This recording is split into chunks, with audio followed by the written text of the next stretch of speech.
Good morning, everyone, wherever you are. We are coming back, day 2 of the Calling in Krakow. We have a really good top 64 here for you today. There are quite a few heroes represented. The first game we have up is, in fact, featuring the one and only new hero from Everfest, Icelander, a young hero I know everyone is super excited for, being piloted by the German #2 player, who I think we're all really excited to see playing in this round. How are you feeling, Dennis? I'm really surprised to see Icelander so high in the top at the moment. Like we have, from what I've gathered, we have 4 Icelanders competing in today's day 2, which is much more than I expected it would be. Because remember, I believe we only had 9 Icelanders in the entirety of the Calling Krakow. So to see so many getting to the top is quite amazing. It's a really high conversion rate, and it's also really great that people have solved this new hero that's, you know, many people haven't really tried yet, or even haven't had time to try. Yep. And some people have brought her to this event and taken her to a really high competitive level.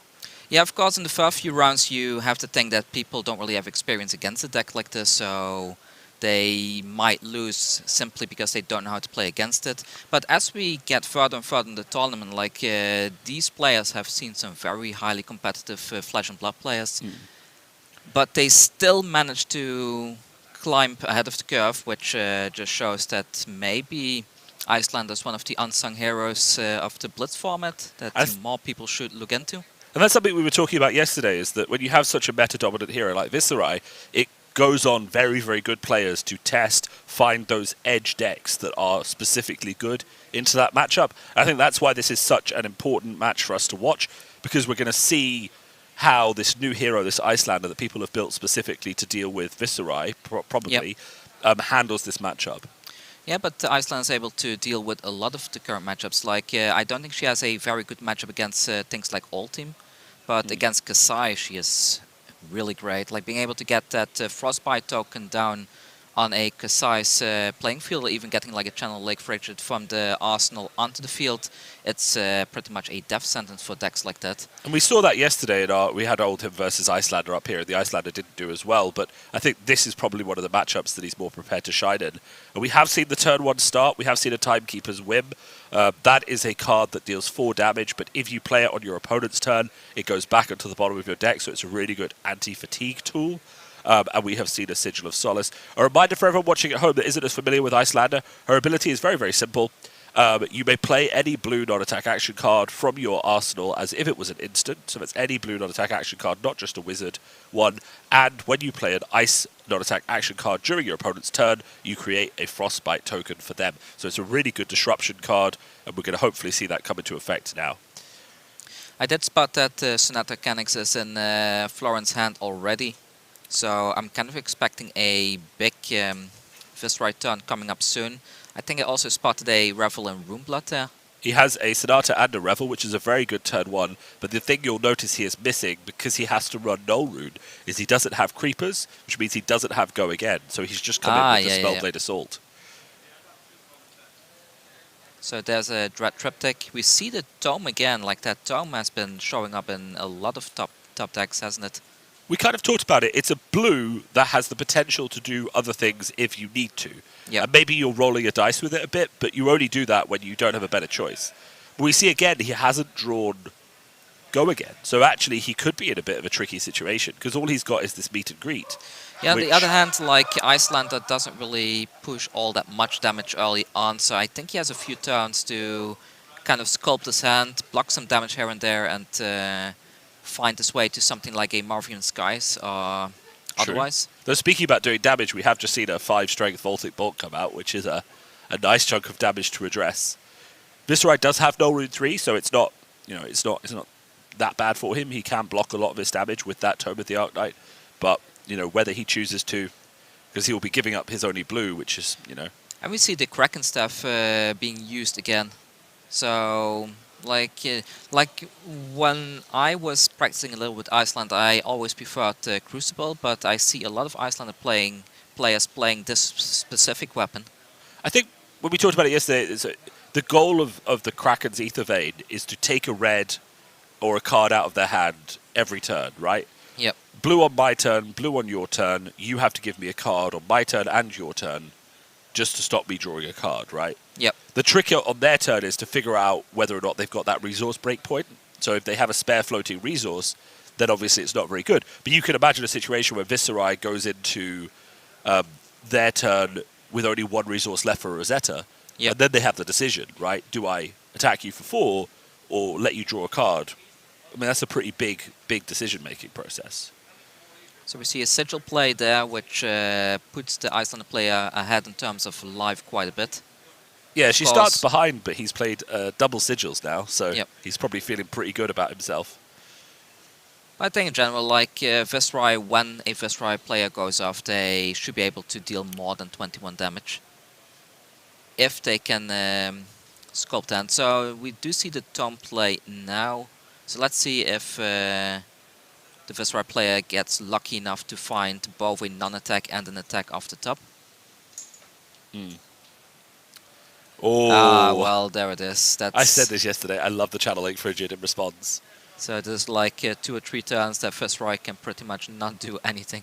Yeah, because even if he hits this, which he does. It does hit, but what are you going to do now? Are you going to... Well, no, he still has the 2 floating resources. He just hit 2 blues. True, and he still has the 2 floating resources, so he can work around it a little bit, but... His big challenge here, though, is just going to be the go again, right? Because all he has in his hand is meet and greet for go again. And there's no way this arcade hits, right? I mean, you know, there's no way that Icelander lets this arcade hit if he plays meet and greet. Yeah, but the other card, what was that? Shrill? Does Shrill not have go again from itself if it's no, craft, or no, is it just a +3? It gets +3. He could use Become the Arc Knight to go and find something like Go Again, but I wouldn't be surprised if we saw maybe Become to fetch a Read the Runes or something like that. Because you accept that you're not going to be able to do much this turn. You go and fetch a Read the Runes, you build up some rune chants, you know. It's not a bad strategy. And now we straight away see the whole gameplay slowing down. The Viscerai player needs to completely rethink their turn. Well, it's like you've practiced the maths of your deck. You know how much each turn costs. You're like, oh, I pitch a blue and I do these 3 things. Then suddenly your opponent's like, no, now add 1 to everything. And you're sitting back in school and your teacher's like, what's 2 + 2? And you're like, 5? I don't know, 6? Maths becomes hard, you know? Yeah.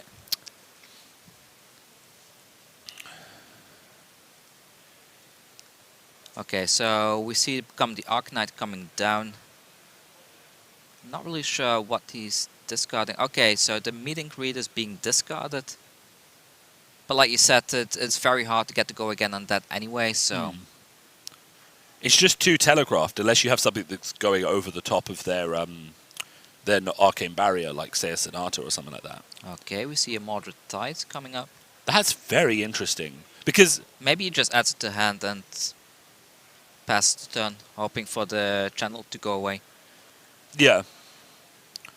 But playing the Mordred Tide now, you have to have a follow-up, or what's the point? I mean, not to criticize his play, of course, but I've played Viscerai as much as you have. Like, finishing the turn with Mordred, I'd leave that in my deck. I wouldn't fetch it. He actually plays it, surprisingly. Okay, so he must have more non-attack actions in hand.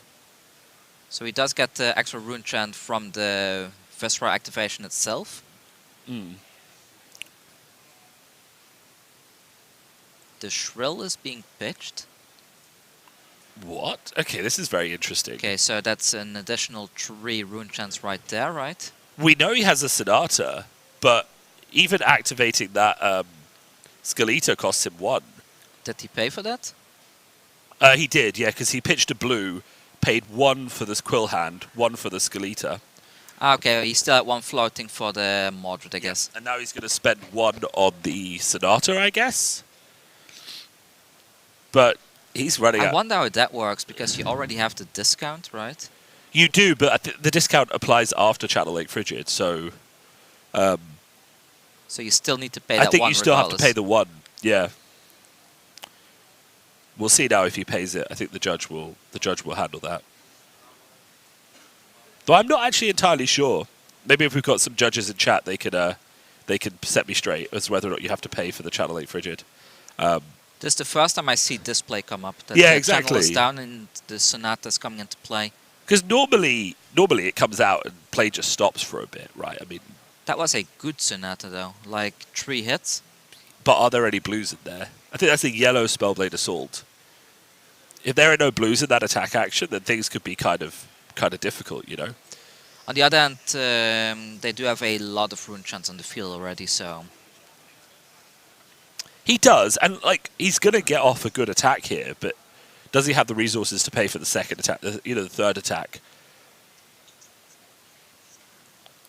Because he is behind. He needs a good Sonata turn. He needs to deal, like, I would say, maybe 12 damage here at least. Did he create 2 rune chants from playing the Arcanix? I didn't catch that. He has, yeah. Because he's put a second 2 dice on his card. That's to indicate that he's made the rune chants, but they don't count towards the cost reduction for the Arcanix. Ah, I see. Because remember, the order of that is that you play Sonata Arcanix, you create an extra 2 rune chants, but the cost reduction the number has already been declared, so you can't reduce it further by those 2. But it's important to do the trigger for Viscerai as soon as you play the card, because if you start revealing cards from the top of your deck, you've actually missed the trigger window for Viscerai, and then you're not actually allowed to create the rune chants. Not that most people play that strictly, but remember, this is a pro RL event, so if you miss a trigger like that, your opponent could just say, sorry, but you've already started flipping cards for Sonata, you don't get your extra rune chants.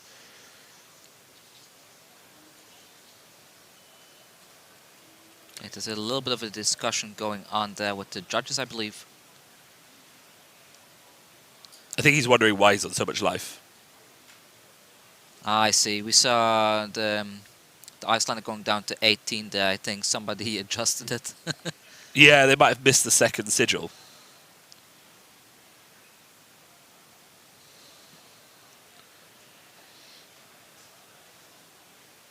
This is why, of course, in Pro RL events, both players are advised to write down their life scores.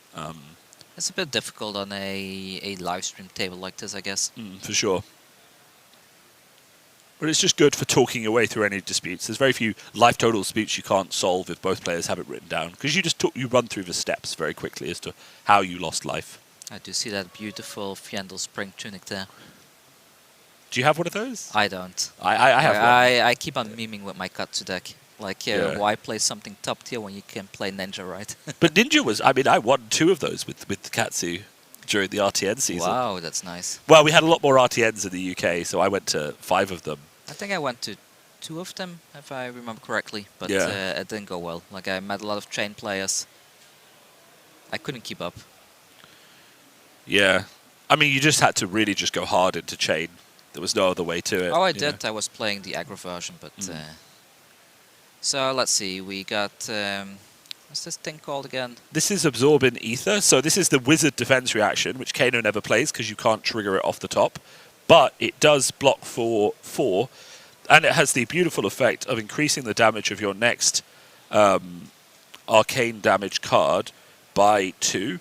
So the combo in Icelander, I think we talked about this a little bit yesterday, is that you play this card from your hand, and then you use the boots to play something like a Forked Lightning, which will come in then for 10. Gives you the Kraken Aether Vein play to try and get another card in hand, I suppose. Yeah. Icelander is in a bit of a tricky situation here because... the Revel is being pitched. She but took again, a lot of damage. Yeah. Because there's no go again, so no point to keep the Revel. Exactly. And you can't just keep it in hand in the hope that you draw Mororphian Skies. But also, go again with Channel 8 Frigid is just so expensive for a deck like Viscerai, where there are just so many reds, you know.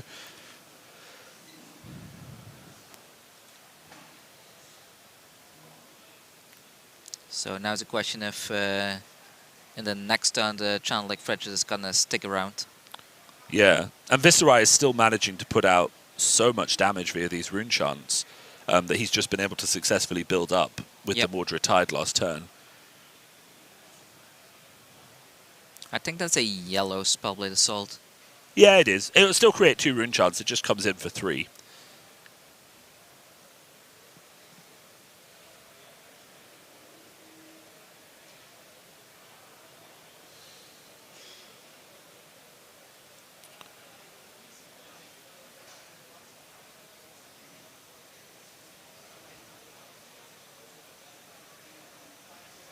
But you have to be kind of curious about the Icelander strategy here. I mean, blocking all this damage is possible, but you don't really fatigue this Viscerai deck so much because they just have a lot of damage to add in. So he has to have a counterplay that also hits the Viscerai back and forces the Viscerai to spend those reds to block his arcane damage. We do see a blue being used there to block a bunch of that arcane. And Skullcap taking 1 damage off the Spellblade Assault as well.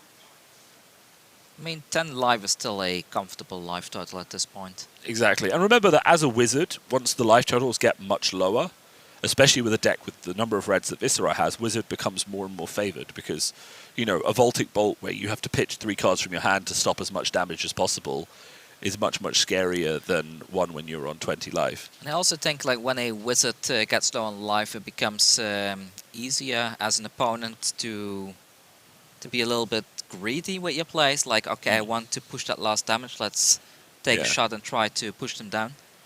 You have to be very, very careful. Which can open a window for wizard play, which we've seen yesterday. Yeah, exactly. That we saw Dorinthea player going a little bit too greedy, trying to finish the game as soon as possible, and the wizard player just took and only a little bit too greedy. So for the people watching in chat, basically we had a situation where the Dorinthea player played a second Warrior's Valor to buff their weapon up to 5 above lethal, so that their opponent felt more pressed to block.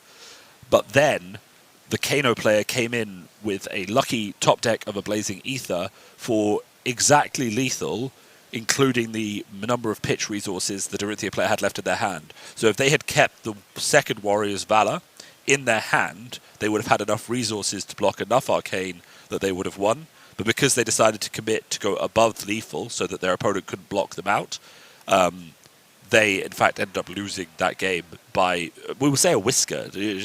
Just very, one very life, close. really. Yeah. So we see another Voltic Bolt coming down for an additional 5. I guess that one has been dealt with, followed by the Kraken Aether Vein.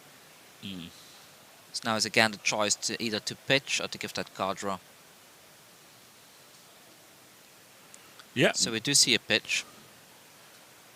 So this is that strength of the Aether Vein. It's been taking a card out of his hand every single turn, and we see a double channel on the Lake Frigid.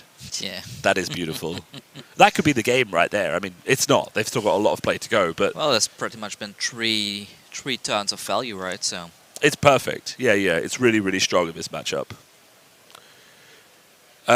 Jeffrey in the chat, Viscerai had 3 Arcane Barrier, but he destroyed his core hand fairly early. So he only has 2 Arcane Barrier left. He has Null Rune Boots, and he has Crown of Dichotomy. Sorry for the camera angle. I think it just got knocked by something during the game. We're going to get it fixed right after this round. But we did see his boots when he started. They are Null Rune Boots. Okay, so we see another Tome coming down. Do you think he can hit it again?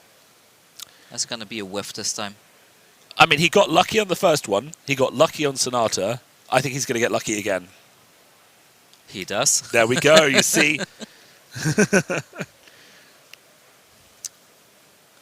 But I will say both of the cards he flipped were reds, which, you know, aren't the solution to Channel Lake Frigid. Rattlebones costing 3 is very, very painful for this deck. You know what would be kind of ironic if that card in the arsenal is another Channel Lake Frigid. Like this one vanishes and the next one comes down. Hey, I mean, he must have 2 in the deck, right? Yeah, of course. He must have 2 in the it's deck. definitely possible. Oh, Viscerai can still put out that damage, though. We see Thrill of Skullform. As a reminder, Thrill of Skullform gets +3 if you have created an aura this turn. With the way that Viscerai is worded, as long as you have played a non-attack action before you play Thrill of Skullform, it will create a rune chant from Viscerai's ability, which then turns on the aura creation text of Thrill of Skullform, making it a 2 for 7 in the red. Doesn't have Go Again, though. That's very important. We haven't seen Rosetta used nearly all that much this turn, or this game, mostly because of that Channel Lake Frigid, I would say. But still 9 damage, and as a wizard player, you kind of need to block this now. Yeah, because for sure. It becomes way too risky if there's a big rune chant turn coming up after that. Yeah, but remember, we said we're very happy as the wizard if the life total of the opposing player goes down. So, like, 2 cards here to block with a red, say, Voltic Bolt or something from Arsenal. Yep. And you're perfectly happy with that, because your opponent is going to go down to 8. Plus, Icelander is at 10 life, the opponent is at 11, so there's 1 block with the skull cap right there. Exactly. So I'm pretty sure we will see that for sure.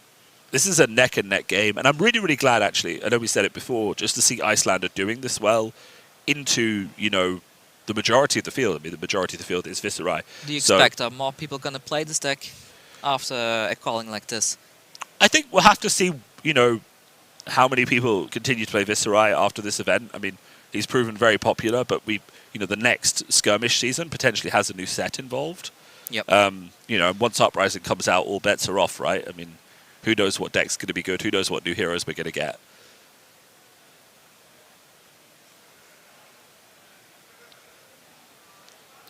Right, Icelander's still thinking how they want to block this out. Arcane has been handled. Yeah. Down to 8 life. Really taking full advantage that the Shrill doesn't have go again. But just based on the way he's thinking about his hand, I think Icelander actually has some sort of combo in his hand. I think he's trying to figure out... We cannot see it. Like, even with the camera knocked a bit to the left, we still cannot see what's in his hand.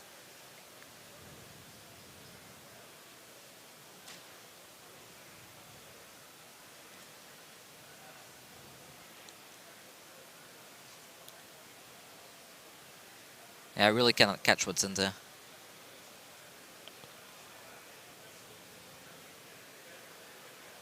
I see something red there, maybe a Aether Wildfire.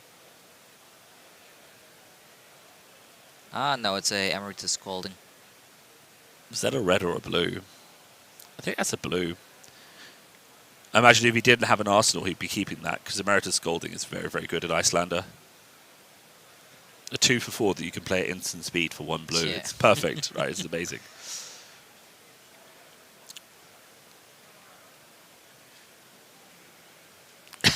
Wow. Remember I said you mix the attacks and the arcane damage in Icelander. This is exactly what I'm talking about. His is one of the strongest generic attacks, and you're just like, I may as well just play it. It's fine. Viscerai has no armor. A lot of cards in Viscerai's deck block for 2. I mean, we're seeing... Does Viscerai have an arsenal? I cannot see He does, it. yeah. He does have an arsenal. We just saw him lift it up. And I think half of his cards block for 2, and the only 2 cards in his hand that don't block for 2 are his attack actions. Yeah, So... But are you going to go down to 5 life? It would be really bad for Viscerai if his Go Again card is in his arsenal. Because then he has no good decisions here. Yeah. I guess Rune Flash has Go Again normally, but, you know, we see 3 non-attack actions, 3 attack actions in his hand. There's a Gloomveil in hand. I think a Rune Flash. I think it's correct. Rune Flash, Spellblade Assault, Gloomveil, and Revels. I think that card at the back is a Revels. I think he's considering to block with the Gloomveil. I mean, they do block for 3, so he can fully block this.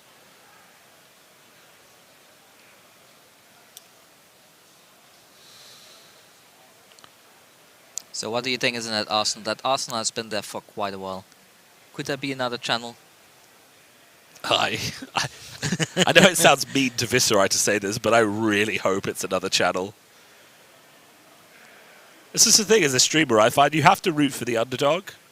And that's what people really want to see. I'm sure everyone in the chat will agree with us that they really want to see the underdog start to take some victories. Anyone else about the camera? Yeah, we will get it recentered after the round. It's just been knocked a bit. And I mean, if it was completely away from the center of the game, we would pause the game and have them fix it. But it's good enough to keep going, I think. So we'll just keep going with that. So I think there's a Heart of Fjandel in the Icelander's hand, so we will likely see some healing going on there. I love that they have started to play this card. Like I meme about Heart of Fjandel quite a bit because I don't rate it. But when you're pitching for Aethervein every turn, you have a lot of control over your life total. And that means that actually you gain life. And also, with Icelander, it starts switched on, which I think is a very big deal. Maybe I should start playing it in my Benji deck. What do you think? You could. But with Benji, you don't really want to pitch in general anyways, right? Yeah, I know. It costs 0. It gets you a Kadachi. If you're up against a channel like wait. Treasure, you just ought to lose. It doesn't work with Kadachis, does it? Because it doesn't have 0 cost. Yeah, never mind. It's never going in Ninja. But with the needles it would work, wouldn't it? With the needles, yeah, for sure. I don't know if you can play the needles. They give me flashbacks. They've broken one too many times.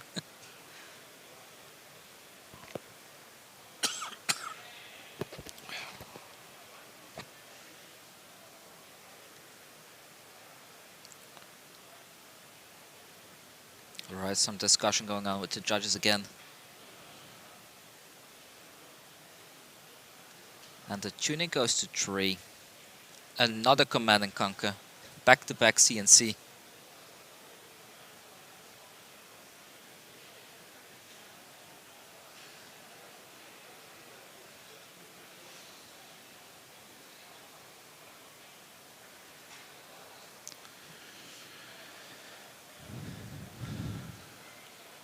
This CNC is really having a massive impact on these games. But yet again, it pulls 2 cards out of the Viscerai player's hands.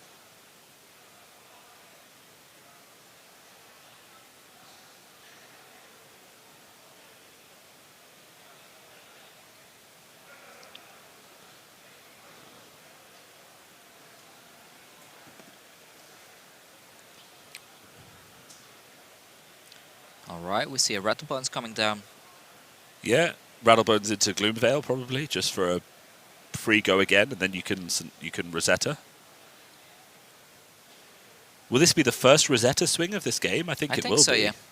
That Channel Lake Frigid really did the work. Definitely.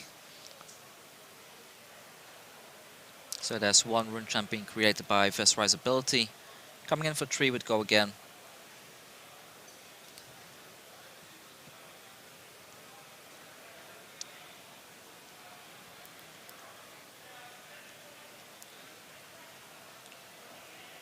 So that's a block 3, and there comes the Rosetta for 2 and 2 and 1 rune chant. Now, for those of you less familiar with the card, the Storm Striders does have Arcane Barrier too. So, you know, Wizard is one of the few classes that can block this normally. Just by pitching a card, they just automatically have the Arcane Barrier built in. Whether he chooses to use it, you know, it's still overpitching if you have to pitch a blue to deal with 2 arcane damage. How about you can pitch for the 2 arcane of the Rosetta, and then the remaining resource can go for the rune chant now. But instead, Kevin decided to take it. And we see a Kraken's Ether Vein pitch. I think this is before the end of his opponent's turn. And he takes the 1 damage because he's out of cards. And we see that draw.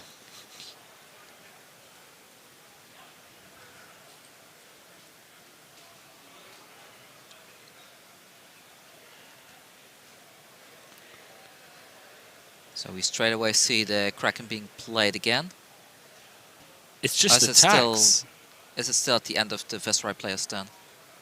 No, it's once per turn. So he did it at the end of the Viscerai player's turn, and he's doing it again now. Yep.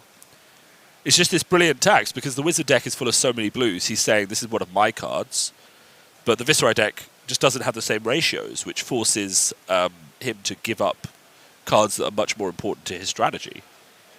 This just shows I guess like maybe this shows the reach that Fab Design has, like the depth of potential that it has in terms of disruption and control. But this also makes me feel that we might get like a meta wheel that keeps turning.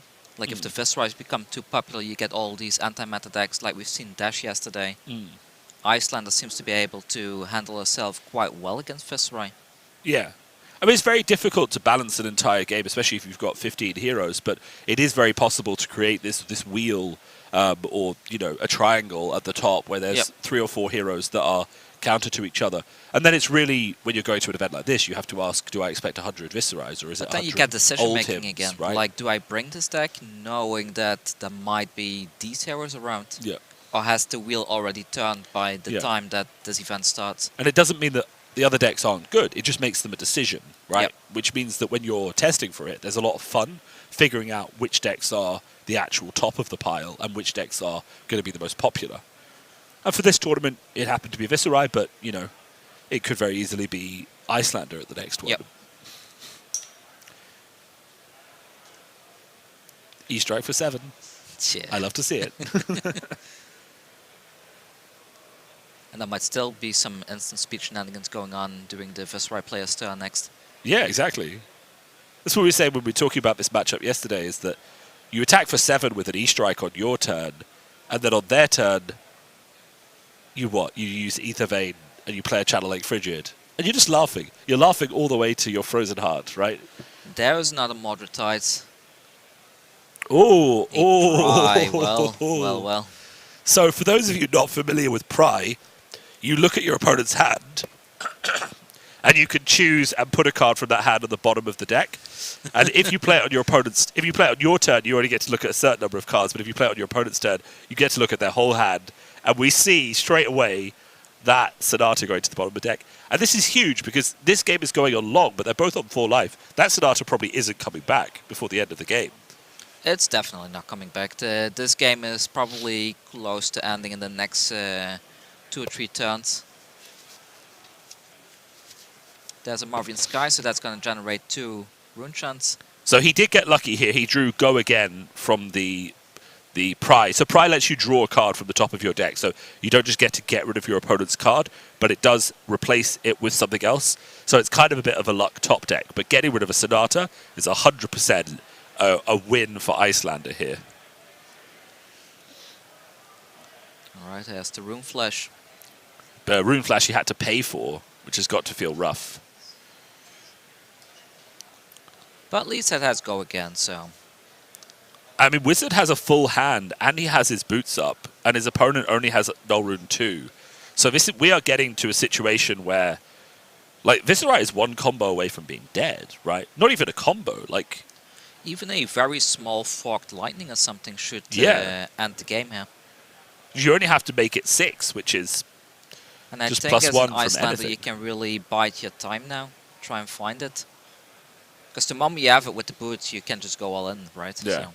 I mean, his health is getting quite low, but what we're actually looking at here, I think, is another 2 turns of Icelander cards.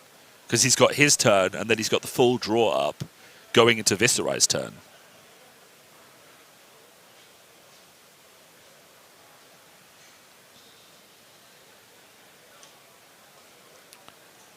We might see a Fiandal Spring Tunic block here as well. Oh, no. Oh, what happened? I don't know, actually. Oh, he only had reds. Yeah, but he could have pitched at both of them now. What was the 3rd card? Did it not block? I don't get it, because he could block with the Tunic to stop 1 damage. Yeah. I'm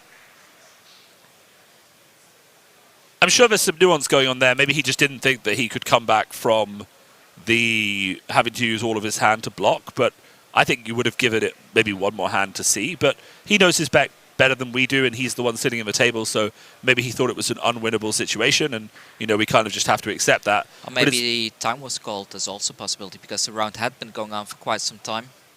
So... yeah, I think we would know if time was called. Or maybe he just didn't have... Yeah, we'll have to check that after the game. We'll try and find that out for you guys later on. It did look like both players was in a really good situation, but obviously, there are decisions to be made at the end of the game to see who wins and who doesn't. But that's really exciting to see Icelander doing well. I mean, I guarantee even after that loss, that player is already, I think, on 8 and 2. So very, very still, in contention. For the top 8 if he continues to win. So hopefully we'll be able to come back to Icelander as our sort of underdog hero later on in the tournament. That will be exciting. Let's have a short break and we'll be back soon.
Okay, you can start it. Hello guys, my name is Lan and I'm from Slovenia. So props for the organization of this tournament. It was a great tournament, a lot of people that came from all around the world. And I really enjoyed the tournament itself. Flesh and Blood is an amazing game and I'm glad that it's getting a little more recognition. And for the future, maybe like some limited callings would be great because I have a community of people from Slovenia that would love to play limited. But just having more callings, I know it's hard during this time of pandemic, but the fact that you were able to organize it, and despite the fact that you are neighboring a country that is currently in war, so props to that. And it's really admirable that you decided to put the funds towards that. So yeah, all the positive experience, great city, and I hope the day 2 will bring some good plays, and yeah, so you guys at home can also enjoy the stream.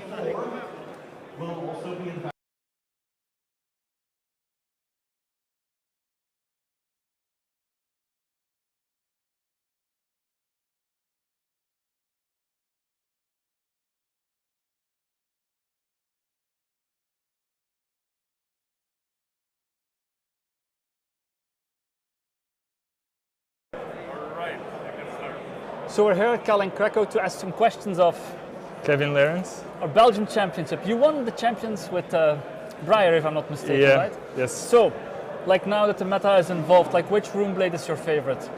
I think like from the start I played Viscerai, and Viscerai was like the really first love, but it got really stronger around time. So right So now, you're also like now playing it in Blitz, if I understand yes, correctly. I'd say like Shane and Viscerai are my favorite Runeblades at the moment. So, like obviously you're a Runeblade player. What is your favorite Runeblade card at the moment? Why? What I would like to be my favorite. I think my favorite Runeblade card is Spellbound Creepers. And what I would like to be my favorite Runeblade card is actually not a Runeblade card, but Tome of Fiendal. I would like to be able to play it like in the Runeblade setting. And at the moment it's Spellbound Creepers because it gives you so much interplay during other people's turn, and it sets so much up. It gives you the action points you really need, and it's really taken the Runeblade plays to another level and a mastery to another level. Like within your plays and the lines you can do, it's changed everything. Okay. So during the last ProQuest season, what have been your most performing cards? I played a lot of Shane during last ProQuest and also Viscerai. I think it really depended. Like I wanted to play Shane, but the meta with Viscerai was complicated. Like there's a lot of debate like around who has the favorable matchup in there. I'm not quite sure yet. I think with Shane it's a little bit unfavored sometimes. Yeah. So favorite cards, I'd say in Shane, I'd still go for Spellbound Creepers. I think it's the point. Yeah. Like that unites all the deck. Like Breyer is not so good at using Spellbound Creepers, and therefore it has been pushed a little bit out for myself. And I think that's the one card which I focus on. Like basically all the non-attack actions, and you play around it. So the ProQuest season was obviously dominated by a lot of Starvo. Like how did that matchup feel for you? Like personally, I have kind of an unpopular opinion because I think Starvo, like it's all right when I play Shane. I have a lot of ways to mitigate, like either the awakenings by setting up or using the Karen Husk for the big dominated attacks, or just taking it to the chin, once again making the awakenings weaker and therefore being able to play around it. So I'm a little bit like more okay with Starvo than a lot of people are. So which matchup is the one that is your hardest matchup? Which one is the one? Personally, like I think one of the most intricate deck is Prism to play against, and it requires you to have a very solid game plan all the time against it. So I didn't have this very solid game plan playing as Viscerai. Therefore, like I felt a little bit more unfavored in the ProQuest season because I did not have enough time to train it. Okay. Well, thank you very much for your answers. Nice.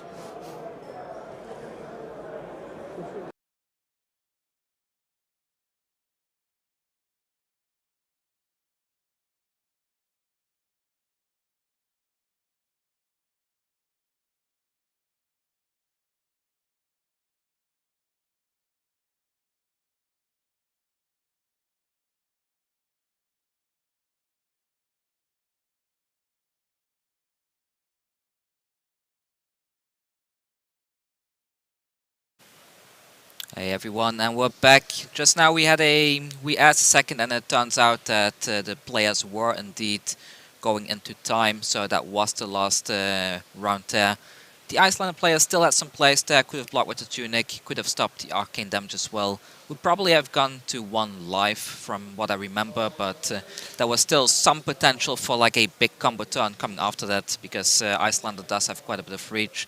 It's a little bit unlucky there, but well... I think this is one of those unfortunate games where if they had had another 5 minutes, Icelander might have won that, because he was just blocking, he was looking for that one arcane combo that would go above the null rune barrier, and if he found that, then he would win the game, but time is, you have to win within the time. Yeah, I think it's something you see frequently, especially when the Channel Lake Frigid comes down. It takes a lot of players a lot of time to do the mental gymnastics to figure out like how do I play around this. And we saw like a significant pause there, especially on the Viscerai player side. Once that thing came down, like, okay, how do I play around this? I don't know how to pay for this. So Ice doesn't just slow you down, it also slows you down, a little bit as well. It slows you down mentally too. Yeah. So coming up, we have obviously the hero breakdown for the top 64. That should be coming up soon. And we've also got the player breakdown for that as well. I mean, a third of the field was Viscerai, so seeing half of the top cut being Viscerai as well. Well, not only that, because from what I've gathered, and this is mostly within the Belgian and the Dutch community, most of the top players in those fields, they're navigating Viscerai. Like, it's the go-to deck for most of the best players in Europe. Yeah. So seeing Viscerai overly represented in the top, it's quite normal. But the thing I want to draw attention to, because I think this is very interesting, is that we had 100 plus Viscerais, 32 converted, that's about 1/3. We had about 50 Oldhims, 15 converted, so that's about a fifth. But we had 9 Icelanders, and 4 of those are in the top, which is almost half. That's so what actually, I was talking about earlier, that we had 9 Icelanders and 4 on the top. That's a huge chunk. Yeah. And of course, a lot of that is because people don't know how to play against it and they're used playing against Icelander. But like we've seen in the match just now, there is a lot of potential for this deck. And this is something that I've also covered on my channel, like the data that I've gathered from the skirmishes. A lot of people were complaining like, yeah, but skirmishes are casual, but Icelander was consistently getting a lot of wins. Absolutely. So I really think this deck has a lot of potential, and we see some top players like Kevin just now navigating it almost flawlessly, like really being able to calculate his turns one after the other. So I think this hero has a lot of potential, and more people should look into trying to master something like this. But it's a difficult deck to play. But I think the message that comes out from a table like this is when we talk about the balance and the metagame of Flesh and Blood, we're talking about maybe 1 or 2, 3 tier 1 heroes.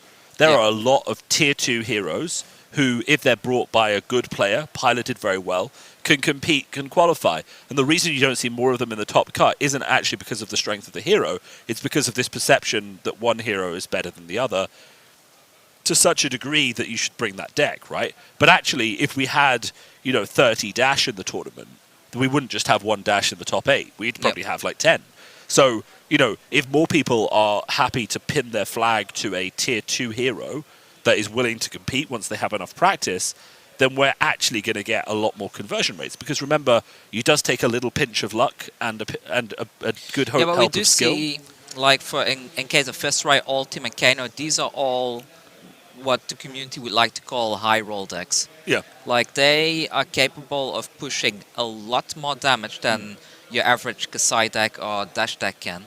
Yeah. So... But we saw yesterday Dash has a good matchup into Viscerai. Yeah. So the Viscerai number would not nearly be as high if, we had more 20 more Dash people players, had come in on Dash, or another 10 people had come in on Icelander. I'm very happy to see that there was at least 1 Katsu in the top, though. Yeah, that's fist bump. I'm very happy to see that as well. Well. Both of us casters were ninja players, right? Ignore my wizard fanboying. I do that sometimes as well, but I won a lot on Katsu. I love Katsu. And I'm also, to be honest, I'm really happy to see that it's Katsu and not Ira, but I know that you like Ira a lot more. I like both. But what we are seeing here, like the Icelander, Kano and Oldhim, they definitely got a decent matchup against Viscerai. Oldhim is about 50-50, I would say. So the calling could swing both ways at this point. Perfect. Like, who do you think will win? I think with this representation, it's hard to see Viscerai not winning, but I would love to see one of the Oldhims or the Icelanders just cut him out in the finals.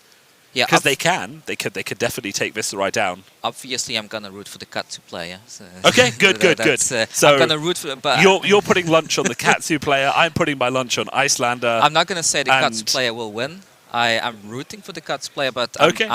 I would be very happy if something like an Oldhim would make it to the top. So I think just before we go to the next game, we're going to quickly show you everyone who has qualified into the top 64. Obviously, there's lots of you rooting for your friends from home. If you weren't sure if they made it, obviously, you're rooting from people from your community. Maybe you haven't had a chance to check them. So this list is going to be up here.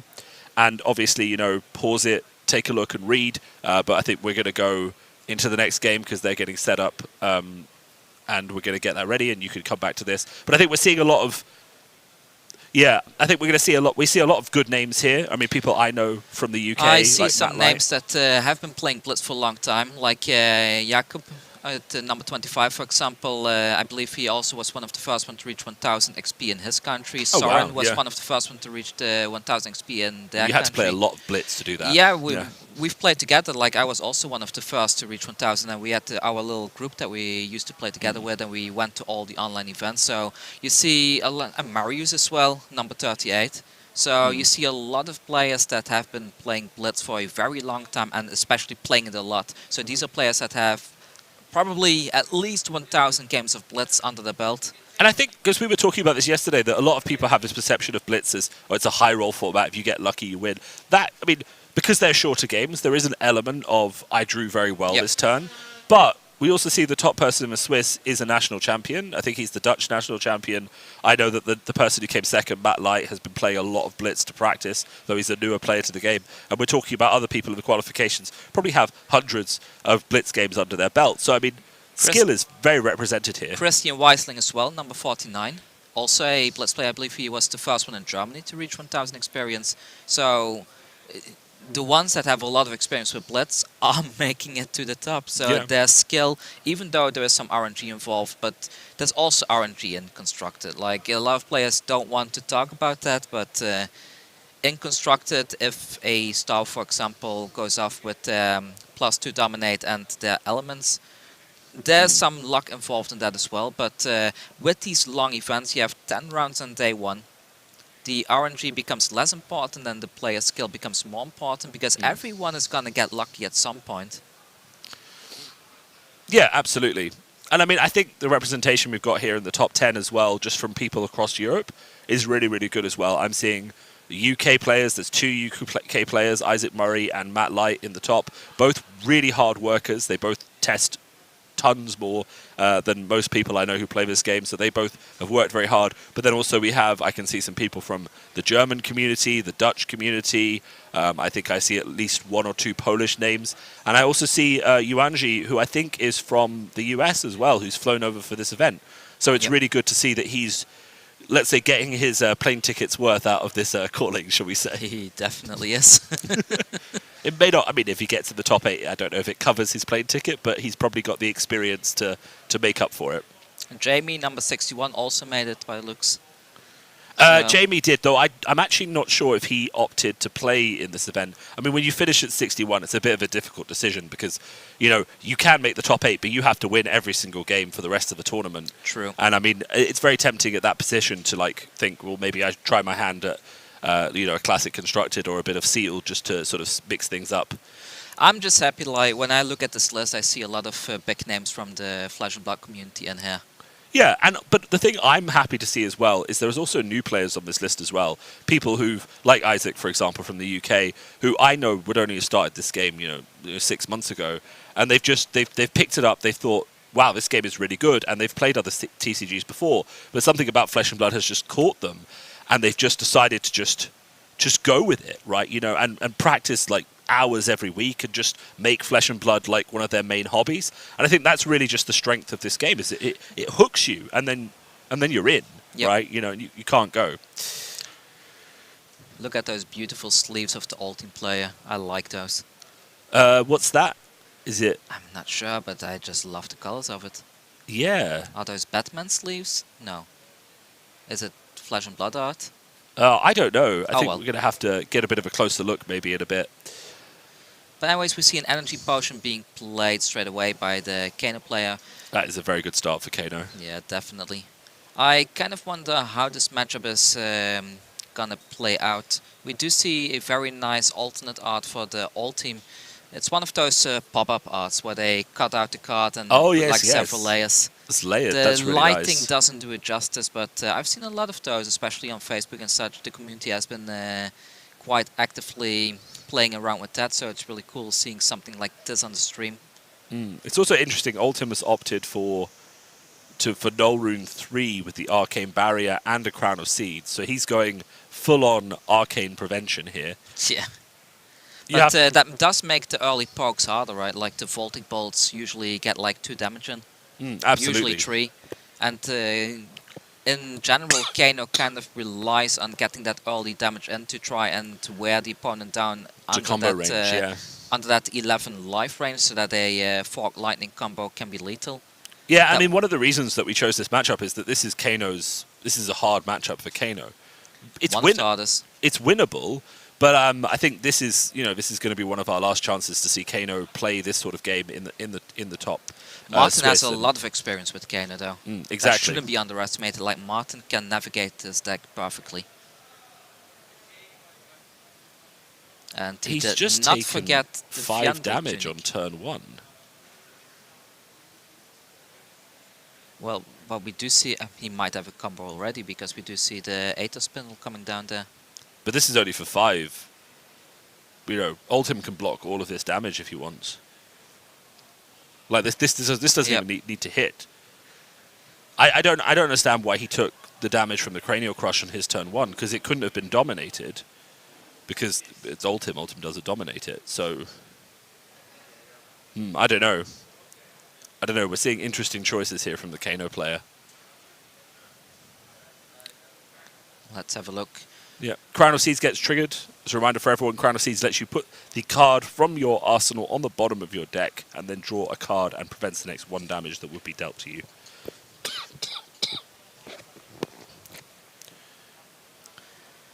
So at least 1 damage has been prevented already with the Crown of Seed. So now it's just a question like how many blues does the Oldhim player want to commit to this damage. I guess we will see at least 1 damage going through now, so there should be at least an opt 1. I think he can prevent all of this if he really wants to. This is the opt 1, right? Yeah, this will opt for the amount of damage that it deals.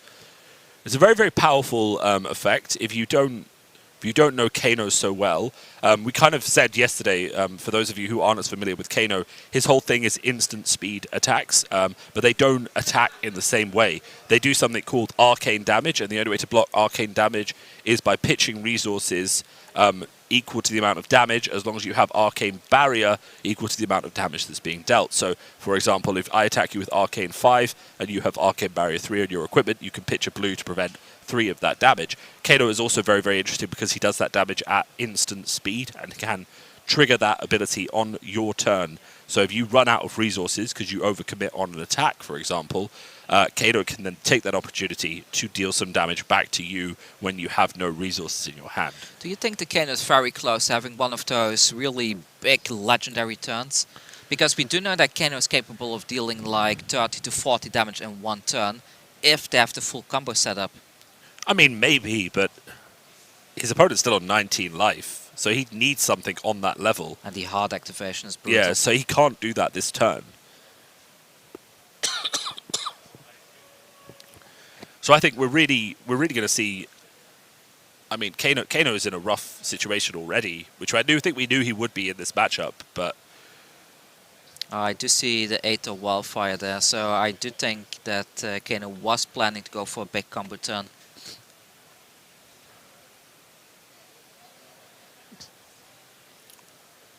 he probably couldn't do it once he had a frostbite, so he probably just had to block. So what's left in hand? Okay. Okay, Tome. Yeah. Some life gain, he kind of needs that. Back up to 14.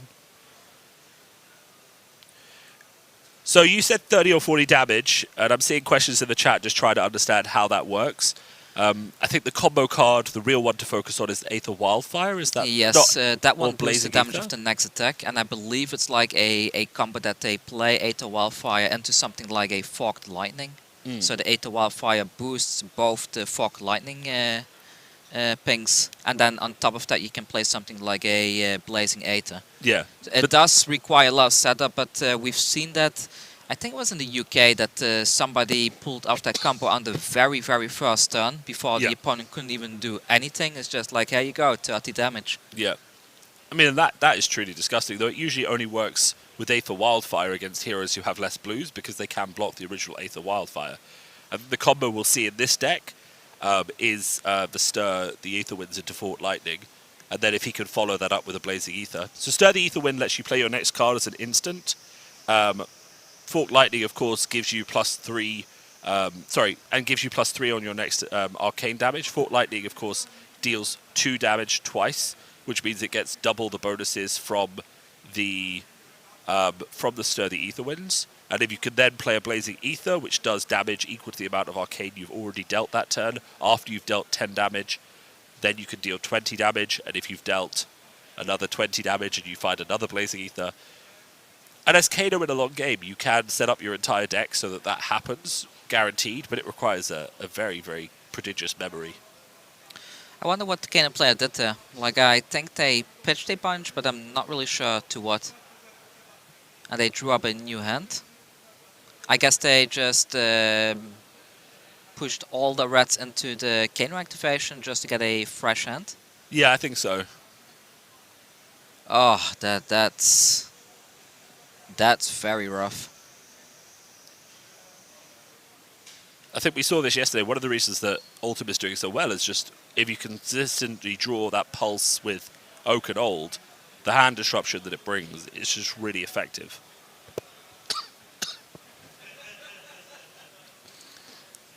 Alright, that's 2 cards gone for the Kano player, unfortunately.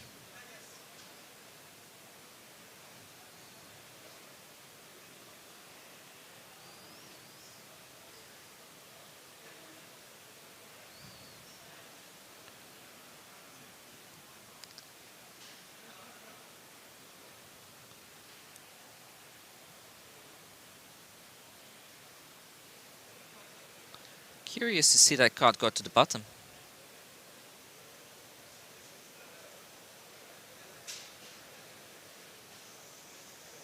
Like, normally you would think that Star the Aether Winds is definitely a card that you would want to put in your arsenal now to pull off a big combo turn.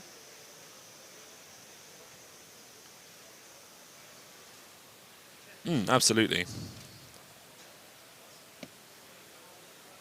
I think there's a lot of interesting decisions being played here on the Kano side, but equally, as you say, Martin has a lot of experience on Kano, and he must have practiced this matchup quite a few times, because I don't think you bring Kano to a tournament where you know there's going to be a lot of Oldhim without practicing this matchup.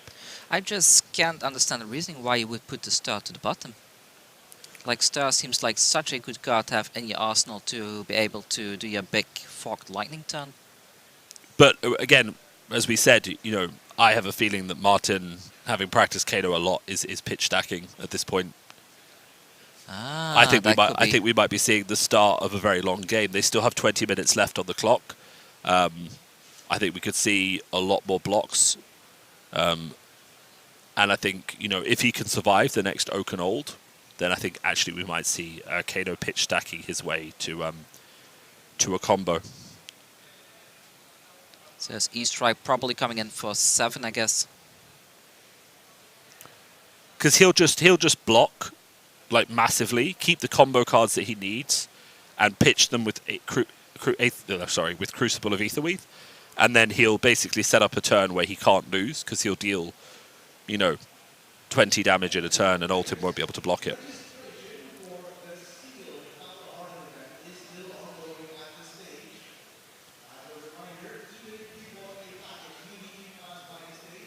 There we go, up to next turn. Quite a dangerous strategy though, because a dominated Oakenol could end the game rather quickly. So I guess my guess is that maybe he doesn't want that Stair in the arsenal simply because he is working his way to another Tome of Yendel or something to get a big heal off again. Yeah, I mean, that would definitely be a way of prolonging the strategy for him. So he's stacking his deck, but then also getting the Tome of Fiendal off, you know, gives him back 3 or 4 life, which is, you know, pretty crucial to making that long game happen. So, Oakenold, how much is it? Is it an 11 attack? Is it 11 attack? Oakenold? No, it's 9. It's 9, so If you fuse it, then it's 9 attack. If it comes in with Dominate, then he's still safe by blocking with the Tunic and 1 card from hand. He will lose a stun, basically, but... It's more just that the damage adds up very quickly. The problem with Oakenold, right, is that the hammer deals 4. So you get the Oakenold through, and then you swing with the hammer every turn, and then it's 2 cards to block, right? Which is really, you know, it just adds up. You can't... I just realized the 11 attack is because if you're too Bravo used to plays Starvo. it, yeah, I'm so used to it. Like, there comes the 11 attack. Yeah. It's like, how much damage does a Crippling Crush do? Oh, it's 13. No. It's not 13. It's not. It just gets +2 from Starvo far too often.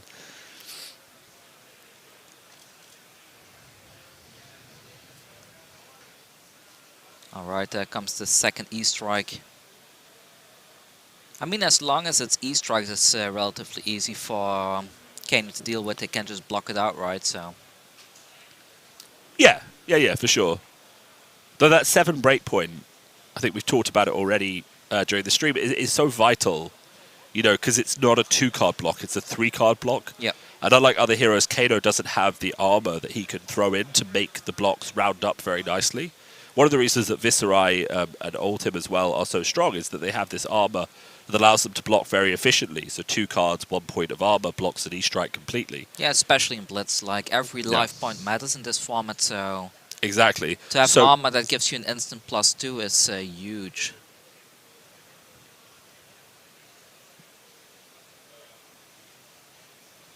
Absolutely. Alright, we see a Tome play. And a draw 2.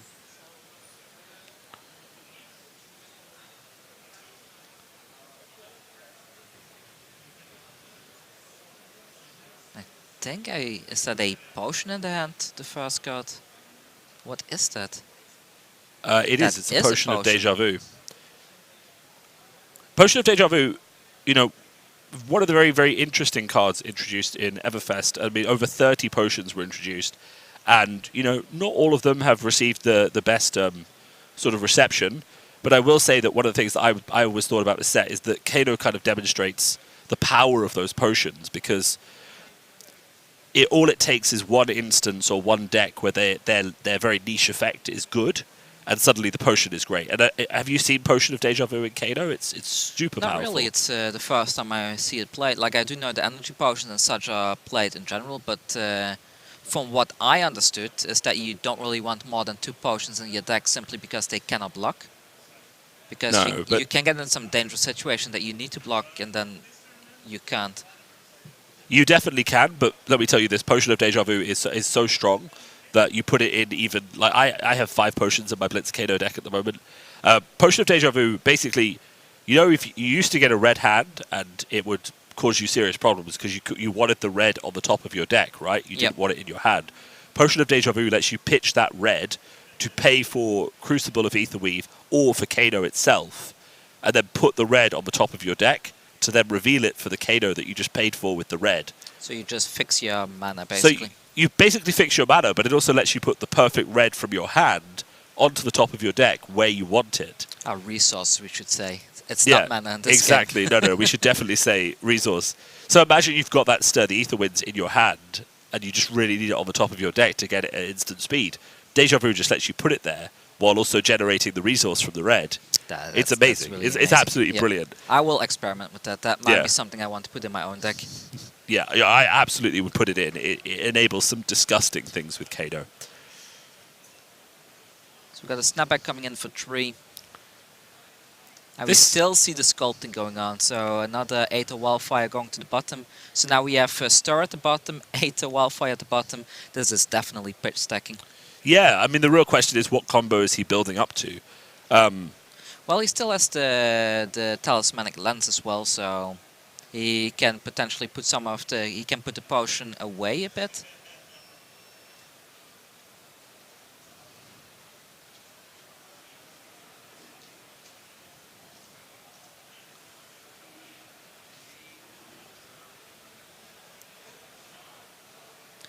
The other question is, like, do they have enough time to actually finish a game like this?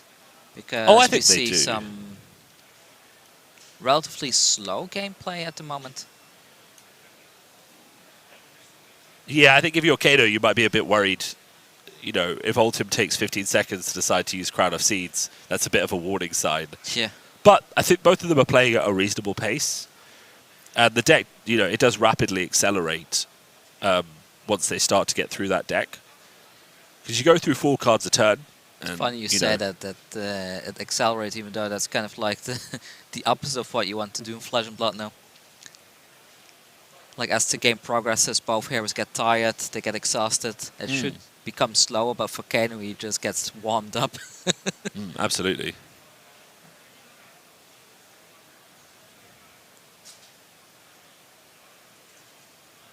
The Heart of Ice is putting in some work again.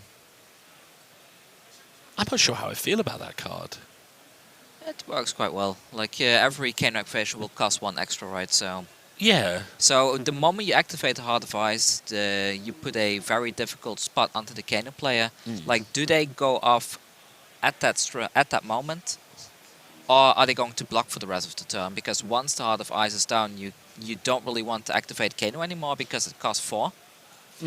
But the question is that by activating Heart of Ice, you know, Kano is probably not playing on your turn unless he's got a kill in this matchup. Yep. So you're paying a resource to stop him doing it, but he probably wasn't going to do it anyway because you've got so many blues, you know. I guess what it lets you do is probably go hands down, but... Well, you don't really have to risk anymore. Like, once you activate it, you can just commit your whole hand without feeling in danger of them suddenly going off out of nowhere. Like, that you have nothing left in hand, you cannot pitch.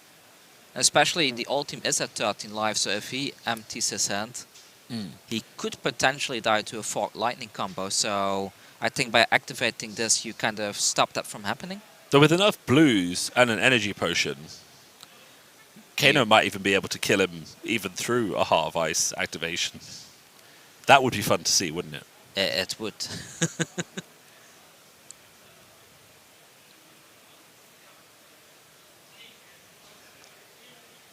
He's counting his deck. Trying to figure out like where his cards are at, how many turns left. I haven't seen pitch stacking for ages. It's been at least 8 months since I've seen a player end up in a situation that they can comfortably pitch stack their way to their victory. It's just, sorry, it's just in Blitz. It hasn't really been a common tactic that's been needed. The game's happened quite quickly. I will say that having played Kano in CC, the only way a Kano player beats Oldhim is by pitch stacking perfectly. And you have the time to do it, and if you do it perfectly, you will win. But you have to pitch stack 20 cards, you know, in the right order. And I tell you, there might be people out there who have a memory that is capable of doing that, but I am not one of them. That's why I'm really curious whatever the next wizard they come out with is, because, I mean, is it going to require as much? Kano Personally, requires I'm a lot of brain hoping we power. just get another Kano, maybe with a different name, different ability. Oh yeah, but that's yeah, absolutely. But then it'll be a different style of play, hopefully. Of course. Yeah.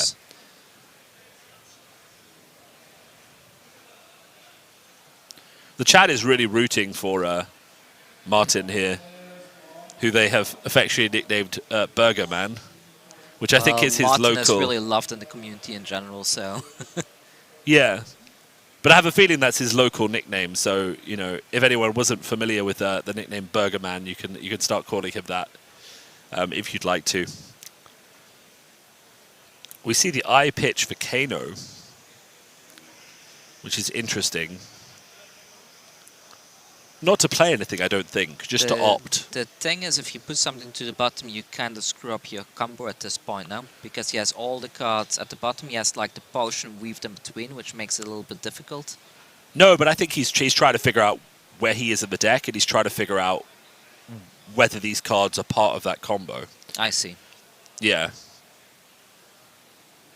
There's a big question for him now is, if I put these cards on the bottom, am I going to draw cards that I need to Kano with on the ability, right? Yep. So, And he's kind of racing against the clock a bit because it's like one Oaken all the way from having your turn messed up. I think And he's I don't know what the Oldhim player is doing, but if I had an Oaken all at this point, I might even want to keep it and try to time it right before the combo turn comes up, because they can also see like how deep Kano is going into the deck, right? So yeah. Though I think if you Heart of Ice successfully, then you just Oak and Old and hope for the kill, right? But I think you're in a precarious situation here because you might, anytime you activate Heart of Ice, the Kano player might be like, it's time to go. You know, yeah. He's got his 2 energy potions in play, right?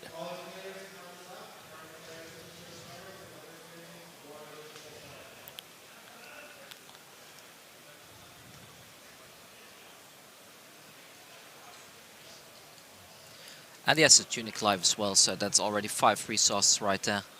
Yeah, it's just beautiful setup, right? The energy potions give you so much reach. The Lance helps you to put another 2 cards to the bottom as well. Yeah. We have people in chat making guesses about how far away he is from his stack. Someone has suggested he's maybe 2 turns away from his stack. That would be really fun to see if he gets there. I think he's 2 turns away as well. Either 2 or 3 turns, because if you look at the graveyard pile right there, I would say that pile is about twice as high than the deck, judging from the shadow and such. Yeah. This is very precise determination by us on just stream. looking at the shadow, it's very... We've got a ruler here. We're just measuring the length of this shadow. Or we're just being like, yeah, interesting. If a train leaves the station at at 12:03, traveling at 50 miles an hour, what time does it arrive in Munich? That's the question. the exam question, like if the train leaves at 12, like how much damage does Kano deal? Oh yeah, well, I would do that. Fab exams, not just for judges.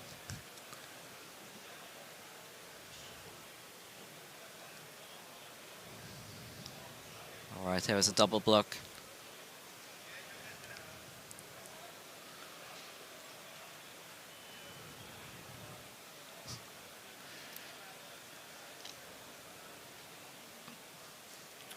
I mean, the goal here, right, is just to get that right card into the arsenal, and then you have your 5-card hand, and you just got to hope it's the right 5-card hand, and you're ready to go, right?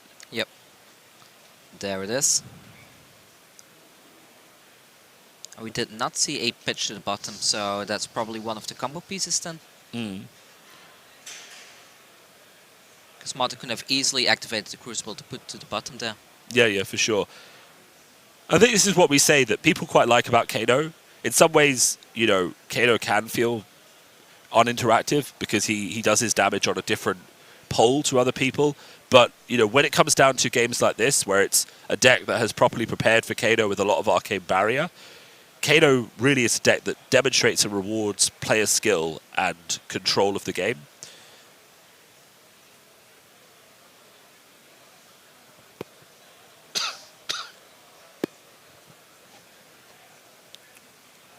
Alright, so we see a Ken activation Into before a the heart activates. Into a Tome of Aetherwind. He's got to be happy about that. There is the opt. Oh, but he must not be sure of where exactly he is in the pitch stack, because maybe he didn't expect to hit that tome. Okay, so But I think he's drawing 2 blues. No, he plays it. He draws 2 blues. So he must know where he is. There is... Blazing Ether. Oh, there's the stir from earlier. If that's a Blazing Ether in his arsenal, he's sorted. He gets the gaze. That blue will come back to the hand for sure. Yeah. Well, now he just gets to gaze. He gets to check where he is. So he gets to put stuff he doesn't need to the bottom. Yeah, I think he's set up his pitch stack very well, but I think he just gets to make sure that he's... I think that's very vital. He's letting the opponent know that he gets to up 2 and that one will return to the hand. I think is that less. Nah, that's the potion from earlier, right? I think the funniest thing would be if he just puts both of these back and they're exactly where I need them to be. No, That the would be potion is going to hilarious. the bottom. Mm. There's the the pitch. Into The Oh. Aether Wildfire. He's going to go for that 30 damage combo, I think. if he has a Blazing Ether in his arsenal, this could be really good. I don't think the one struggle here, the thing we don't want to see, is that Ether Wildfire is, you know, basically being blocked out by the 5 null rune. But even then, like if you have a double Blazing Aether, because we haven't seen it being blocked, right? So it has to be somewhere. Yeah. We didn't see him block, we didn't see him pitch, so it has to be in his arsenal, I think. I'm really excited to see where this Kano player goes. He's got 5 resources now, guys.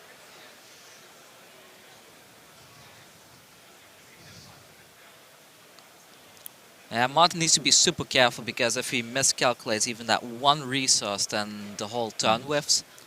Yeah.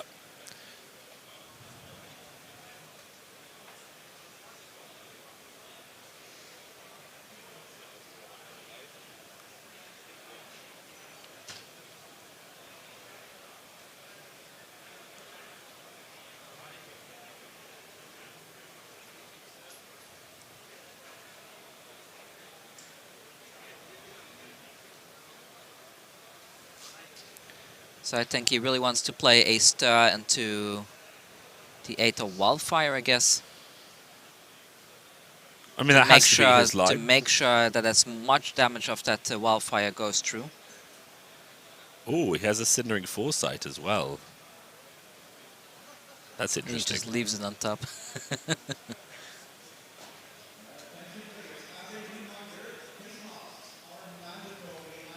There's Crucible.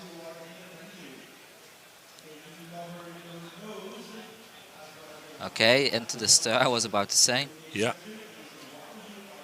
I don't think he has enough for the Metacarpus, does he? I think he has to pitch that card in his hand, doesn't he? Oh, so the Metacarpus does come down, so he has 2 resources left, so he can... I think that's definitely in Blazing Aether in the arsenal, so we're gonna see 2 more Metacarpus activations after this. I think it has to be, doesn't it? Yeah. If it's not Blazing Ether, Yes, I don't see how he wins. So Oldhim can stop 4 damage here, so 6 will go through.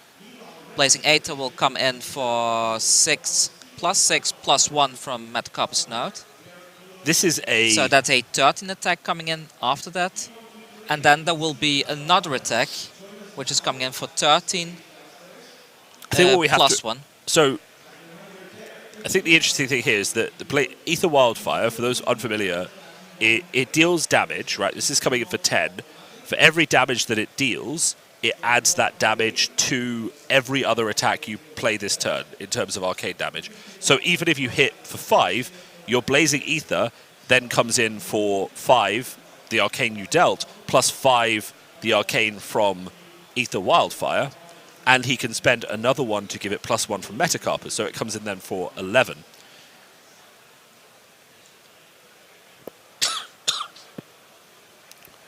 So this is coming in for 11, so it seems like Oldhim managed to get stop 4 of that wildfire damage there.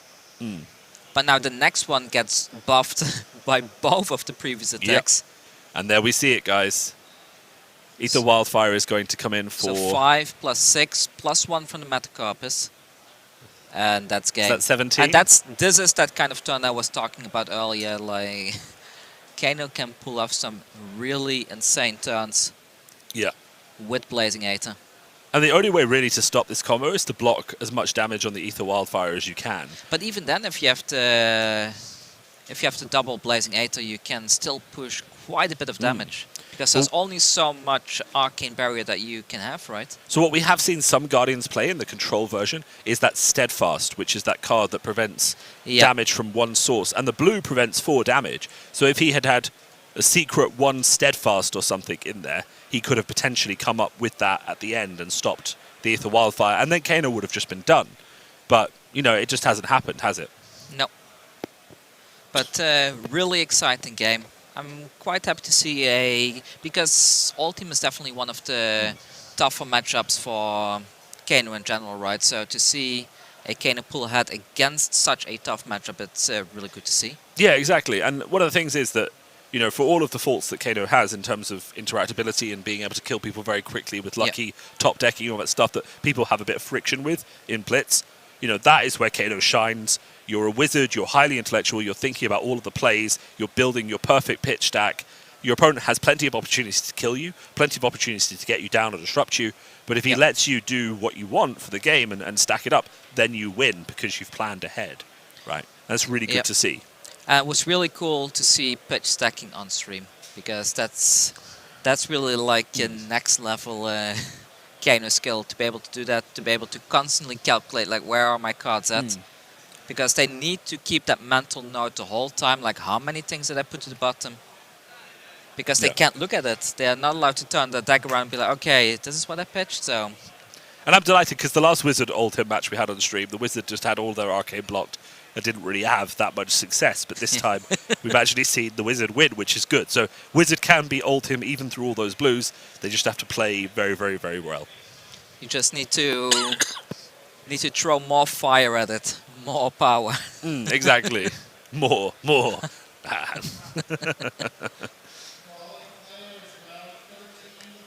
So I think we're going to get the meta now for the Battle Hardened. We've got that graphic up for you guys. I know a lot of people were wondering sort of what the breakdown is going to be. Interesting, don't you think? We've only got 14 Stavros. Those ratios have been a bit higher at other events. And not really, like from what I've seen, it's usually between 20 to max 40. So seeing like, what is this? Like a 30% representation. Seems about okay to me, but well, we've both seen different events. Yeah. I am a bit surprised that there are this many prison players. Like usually you see a little bit more Viscerai from the events that I've looked at. I think if you're one of these prison players, you're very, very happy at this field. There's plenty of Bravos, there's not that many Viscerais, and there's lots of chains as well. Yeah, exactly. But I'm very happy to see a equal amount of chains versus Viscerais. Like, chain especially has a very good win rate, I think around 60% or so, so I think chain is just a good hero in general to pick up right now. Yeah, and you kind of have to pick your favorite Runeblade, right? Yeah, of course. Briar's just there in the corner, only 2 players, feeling a bit sad. I'm still surprised that Briar is not performing the way it used to. Like, yes, the Plunder Run is gone, but I kind of thought that Briar would do a lot better than it does right now. Maybe it's because people haven't really discovered the optimal list for that yet, or the optimal playstyle, but... I think the challenge is that you have, like, if you play Briar, you probably have the cards for Viscerai and the cards for Chain. And then it just becomes the question of which you feel is the most powerful, which is going to do the best for this tournament. Yep. And I feel like Viscerai's hero ability with the Rune Chant creation and Chain's hero ability with the banishing is just so strong that it kind of tempts you into playing it. You know, just, you know, come get some Blood Deck cards. Like, you know? Chain is my personal favorite Runeblade. That's the one I tend to play the most. I really like the Chain playstyle, like having those banishes and being able to play them too. It's just so spicy, especially with stuff like a Art of War and such. Yeah. So unfortunately, we're not going to have coverage of the CC Battle Hardened today. We are focusing on the Calling main event, as that is what all these players have come here to play. But we thought we'd give you a metagame update, and we'll give you an update on how people are doing through the day. But we're going to go, I think we're going to a break now, and we'll come back with the next match soon.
Give me a sec.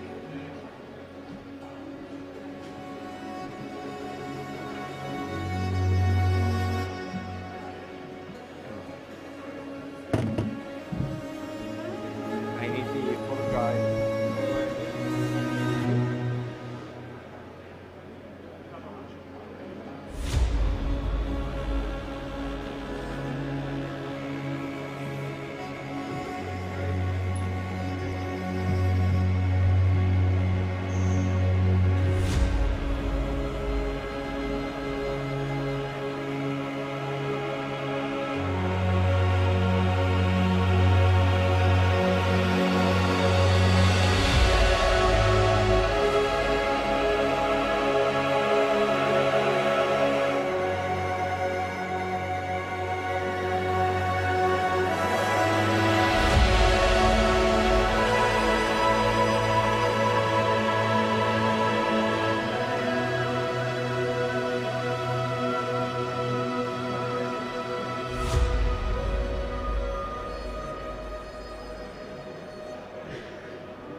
And we are back again, going into round 3 of day 2 of the Calling in Krakow. We have another 2 matchups, sorry, well 3 including this one, left in this Swiss, and then we're of course cutting to the top 8. The matchup we have right now is Dorinthea versus Oldhim. And, you know, before the chat goes crazy, I know the lighting has just gone a bit mad for a minute. We'll make sure that's flagged just to the technical team, and I'm sure they can just quickly address it. One of the lamps must have been turned off or something like that. So we'll get that. Scene 2. So straight away, well, they put the go again there, but it doesn't have go again yet, right? So that little tag there isn't true yet. The go again is only there if the attack actually hits. But we do see a full block on the downblade there. Thomas is able to put a card in his arsenal, and we're off to all teams' first turn. Ah, they're both called Thomas.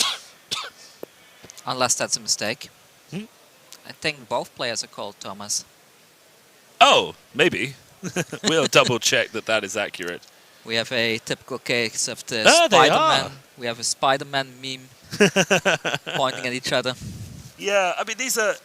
Thomas is a very popular name in Poland, as I think we both know. So it's not that surprising to get 2 players called Thomas.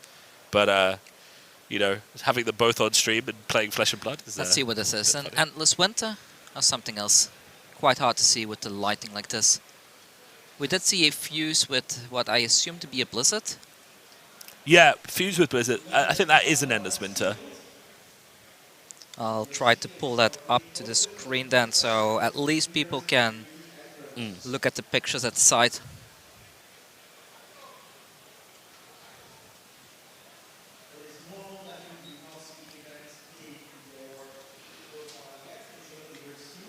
So we see a triple block on the Dorinthea player side. And the challenge here with Endless Winter is that you're committing to getting all those frostbites, so you're committing to not having a turn on your turn. Yep. Because with 3, how do you pay for something? I mean, you know. Oh, that almost went wrong there. Did you see that? What did you do? The Oldhim player was putting cards to the bottom of the deck, but there was still 1 card left in the deck slot. Ah. So that was almost an illegal play there. Got to be very careful with all these little things during the stream, don't you? You can't... But even during play, you just have to make sure, you know, you're not, you know, accidentally putting cards from your hand in your pitch. There's a lot of little movements in this game that could go wrong. The Dorinthea player is trying to create a localized tornado with the hand shuffling, it seems. I know a lot of people, I definitely see it in the chat, kind of asking why people shuffle their hands.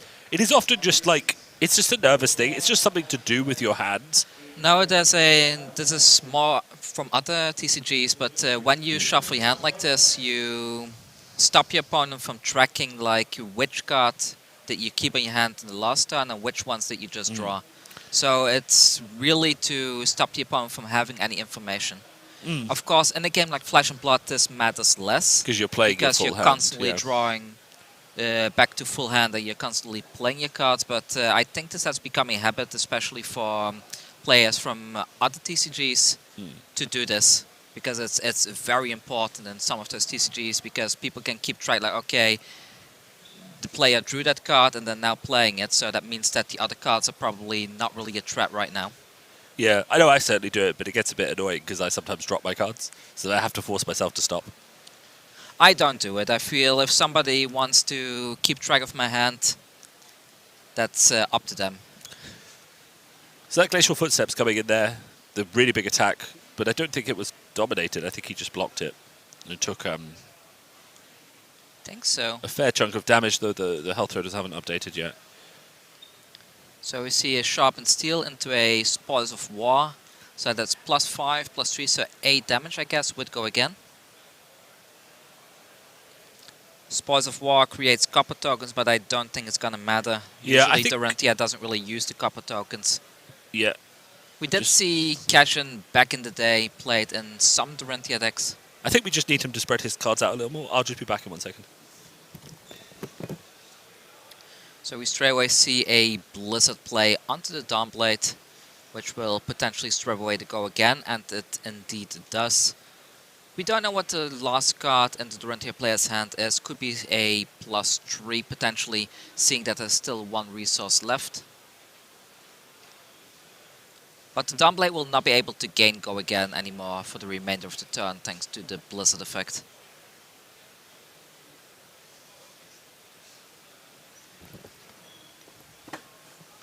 I'm really curious to see, is the Oldhim gonna take this damage or not? I'm sorry everyone that the lighting hasn't been fixed yet.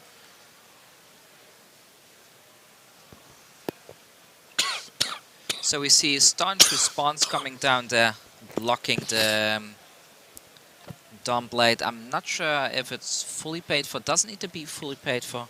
I think he's just pitching one thing to pay for it. So that's going to block for 5, though, so he'll take 3 damage.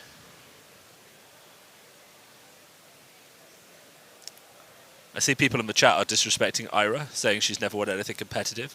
I will have you know that Ira was the bane of Blitz events for pretty much the first 2 years of this game. Ira was the reason why a lot of people didn't want to play Blitz. Yeah, exactly. So don't be disrespecting Ira. She's not the best right now, but you know, she has been relevant for a long time. That's why she's currently top of the Skirmish Living Legend list. She'll be back. She will be back. Maybe yeah. we get something like Edge of Autumn Reforged. Yeah, exactly. I mean, Ira is actually one of top people's predictions for a Shadow Ninja. They think if we get Shadow, they'll put... Because her hand is corrupted and she's... Yeah, well, she does have that whole vengeful law aspect to her as well, right? She's constantly about revenge for Fallen Clan. Exactly. Does that revenge include beating up the poor people in Solana?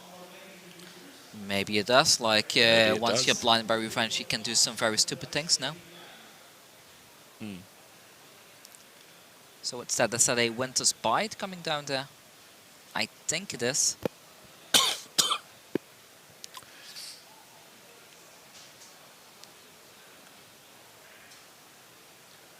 So this is, finally the light is coming back on.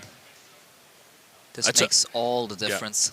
As I say, we have a technical team here, so you know the second there was a problem, the people were put on to fix it. So don't worry about that. If the lighting goes off for a bit, we'll make sure that it's dealt with. All right, here's the Mangle coming down. The Mangle doesn't really get rid of any of the equipment, but it's still an 8 attack. Plus, we've seen some of the Oldhim players playing things like Pummel, so there's still the risk of a Pummel suddenly getting played on top of this.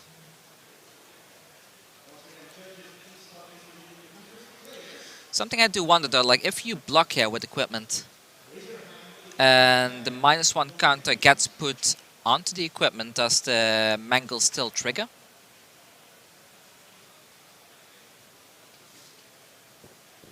I think the damage calculation happens before the combat chain will close. So if you put -1 on something with temper, it should break if they block with it as well. Yep. So if you block with the Courage of Bravehold, then it should actually break after that as well.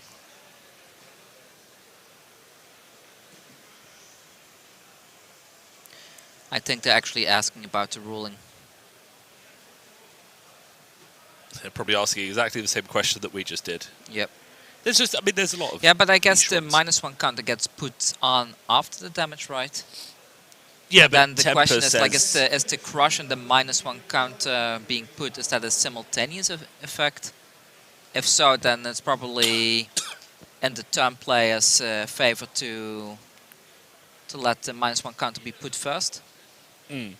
I don't think the -1 counter affects the defense of the item that's blocking, but I think there's a question as to whether or not it... But that's not the thing, because the mangle destroys equipment that has a counter on it. We have judges in chat, which is very good. One is saying -1 counter gets put on when the combat chain closes. Temper checks when the combat chain closes. If that means that it's a simultaneous trigger, doesn't the... The turn player gets to choose in what order they resolve. So would you be able to resolve Mangle and then Temper? That's very interesting.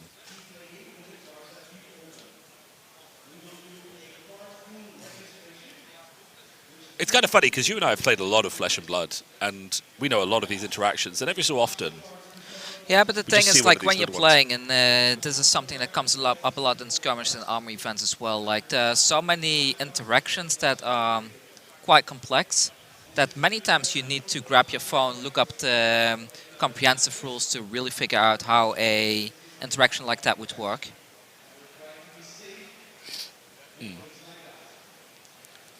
And it's something I would definitely suggest other people to do as well. If you're at an event and you're not sure, call a judge, look up the comprehensive rules, and figure out what is the optimal or the correct way of playing.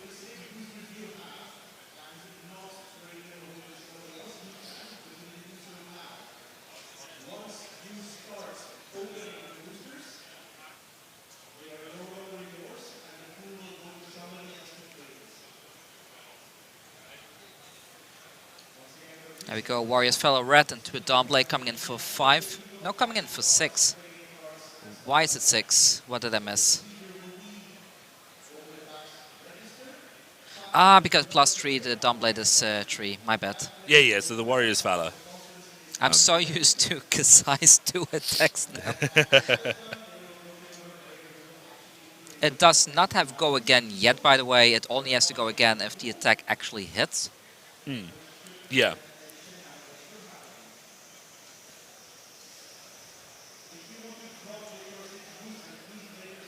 This definitely feels like it's definitely an uphill battle for Dorinthea. Just trying to get these hits in to get the go Especially again. being at 10 life already. Yeah, exactly.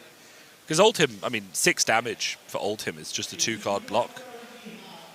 But even then, he's probably happy putting in 3 cards to stop this and then just swinging with a hammer sometimes.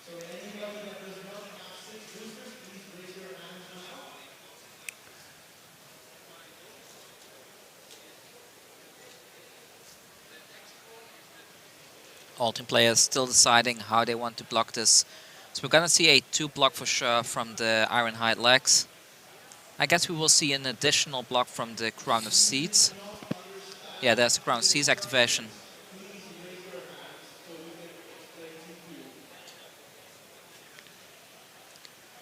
And we see the Out for Blood coming in for an additional 3. Usually Oldhim should be able to manage that. I think so. If they have a defense reaction, because Oldhim's activation itself is not enough. It's actually very funny, and I think you'll notice Okay, this as it well. does hit, and so the +1 from the Out for Blood will be active on the next attack. So the Dawnblade will be coming for 4 for sure, and I believe the Braveforge Bracer have been activated as well, so that's 5 damage. Very nice. So here's a question for you. How many times have we actually seen Oldhim's hero ability being used in a 0. game? Yeah. At least in stream, 0. Yeah. Like I've seen in real life a few times, but So this is one of the heroes where his cards and his equipment is really good, but the hero ability itself is very edge. And it's I almost, think the hero ability is like it's like a bit overkill almost. You Yeah. don't really need it. You have so many good ways to block already. exactly, and it's like any defense reaction in your deck is kind of better than pitching a blue to block 2, but it's still just sort of the thing. You think it would come up a little bit more. Yep.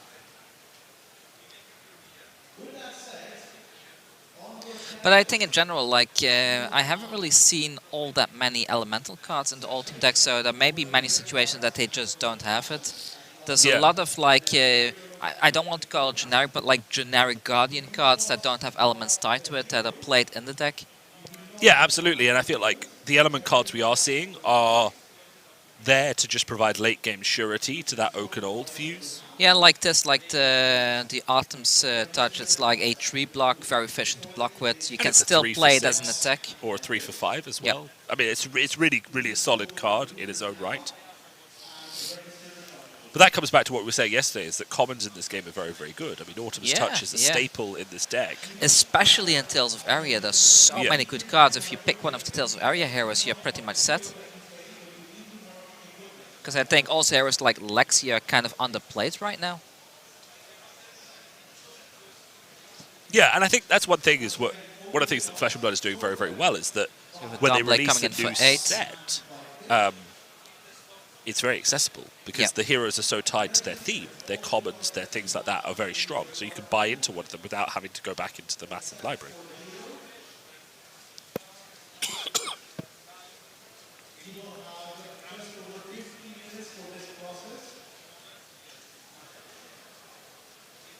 Yeah, an 8 attack is very annoying for Oldhim because if this hits, then the Steel Blade Supremacy will give Dorinthea an additional draw.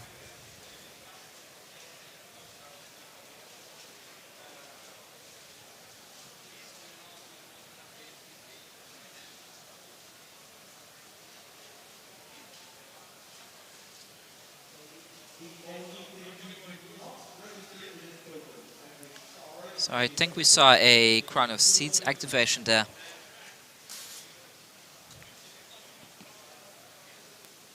That means that Oldhim still needs to block at least 7 damage to stop that card draw.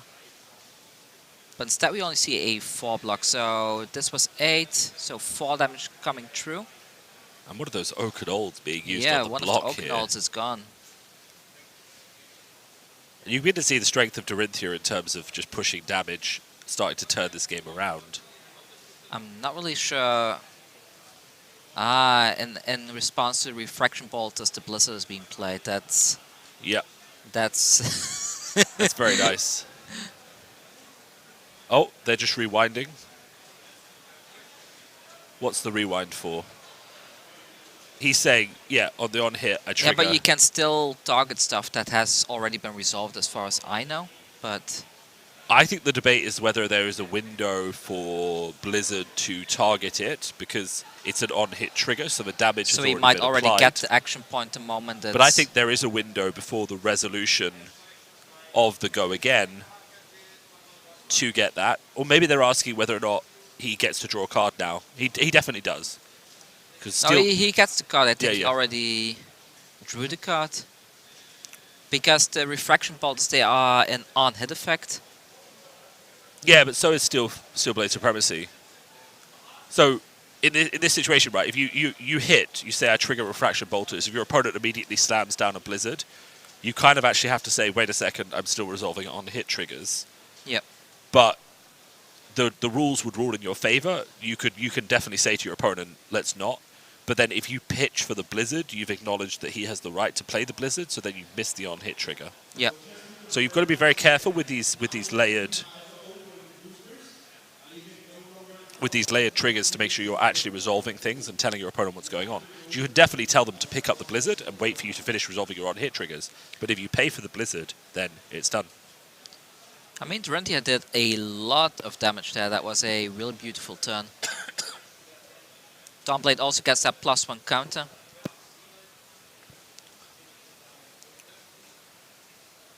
That +1 counter is vital in this matchup. because you get that 4 attack ratio, so then it can't just be blocked with 1 card. Not that you ever block Dorinthea with 1 card, but you know. I would like you to play some attack reactions on me. I'm only blocking with 1 card. Please buff your weapon up to 9.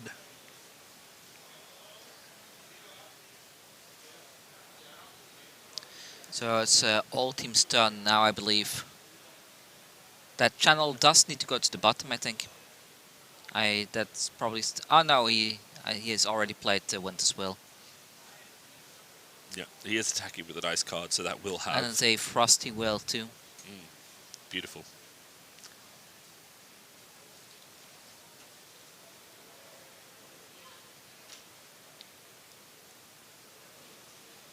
The annoying thing for the Dorinthea player now is that they can't even block with equipment. And it seems they took the full damage. Quite risky.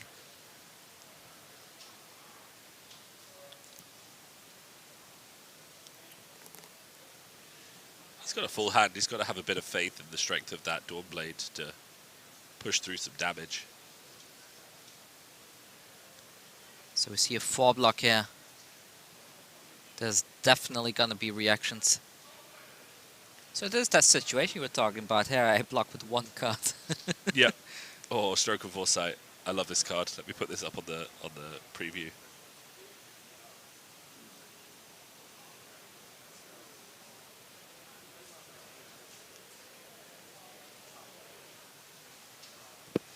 There's the Razor Reflex as well for an additional +3. So this is presenting lethal now. And there we go. There it is. Oh, he shows that I'm cheeky. very surprised with the 1 block. Like, Yeah. if you know Dorinthea has a full hand, you know, like, every card in the hand is potentially a +3, right? Yeah. Or more. Absolutely. So I'm really surprised as well, actually. I think he should have overblocked there for 9 or so and just keep coming in with the hammer. I mean, I think so too, especially when Dorinthea is already at 8 life. and we talked about this yesterday. Dorinthea is strong and her attack reactions are strong, but she has a density of red cards that can push damage. And it's very, very easy for a slower player to just basically tank the turns where she's playing a red. And if you blocked for 9 there and you got rid of some of her Warrior's Valor or her Go Again, you'd find yourself very, very positioned to survive the later turn. She just wouldn't be putting out as much damage. Do you think this is how to say? Do you think the Oldhim player might not have played as many games against Dorinthea like some of the other players at the event? Because we haven't seen Dorinthea being played much, so it could be a case that this is a relatively new player that maybe started in Tales of Area that hasn't really experienced what Dorinthea is capable of doing. I think this is one of the places where like player skill really comes into effect in the long-term health of the game. Because, as you say, I mean, in the Crucible meta, you know, just after the Crucible meta, in the early Tales meta, Dorinthea was really, really strong in Blitz. So if you were here in that meta, then you've played 50, 60, 70, 80 games into Dorinthea. Yeah, you know what to expect. Exactly. So.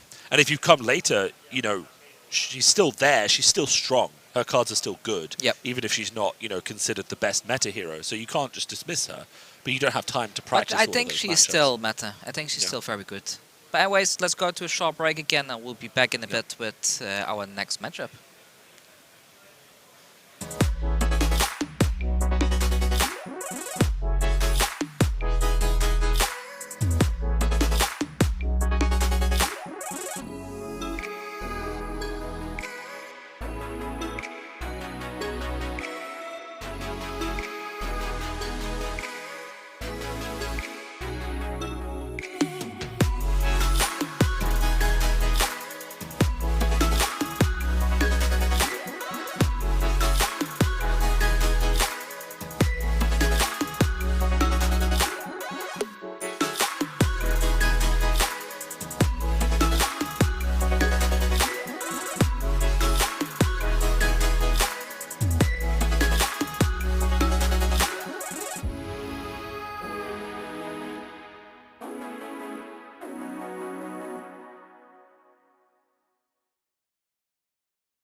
right, a victory for Dorinthea. How do you feel?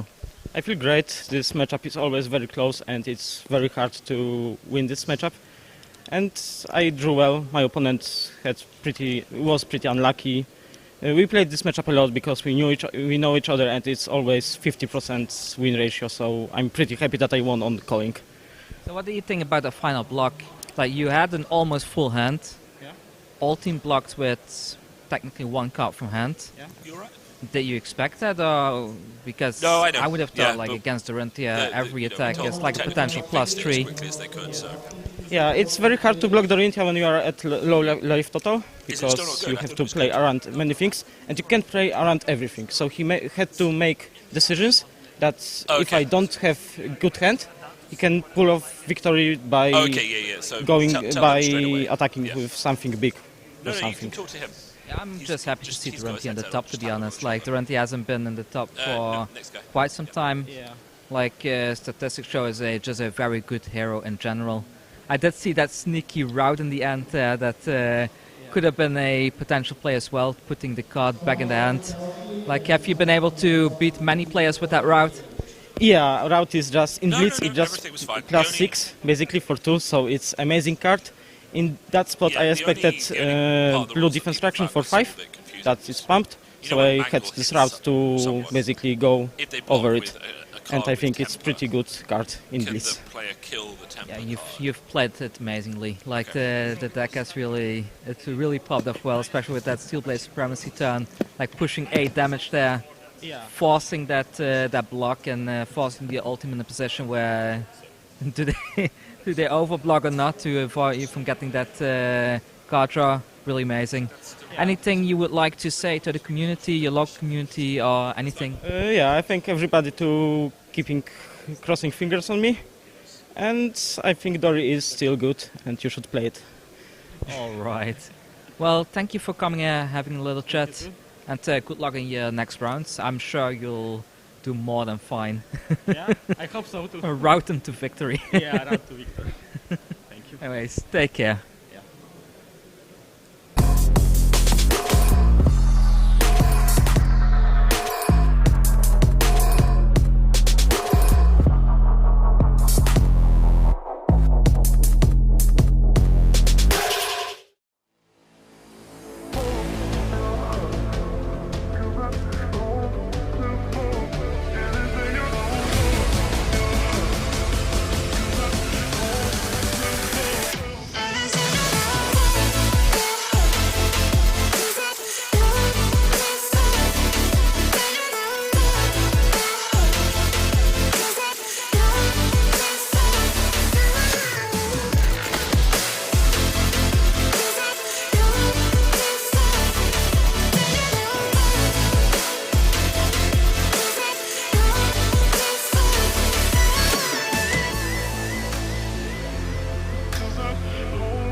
Consoles, you ready?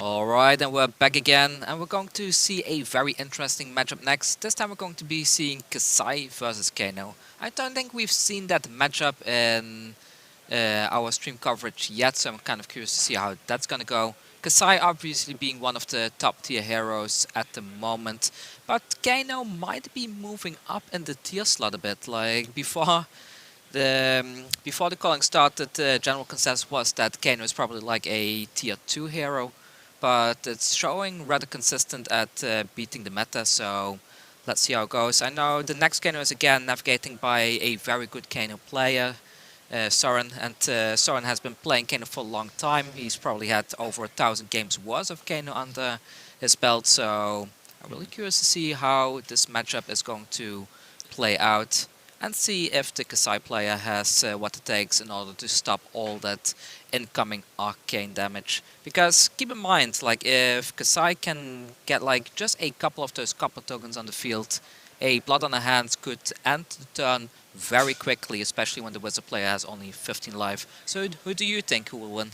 I actually think Kano is slightly favoured in this matchup. I think what we're seeing with Kano, and the reason that he's doing so well this weekend, is that aggro metas are, very, very good for Kano because it reduces the amount of blues in decks, and it reduces that density of cards that can block arcane damage very well. And that basically creates a field where Kano's attacks aren't being blocked, and it gives things like Blazing Ether and all those combo cards like Aether Wildfire that chance to really ramp up the damage quite quickly. So I think when it comes to Kassai, we're not going to see as many blues in Kassai as we saw in Oldhim. Yeah, generally like 10 blues, sometimes 12, so... Exactly. And once those are pitched in Blitz, they're not probably going to come back for the rest of the game.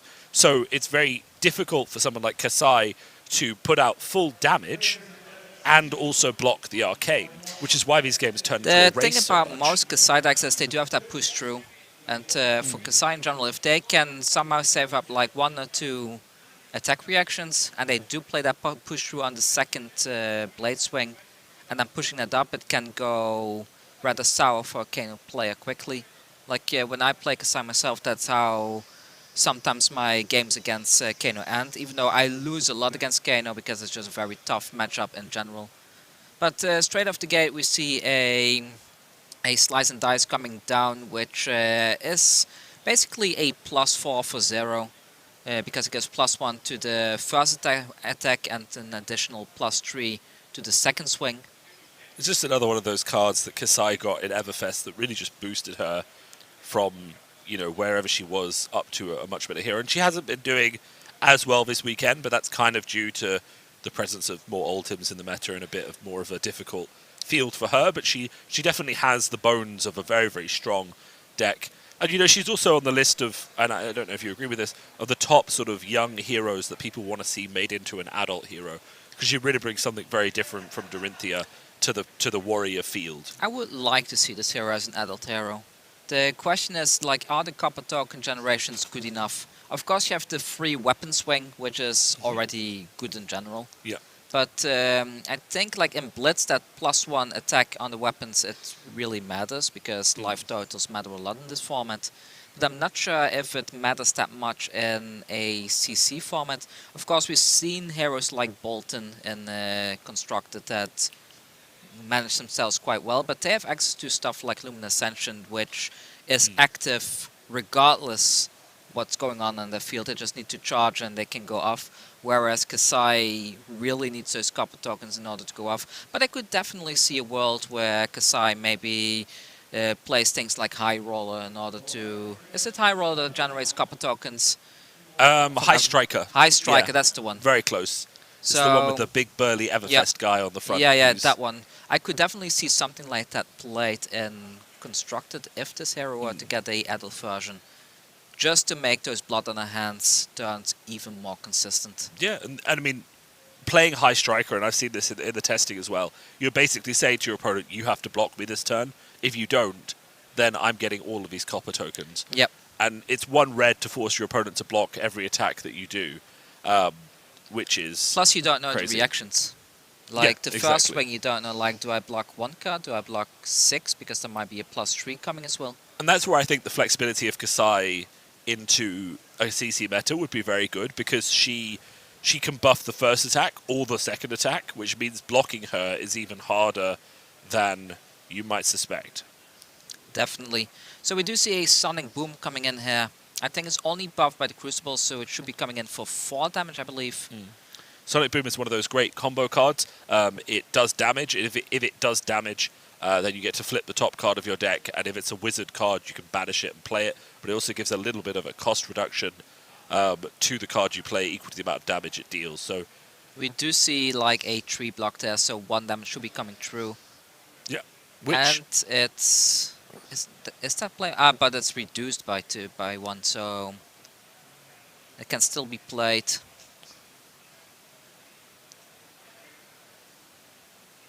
So we see the Forked Lightning coming in with the Metacarpus Snow, so that should be 6 damage here. that is a very early use of Metacarpus, don't you think, though? I'm not sure if I would have used the Metacarpus here, but Soren is like a master wizard. Yeah, it's true. He knows what he's doing.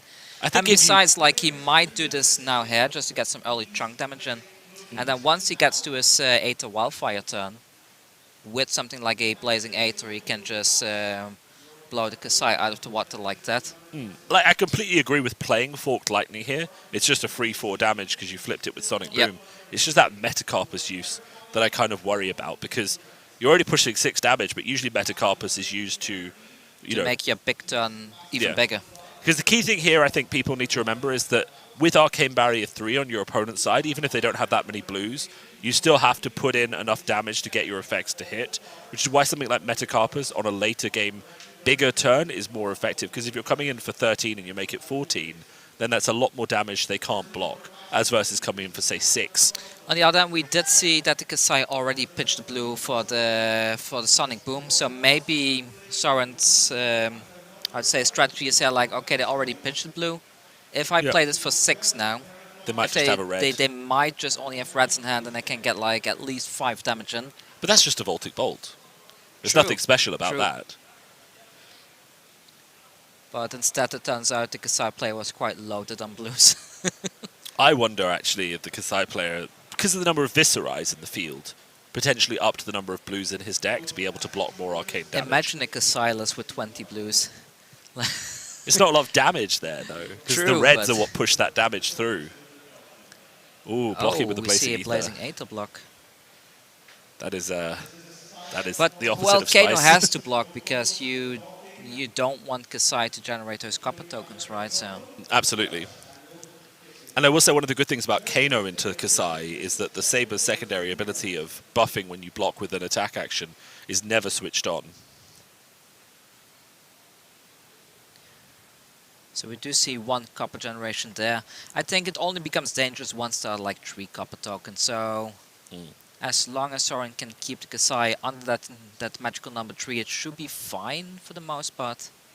And remember, for Blood on your hands, it's 6 copper tokens is the max that you can spend. So It's the max, yeah. But once you have 3, you can give go again to your weapons, an additional swing to 1 weapon, and you can already go in for like 2/2/2. Absolutely. Of course, there's not going to be any, or probably not going to be any attack actions in the Kano deck, so the Sabers are not really going to get pushed by that.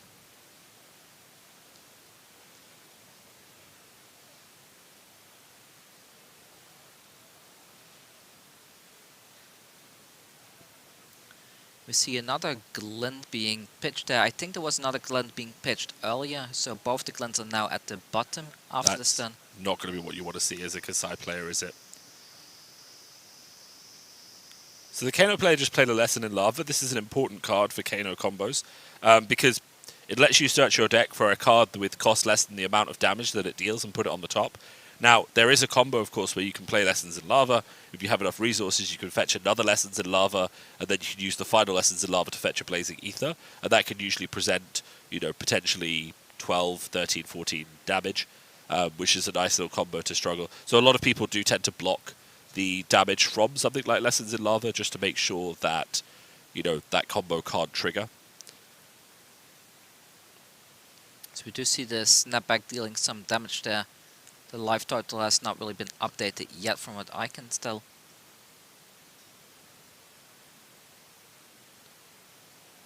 And we have a Spoils of War play. So I guess with Spoils of War, it's one of the situations that a Kano needs to block every single attack.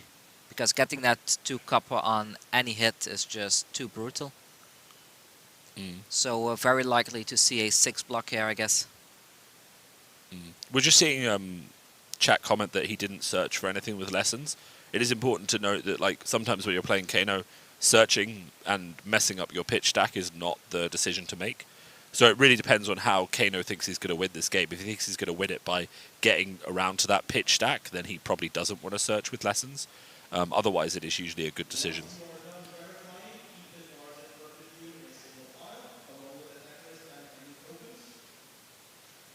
He is holding those 2 cards, so yeah, he's definitely going for that 6 block. And blocking with a Stir the Aether Winds, that's a very powerful card to get rid of in a block. But he has to block with everything this turn anyways. There's no going around it. Like, getting 2 coppers now from the Spoils of War plus the additional copper from Kassai is just not something that you can allow as a Kano player, because then 1 Blood on the Hands will end the game rather quickly. Of course, we do see a Blood on the Hands in the pitch zone already, so the likelihood of there being another one is a lot smaller now. Or he's got one in his hand and it's going at Arsenal. Could be. Only a 3 block. Well, it is a 2 attack, so I guess he is really hoping that there's no reaction. And there isn't, so well played there.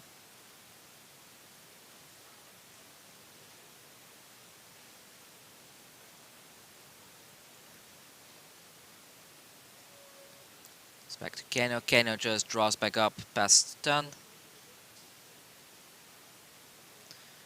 Let's see, so we have an Outland Skirmish. I think it's a blue one from what I can tell. I see a Hidden Run as the 3rd card there, I believe. And another Outland Skirmish, a red one this time. And I think that's a Blade Runner, if I'm not mistaken.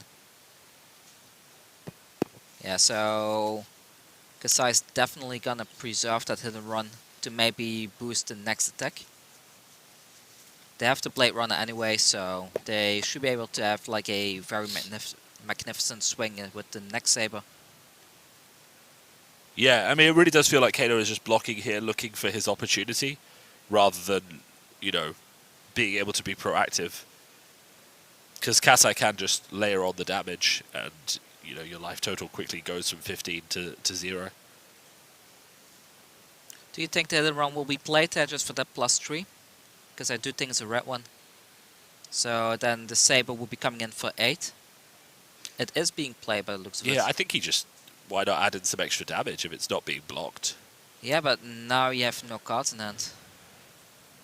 True, true. Which, he is shields down, but... Which could mean, like, in a case like this, if Kano has that Forked Lightning... I mean, 12 damage is perfectly reachable by Kano, as we both know, but... Because there's a certain element of bluffing that you need to do, right? You need to hide information from your opponent to make them think you have the blue, that they cannot go for the kill.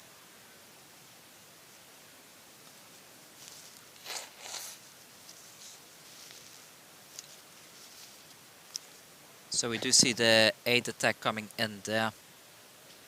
Oh, such a strong, so strong. And it has go again. I don't think he's going to do anything with that go again. Unless you have some cheeky 1 resource attack action in the arsenal. Nourishing Emptiness, no, that costs 2. But it would be really good if he just snuck in something, yeah. I wonder if he plays Nourishing Emptiness. I know Dorinthea have started putting it in just because it's a dominated attack that can give you a 5-card hand. I play 2 of them, personally. Because you have so much go again, like even if you don't have the Nourishing effect, then it's still a 6 attack that they don't really expect. Nourishing Emptiness is such a bizarre card because the only decks that can play it consistently are the ones that don't have attack actions. Yep. And, like, there's just so few of them that you almost forget it exists, and then it comes out, and you're just like, oh, wait a second. Kano just hit me with a 6 attack dominated on turn 1, and now he has a 5-card hand. Okay, there's a Tome of Fyendel. Oh, I love it. I was about to say it's 4 life, not 5. And then you trigger Kano a few times. Yeah, as long as you have that one card in your arsenal, it's Yeah. fine, right? So. Oh, Ether Spindle. Lovely, lovely. I do see the Nourishing Emptiness in the hand and the Kassai players at the front. Mm. So that answers that question. And I think he'd be quite happy as well if he just blocked some arcane damage this turn. Oh, nice. A very lovely artist proof. For those of you at the venue, you can get those upstairs. Yeah, I mean, the artist will happily sign any copies of Emeritus Scolding you bring to him. I think he charges a few euro for it, but if you really like the card, it might be a good idea to get some signed. I know that I've got it on my list of things to do this weekend.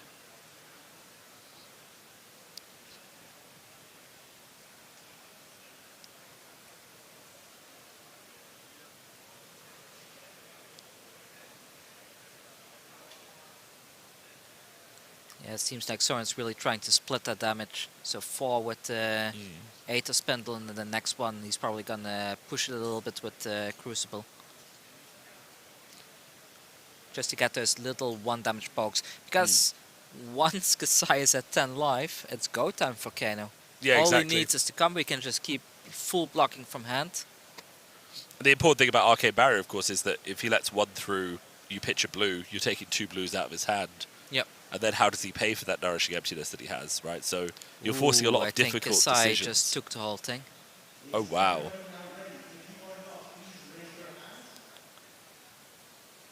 So to understand why taking all the damage from Ether Spindle is so important, you have to remember why Blazing Ether amplifies the damage that you've already dealt. So if you have another blue in hand and you see a Blazing Ether after dealing 4 damage with Ether Spindle, you just put that Blazing Ether on the top of the deck and you just take another 4 damage for free. I don't think he has it though. No, I I see an don't- Aether Wildfire there that he might want to put at the top for the next turn. So I think the Aether Wildfire will go on the top and the rest to the bottom. What do you think? Do you think he wants to draw that Aether Wildfire? I guess he could. I yeah. mean, Just he has the arsenal boot it. still, so... Oh, true. Yeah, if he gets Kassai low enough, then he might just try and boots into Wildfire. I think Kassai just took 4, so Kassai should be at 8 now, if I'm not mistaken. The life total has not really been updated yet by the looks. Yeah.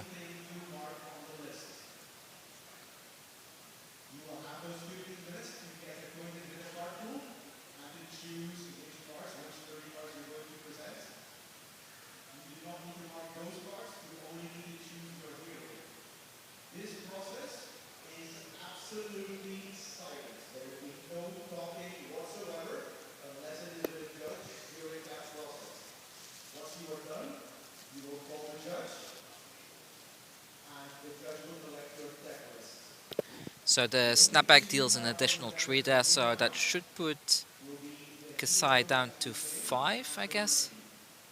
Yep, if we can get that the life total updated, that would be great. There we go. Perfect.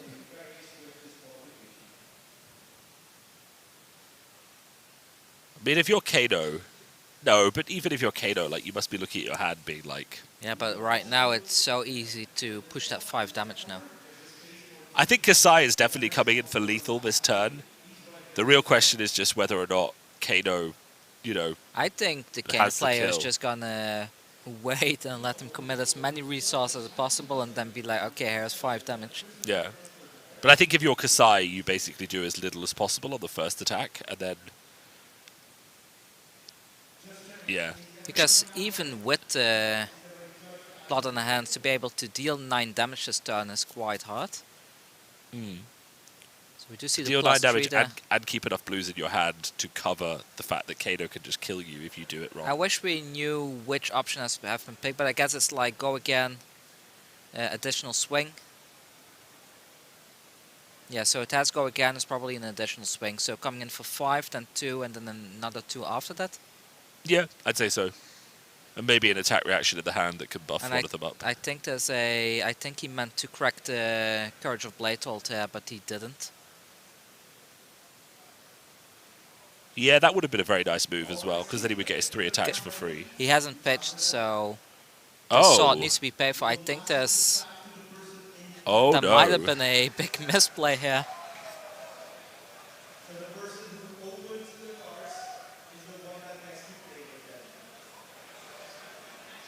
They've just started the sealed downstairs, and I'm gathering by the cheering that someone has probably pulled a heart of Fiandel. At least 1 or 2. It's always nice when you're playing sealed and you pull a really expensive card, but of course in the new set, you won't be playing with that card. You'll sleeve it up and you'll put it to the side, which is good. So your cold foil will be protected, but you get to put it in front of your opponents and make them stare at it while you play I'm something still not else. sure what's going on here though, because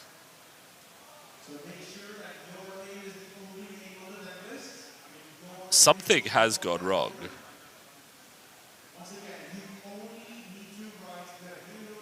He's tapping it. He's talking about it. He hasn't done it.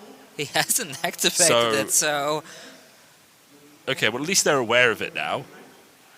And he hasn't pitched. I think Soren's also gonna say that. Yeah, but I didn't see him. Um, Yeah, can you do this retroactively? I think yeah, it depends what the opponent agrees to. I don't think you get to crack it afterwards.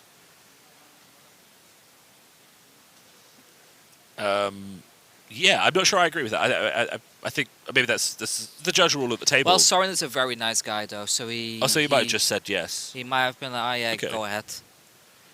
Yeah, or maybe the opponent said it and forgot to turn it over or something, and that's Could why be, we're could be. confused. Like we don't get the audio feed from the Yeah. match itself, so a lot of things we don't know. Yeah. I mean, we have to assume he broke coverage because I think the correct ruling, if he misses that trigger and didn't pitch, is that he has to pitch to fix the situation. But obviously, it just gets sorted out at the table sometimes with this stuff because it's the easiest way to deal with it.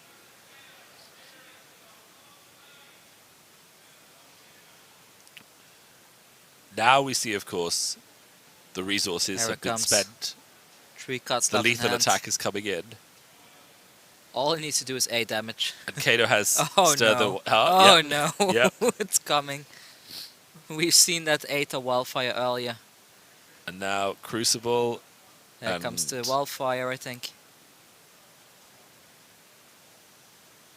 I mean, he just has to get to 8 damage, right? So +3, +1, that's +4. There it is. Ether Wildfire, yep. So that's coming in for 8 now. So, does he have a sigil? I don't see a sigil. I don't see a sigil. I see a it's GG. game. Alright. Really well played by Soren. And we see again the danger of just going very low versus Kano, because then you stop being able to basically commit your hand to any sort of large maneuver. You really just have to, do small pokes and hope that you can get in before he kills you. Yeah, definitely. But, well, Soren is good at that. So, whittling the opponent down long enough until he can go in for a combo turn. And the thing about Kassai is, like, you need to commit a lot of resources in order to make your plays right. So, you usually need to pitch your blue in order to tackle your weapon. And you need 1 resource to give go again, which is another card that's not in your hand, which is something you don't really have with something like Ninja, because you just pitch a blue, attack. But in case of Kassai, like, just to attack with the 2 sabers usually already represents 2 cards. So a And lot this is- of Kano players can take advantage of that. Yeah, and it's a bit unfortunate, of course, for the Kassai players that, unfortunately, I think this was the last Kassai player on sort of 8 and X. I can't remember how many losses, but the fact is that Kano has stepped in here and added to the pressure on Kassai and other heroes like that in terms of, Oldhim, Viscerai, and Kano also being able to push the Kassais down. I think we're seeing the strength of Ether Wildfire that came out in Everfest, just giving Kano that extra reach to combo and win these matches. And we do see like a lot of decks that counter decks like Viscerai also are capable of countering decks like Kassai. Yeah, exactly. So I kind of expect Kassai to fall a little bit out of favor in the next few months or so. simply because the deck is too fair in what it wants to do. Yeah. It doesn't have that high roll potential to really push a lot of damage in one turn. Sometimes with the push through, like I mentioned, but those kind of turns, they are very rare and very far in between because you Absolutely. also need some attack reaction stuff to make that work. But of course, it all really depends what we get in Uprising, because if we get that Shadow Warrior corrupted Minerva that people keep speculating that we might get, then Warrior could see a whole new lease on life. But really, as we said, we have no idea what's in that, and I think it's time to break. So we'll be back soon with another match for you guys. So I hope you're having a great time, and we'll see you again shortly.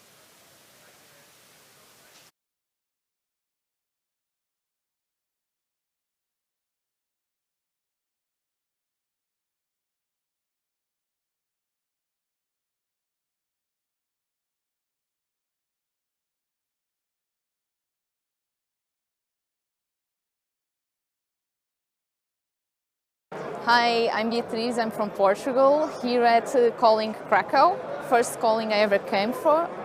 It's the first calling in Europe, it's been super fun, the venue is very beautiful, lots of Instagram pictures.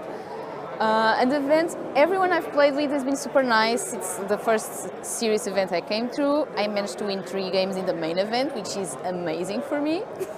And now we're playing a chaotic draft, no one knows what they're doing. Super fun, can't wait to play more tomorrow.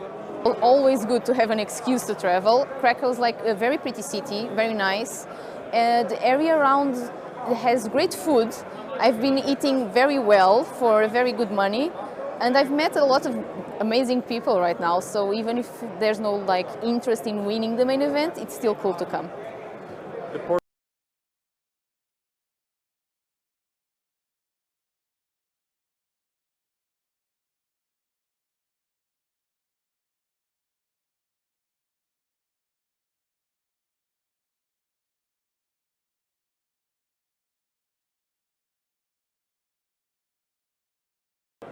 So hi everyone, my name is Erika Forsleff. I am a Swedish player coming here to Krakow playing in the main calling event that has been happening today. I played Briar today and I went 6-4 after some really nasty Viscerai matchups that I ended to counter in the end, so it was very fun. Super fun to be here in Krakow. It's my first time in Poland, and every single one I've met so far has been super friendly, and it's super fun to play against another opponent than the ones that you meet at your local events, of course. And yeah, so it's super fun coming to an event like this. You meet so many new players, you see so many new faces, you meet a lot of new heroes you probably wouldn't meet when you're playing at home in your local armories. And it's a super fun experience. We come here from Stockholm with 7 friends of mine, and so we make it quite a big community where we travel together and talk about the experience, and we learn so much. Like, it's a very, very intense experience. Playing 10 matches back to back without a break is very intense. Although it's blitz, it's very fast-paced games, but in the end you learn so much, and you take away so much things from this experience, and it's just super fun to play and meet all of these amazing people that are just as much a fan of the game as you are. Perfect. Yeah, thank you.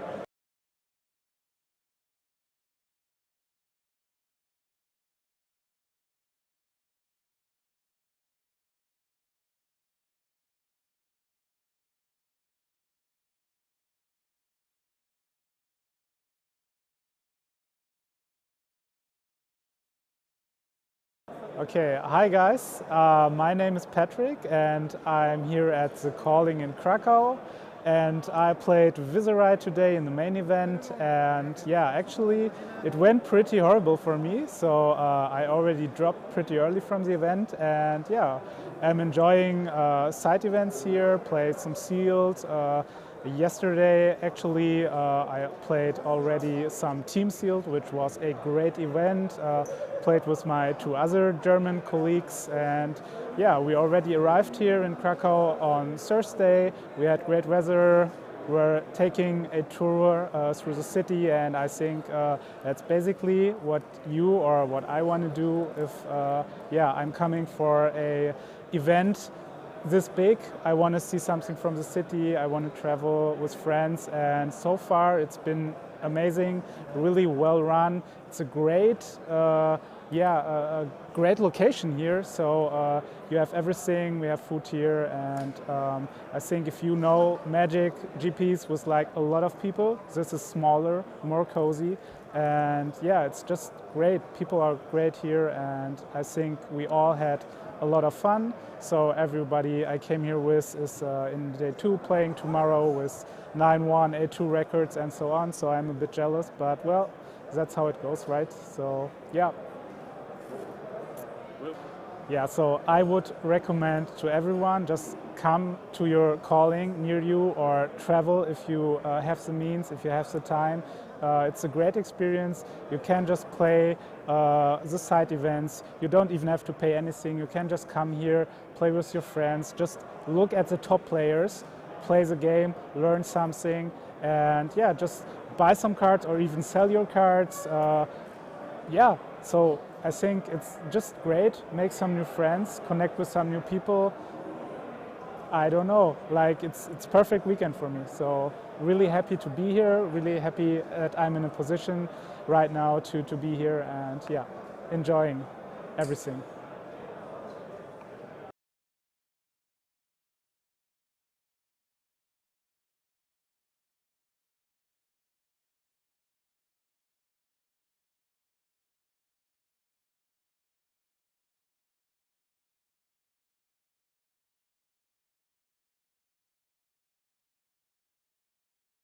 All right, hi, I'm Philip van Donselaar. I'm from the Netherlands.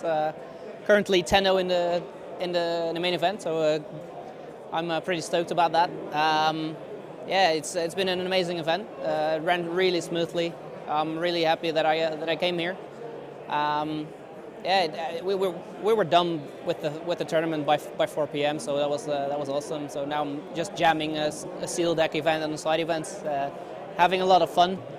Yeah, I definitely recommend going to Calling. So I played Magic before for 15 years, so I was really unhappy when they took the Grand Prix away. And now I'm really happy to be playing some competitive events again. And yeah, this Calling is a perfect spot for it, and I'm doing great. So I'm definitely recommending it. Yeah. Okay, you can start it. Hello guys, my name is Lan and I'm from Slovenia. So props for the organization of this tournament. It was a great tournament, a lot of people that came from all around the world. And I really enjoyed the tournament itself. Flesh and Blood is an amazing game, and I'm glad that it's getting a little more recognition. And for the future, maybe like some limited callings would be great, because I have a community of people from Slovenia that would love to play limited. But just having more callings, I know it's hard during this time of pandemic, but the fact that you were able to organize it, and despite the fact that you are neighboring a country that is currently in war, so props to that. And it's really admirable that you decided to put the funds towards that. So yeah, all the positive experience, great city, and I hope the day 2 will bring some good plays, and yeah, so you guys at home can also enjoy the stream.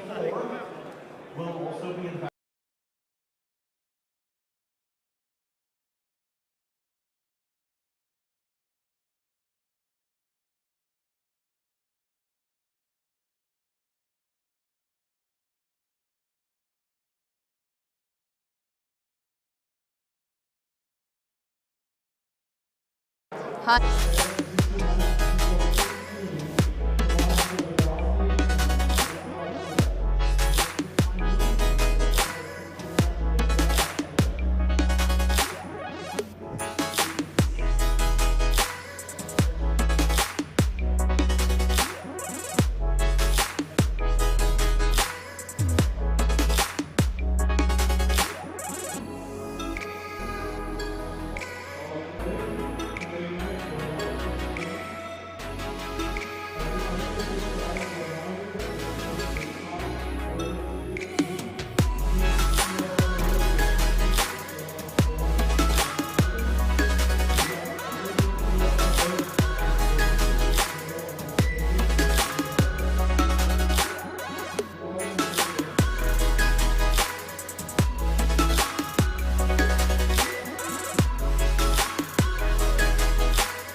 Right, and we're back again, and we got a deck list for you all today. Like, there have been a few people in the chat asking for deck lists all day, and we got the Dorinthea deck that we've seen earlier today.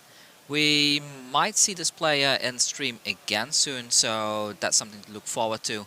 But let's have a look at the deck list in general. So we see the very generic Dorinthea lineup. We do see a Gambler's Gloves in there, which does suggest that this player was expecting things like KO or Reina in the top, just to be able to disrupt that dice roll play if they do get like a 5 or 6. And we have a very nice lineup with like a hit and run ×2. Ironstone Response is very generic, that you see in most Dorinthea decks. Out for Blood, which can make the second Dawnblade swing a little bit stronger. Razor Reflex is something that I personally haven't really played in Dorinthea, but I do see it in a lot of decks out there. Rout, well, I already said in the interview earlier, Rout really wins you games. I just love Rout. It's such a good card. Back in the day, like during the pre-crew, I even thought that this card may be a little bit too much for Blitz, simply because like a +6 and you cannot really do anything against it. Sharpened Steel, Sigil Solace to extend the game a bit. Spoils 4. Yeah, very normal Dorinthea lineup here. Let's see how many blues this deck runs. So see, that's 6, 12, 14 blues, so this deck is definitely optimized for things like Kano and being able to go up against things like Viscerai, which is something that we did expect earlier as well. Those blues will be able to stop quite a chunk of all the arcane damage that's being swung towards this hero.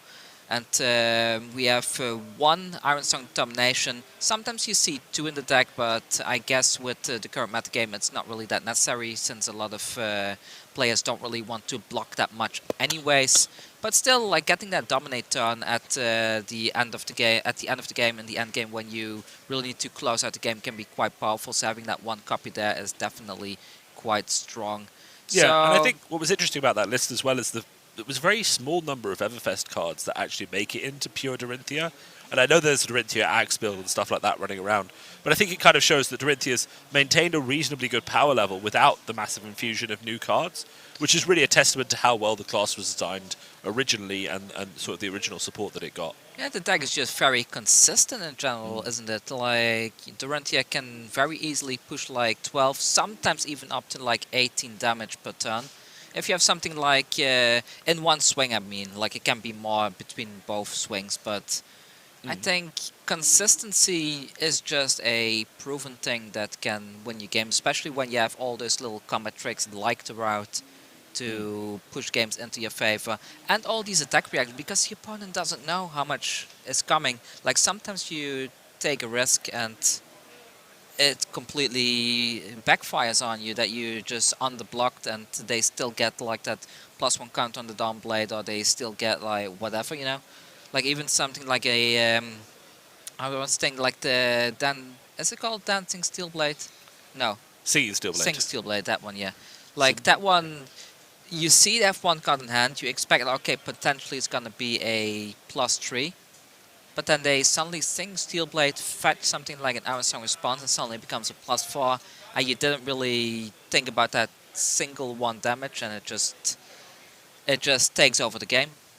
So a lot of people in the stream are just asking, you know, why have we picked this matchup? Why we aren't picking people who have more wins? I think the important thing is that what we're trying to do in the Swiss rounds of this event, much that we did yesterday, is give people a bit of spotlight who are playing, say, you know, other heroes, maybe not the heroes that are at the top of the meta, because of course we're going to break for the Swiss in one more round, and then we're going to go through to a top 8, and all of those players, we featured some of them yesterday, are going to get, you know, games there where we have top 8. We're going to feature some of the best players in the game. It's important to give a bit more of a spotlight to these other matchups that are further down the ladder, because, you know, we're going to see Kano, versus Viscerai, we're going to see Oldhim versus Viscerai, but are we going to see Dory versus Icelander? You know, no. So let's give these guys a bit of a shot and see what they are.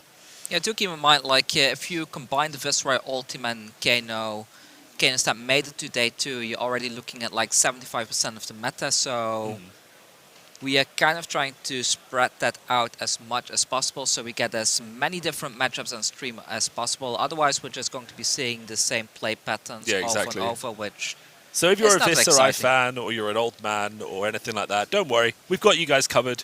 There's a certain point where the rest of the day will probably be a lot of those people. I And, think so, yeah. Yeah. So we see a star coming up straight away. I think it's a red one even. Mm-hmm. Into a Crucible, so do you think there's a combo turn coming up here? Well, we can see the Voltic Bolt, so I don't think there's going to be much of a combo, but it is going to be a decent chunk of damage. So let's see, Voltic is 5, I believe. Or is it 6? If it's a red Voltic, then it's 5, so this is going to be coming in for 9. Dorinthea only has Arcane Barrier 2, so that's at least going to hit for 7. And, you know, that's a really good start for Kano. It's a massive chip. And obviously using something like your Stir the Ether Winds turn, you know, early on means you don't have as much combo potential. But, you know, just doing that massive chunk of damage at the start is going to make you feel kind of good. I also called Icelander Kano. I'm sorry. There are other wizards in this game. So we see the very generic Dawnblade for 3. The Dawnblade for 3, potentially 12. It's just so scary, isn't it? He's got a three card hand. He's got so many options. Let's say, I think I see a Glint Quicksilver or a Sigil. I'm not sure what it is. Could be a Sigil. He shuffled really quickly and then he put his hands down. Yeah, there's another thing with hand shuffling. You make sure that the casting crew doesn't know what's in your hand. So we see a block with this rounds on me. I love that card so much, but I think it's definitely hard to find a place for it in this current meta. Giving your opponent a card draw is difficult. But, you know, it does have utility against go-wide decks. It can bring you some sort of edge by giving them -1 all their attacks.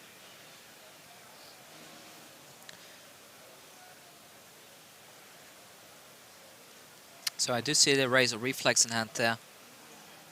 1 card goes to the top. Yep, so Stroke of Foresight will draw you a card if they've blocked with a card from hand. But you do have to put a card back on the top, so it's not Or free the card bottom. draw. Or the bottom. So it is true, very, very nice to be able to fix your hand for the next turn. Very good. We do see the sink, though, so the initial block plus the sink is going to be a nice chunk of damage. There comes the Razor Reflex. I don't think Icelander has anything against this. No, but that's a lot I of... see a Sigil in the Icelander's hand, and I think that's an Emeritus Scalding behind the Sigil. which he's surely going to want to get into Arsenal as well.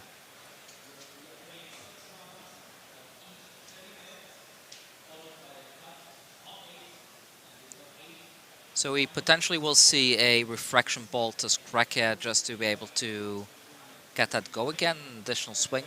I think for actually, sure. does Thomas still have resources left? No, Oh, right? no. He used all.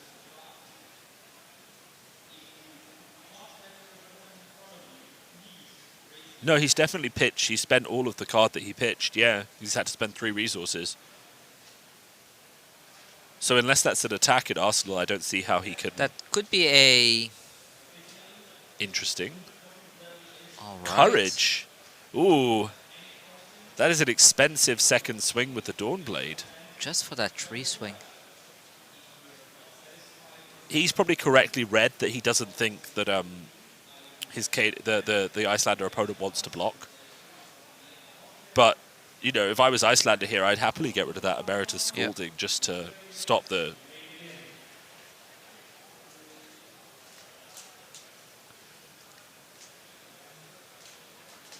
I'm curious to see how this is going to be blocked. Yeah, it's a very aggressive play. I mean, I quite like it, but I always like the aggressive plays. And I suspect that he probably has a free attack reaction in Arsenal. Then again, you do have only 2 Arcane Barrier here, so maybe the Dorinthea player has to be aggressive here.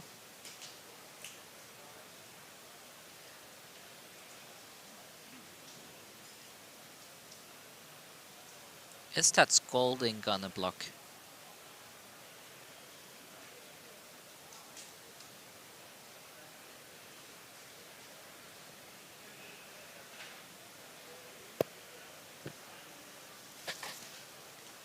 Okay, the Scalding is gonna block, and we have the response. It's just a +1 on the response, but enough to get the counter on the Dawnblade. But that can kind of snowball out of control now for the Dorinthea player now. Absolutely. Because the first counter is the important one, because it gets you to that break point of 4. So let's see. So we have Hit and Run in there, Sigil of Solace, so it was not a Glint Quicksilver. I see an Overpower in the back, I think a blue one, and I believe that's a red Iron Song response. So I guess we see the Hit and Run being played for the go again. And then going straight into the Dawnblade for 4. Ah, that's a blue Iron Song response. So there is potentially room for like a Overpower onto this.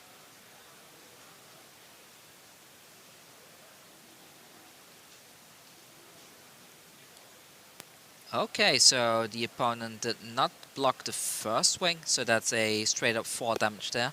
So the count on the Dawnblade is not going to go away.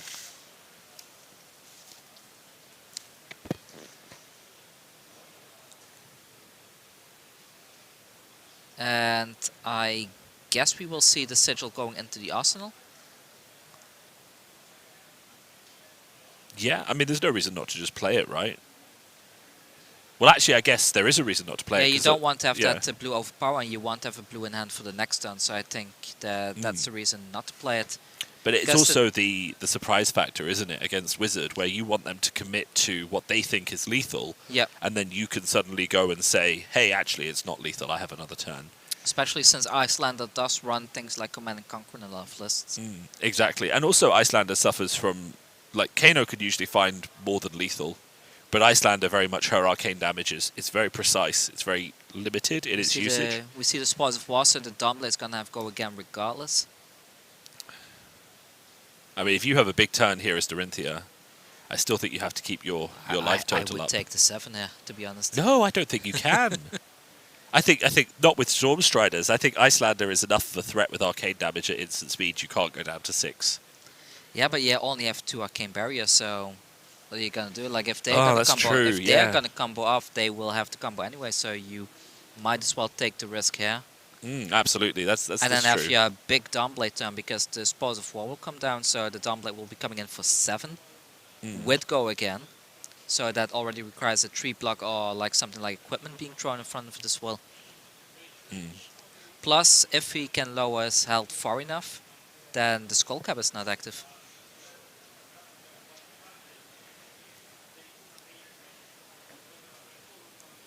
No, he blocks with the Spoils of War. All right. So that's 1 damage coming through.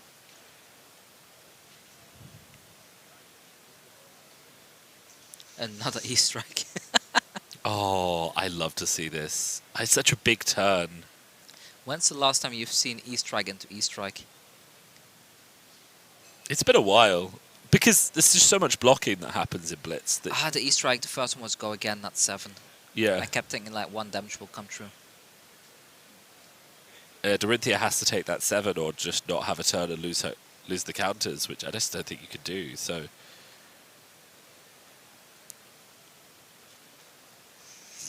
you think Dorinthea has to glint? Well, we know it's Sigil and Arsenal, so glint would be probably one of the best cards here, right? Because this right now demands 2 cards from hand. We see that Channel Lake Frigid in the Icelander player's hand, which is something that they probably really want in the arsenal. I see a Stair there as well. Yeah, I think the thing is that the best hand that Icelander probably has right now is just Voltic Bolt for 5 or 6 even. But the problem with that is that Sturdy Aetherwinds only blocks for 2, so you're kind of in a rough situation where you can't block all the damage. Ah, they're going for a combo turn. Ooh. This is interesting.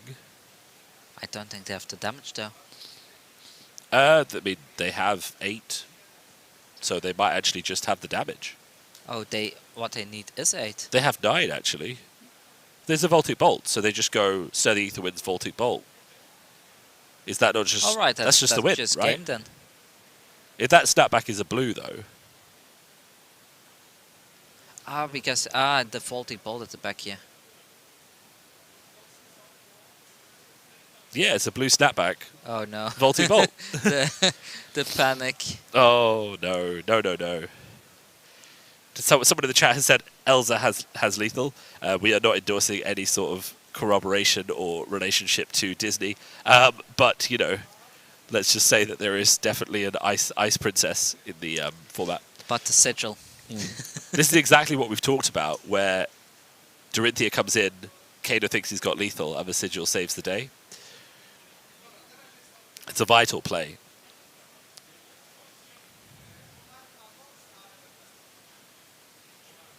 However, I will say, I think... No, he pitched the snapback, didn't he? Yeah, so... Dorinthea is still in a very rough position, but... Icelander's about to take some damage. Well, that 5 will come true for sure, right? So, because all the cards have been committed to that one combo turn there. Yeah. If there's some go again here, I think it's over. If there's a glint, but the glint will not draw a card because it's not being blocked. And there's no resources left to...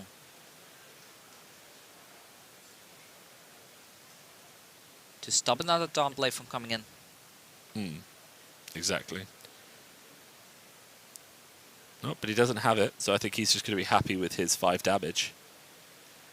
But this is a very precarious situation. Was it another sigil? It's a hit and run. All Icelander has to do here is find 5 arcane damage. I think it's a hit and run in the Dorinthea player's hand. I mean, if that's a blue Emeritus Scalding, you could just Arsenal it and then play it instant speed next turn. Yes, there's several Emeritus Scaldings in hand. Yeah, wow.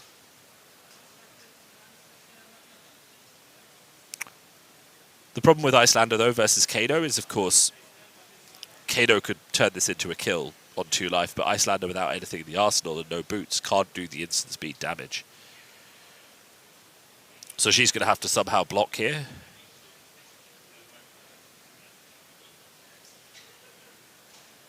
Though blocking, I mean, blocking with everything except one of the Emeritus Scaldings might get you what you need. Put it in the arsenal. Yeah, exactly. And then next turn, you've got your 5 damage right there. 6 even, the Metacarpus node is still active. Yeah, for sure. And to be fair, they do still have armor as well. They have Skullcap, which is on for 1, and they have Tunic. So we could see 11 block.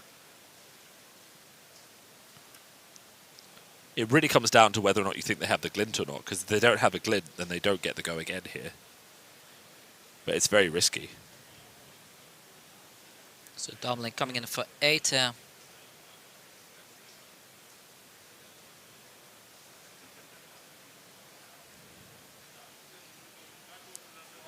Yep, just a full block for 10, I think. Yep. They didn't keep a Scalding, which is strange. Yeah, it looks like there's going to be a block, because we're going to see the fetch of the glint, the card draw. Oh! Oh, he's just going for the kill. Never mind fetching glint when I can just route something away. Yep. So +1 up to 9, +3 goes up to 12, and suddenly you thought you were blocking for 10, but actually you're not. You're blocking for 7.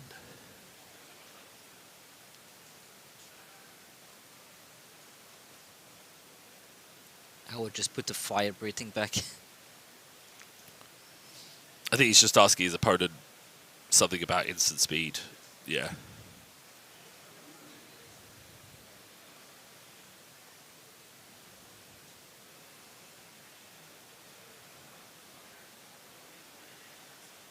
Let's see, it's 8 from the additional swing, 9 from the Sing Steel Blade. And that's GG, guys. Plus an additional 3. And he still had the Alpha Blood. So it's good to see Dorinthea like taking this win, just being able to put forward that damage. And I think definitely an interesting matchup to have on the stream. I think Icelander versus Dorinthea isn't a matchup that a lot of people will have played or seen, just because both of those heroes are, you know, not the most popular. So really happy to sort of just sit here and see how close this game was. That is the end of round 15, which means we are going to the top 8 now. All right. That top 8, we can tell you, still trying to figure out exactly who's going to be in there, so we'll come up with that already, but just in terms of looking at the qualified players, we can tell you there is going to be a lot of Viscerai, there is going to be some Oldhim, there is an Icelander still doing very well, and there is also a Kano player doing very well as well. So our top 8 meta is going to look like a lot of Viscerai, some Oldhim, some Icelander, some Kano, so lots of wizards, lots of arcane damage, and then one dude with a shield somehow still surviving, which is very interesting to see. So that's our plan coming up later. Obviously, before we get there, we've just got, you know, a bit more interesting. So we've just got, obviously, the interview with the player who just won that match. Which hero are you most excited to see in the top 8?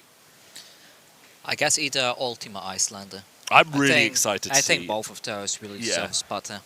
I'm really excited to see Icelander. I love Oldhim myself. I played him so much in Blitz, but I just love it when that new hero comes out and everyone just gets on board with it. And as we said a few times, finds the way to make it work into the meta. And we've seen that guy on stream before. He was our first feature game this morning, and he played so well. So it's a delight to see him doing so well again. Unfortunately, the Dash player we featured yesterday kind of fell off a bit after his wins on stream. Unfortunately, but still the Dash player did very well. Yeah, and it was such a good deck as well, so it's kind of disappointing that he couldn't pull it out a bit further and make his way forward into the top 8, despite making it to day 2. Oh, well, I guess we will be swapping to the interview in a second. And yeah, absolutely. We will see you all in a little bit.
Hello, welcome back. We just had the Dory player from our recent stream, obviously being able to edge it out versus Icelander. How are you feeling?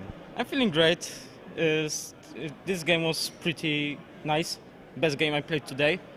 It was really tough to play. Icelander is very tricky hero, because you don't know what your opponent is playing. They can go only nourishing emptiness as an attack, but they can go like my opponent S-strike, and I was in pretty bad shape for a sec. But this sigil is just great in Blitz format. It's amazing. Yeah, I mean, a lot of people in the chat were like, oh, he's dead, and then I was like, no, because we saw you put the sigil in Arsenal, and the commentators were like, wait a second, okay, he's gonna sneak that out. Yeah, that was main plan, to get my opponent to overcommit, to deal arcane damage, and then surprise gain free life, so they are not able to deal me damage in their turn. And it's not Kano, so they only can play blue arcane damages from Arsenal, and they had no hand, so I was pretty safe, kept for hand, and once again route for the win. Yeah, absolutely. And you mentioned that you only play Dorinthea. You don't want to play any other heroes. So what's your reason for that? I mean, why do you like her so much? I started playing with her, and I think it's a great hero. I always liked warrior class, as in games, everywhere, literally. So this is my playstyle. This is aggro deck, so I like it. and she's very fun to play for me. It's always poker game versus your opponent, and it's always tough for them to block you out, and every game is close. Besides in CC right now. I was going to say, do you play her in Classic Constructed as well? No, unfortunately, I didn't play her for this season. I decided to go Prism because I like her too. She was pretty good, so I did well. I don't mind playing sometimes different hero, but I want to play Dory always. And there, I guess, is the plea for LSS to give you a bit more warrior support at some point to bring Dorinthea up. But, you know, there are always supplemental sets. You're always going to get a few extra cards, so you've got to be optimistic about that. New specialization is pretty nice. It's great sideboard card versus deck that don't want to block you because you are threatening 3 counters, which is basically double up your weapon attack, so it's great. And I'm waiting for this new Downblade because if it's good, this new Dory will be really fun to play. I was going to say, you must be really excited to see her featured in like that first like premium Blitz starter deck. Yeah, I'm really happy waiting for these new cards to shift her playstyle maybe a bit, and yeah, we will see. I hope that she will be good. I guess the question is, if you're going to buy it anyway, do you think you'll play Rhinar a bit as well, or are you just going to stick to Dorinthea forever? I will stick to Dorinthea as long as she will be playable in format, and as long as I will be able to play her. Amazing. So we have a diehard Dorinthea fan here, and I think it's fair to give a shout out to all the people who are like you, who just see a hero they like the playstyle, they like the art, something with that hero just clicks, and they bring that hero to tournaments and they win some games. But you have 10-5 is a really good score. You know, unfortunately, maybe not quite good enough, but still, 15 rounds of Blitz, you won 2/3 of your matches, and I think that's a really good showing. Yeah. Especially on, you know, maybe a hero that people didn't expect to see perform as well today. So I saw maybe 2 more Dorintheas on higher tables. Maybe some of them were a bit far away for me to see, but yeah, she is not very popular, and I'm happy that I showed that she's... I actually have a feeling you'll finish as the highest Dorinthea in this tournament. Yeah, that's great. I guess. I like it. A little flag for you to take home and wave. Yeah, you know. Always. Small victories.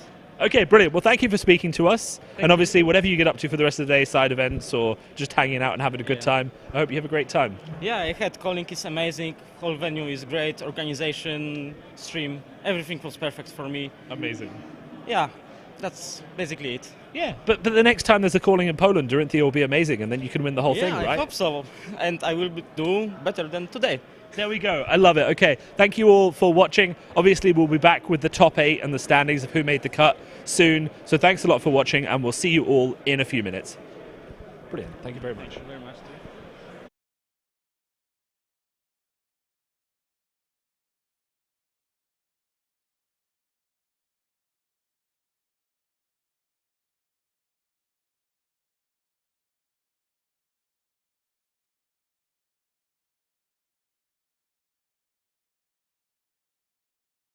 Hello, my name is Janine and I'm from Germany, and this is my first big tournament, and it's really amazing because we're having so much fun, and the people here are so nice and so welcoming, and I'm really looking forward for every game I'm going to play in the next 2 days.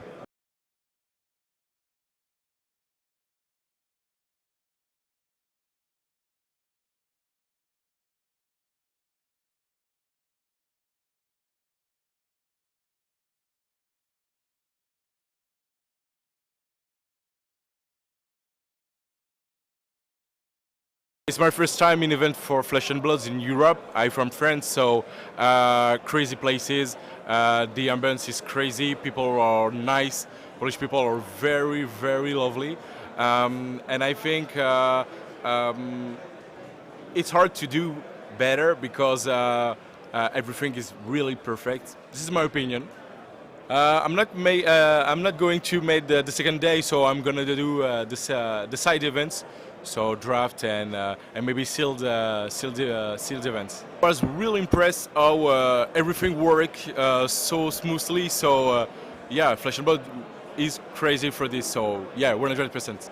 A really great event. Yeah, I like the places is crazy. So everything is really nice. For the viewers, enjoy the game, support the game because it's going to grow up more and more, and how much love for this game is crazy, crazy, really, really.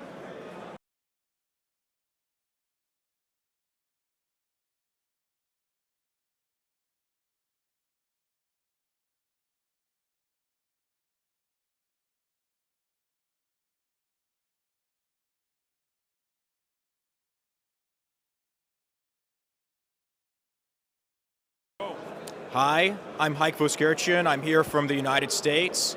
I really enjoy Blitz, so I came all the way here to the Calling Krakow. It's been a great event. The venue is very nice. The people are very nice. And I'm playing Oldhim. So 7-2-1 right now, and I'll make it to top 64 and play it out tomorrow. And so I think that it's definitely worth coming over here to the event so you can experience what it's like to be here amongst all your competitors, and the energy is just so good. Everyone wants to be here, and it's so fun really to be here. You can really tell that this is a flesh and blood event, and there's a lot of flesh and blood players playing in the flesh and blood. I would definitely come back here. I'm going to come to Paris, and I'm going to go to Pro Tour in New Jersey, so I can't wait.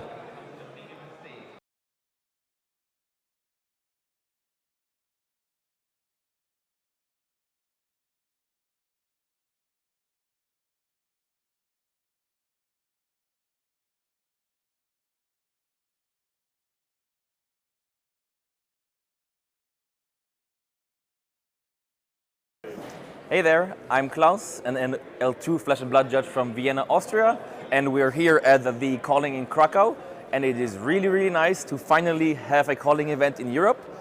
And it is really nice to have all the players that have just waited for this moment, to have an event that they could look forward to. And we're already at a full house today with over 300 players in the main event. It was already a great day. People are very much looking forward to tomorrow. We're going to have 2 awesome battle-hardened events with Classic Constructed and a Welcome to Rough Sealed event. And I think a lot of people are looking forward to either become the champion tomorrow in the main event or at least play in some battle-hardened events and get some slots for the Pro Tour in New Jersey. And it's really just amazing to finally be able to have this event. And I'm looking forward what there will be in the petto for the future and what events we're going to have in Europe and in the world around, so we can see some more fun stuff. I personally looked forward a lot to this calling.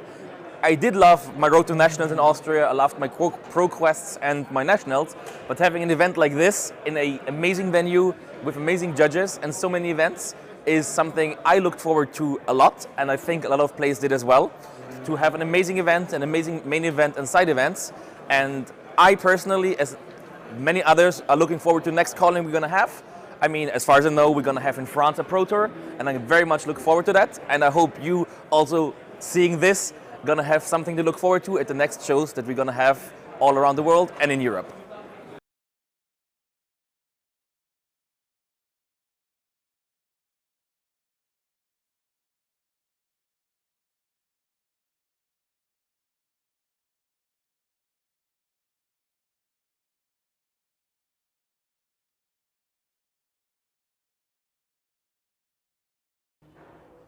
Hello everyone, I'm happy to be here in the Krakow Calling 2022. This is a spectacular event that I had a real pleasure participating in, and I would definitely come here again. I come from a small community of flesh and blood players in Israel, and there are also a lot of communities all around the world. The event itself is very interesting. You have to think while you play a lot, and it really pushes you to the limit. The players here are at the top levels in the world, and it was quite the experience. We'll definitely meet up again, and probably will bring the whole Israeli community with me next time. This is a shout out to all my friends from the Israeli community. Next time, come and join us. Alon, Ben, Matan, Shlomo, Uri, Jonathan Kelly. You should all come here next time and show everyone in the community what Israel have got in this game. So we'll see you there.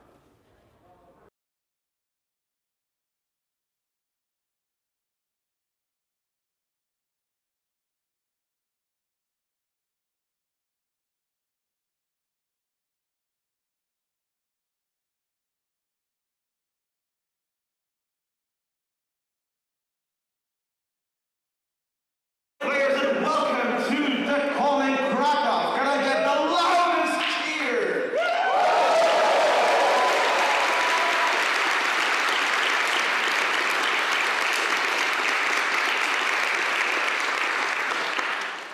Excellent. I hope everybody has an amazing time.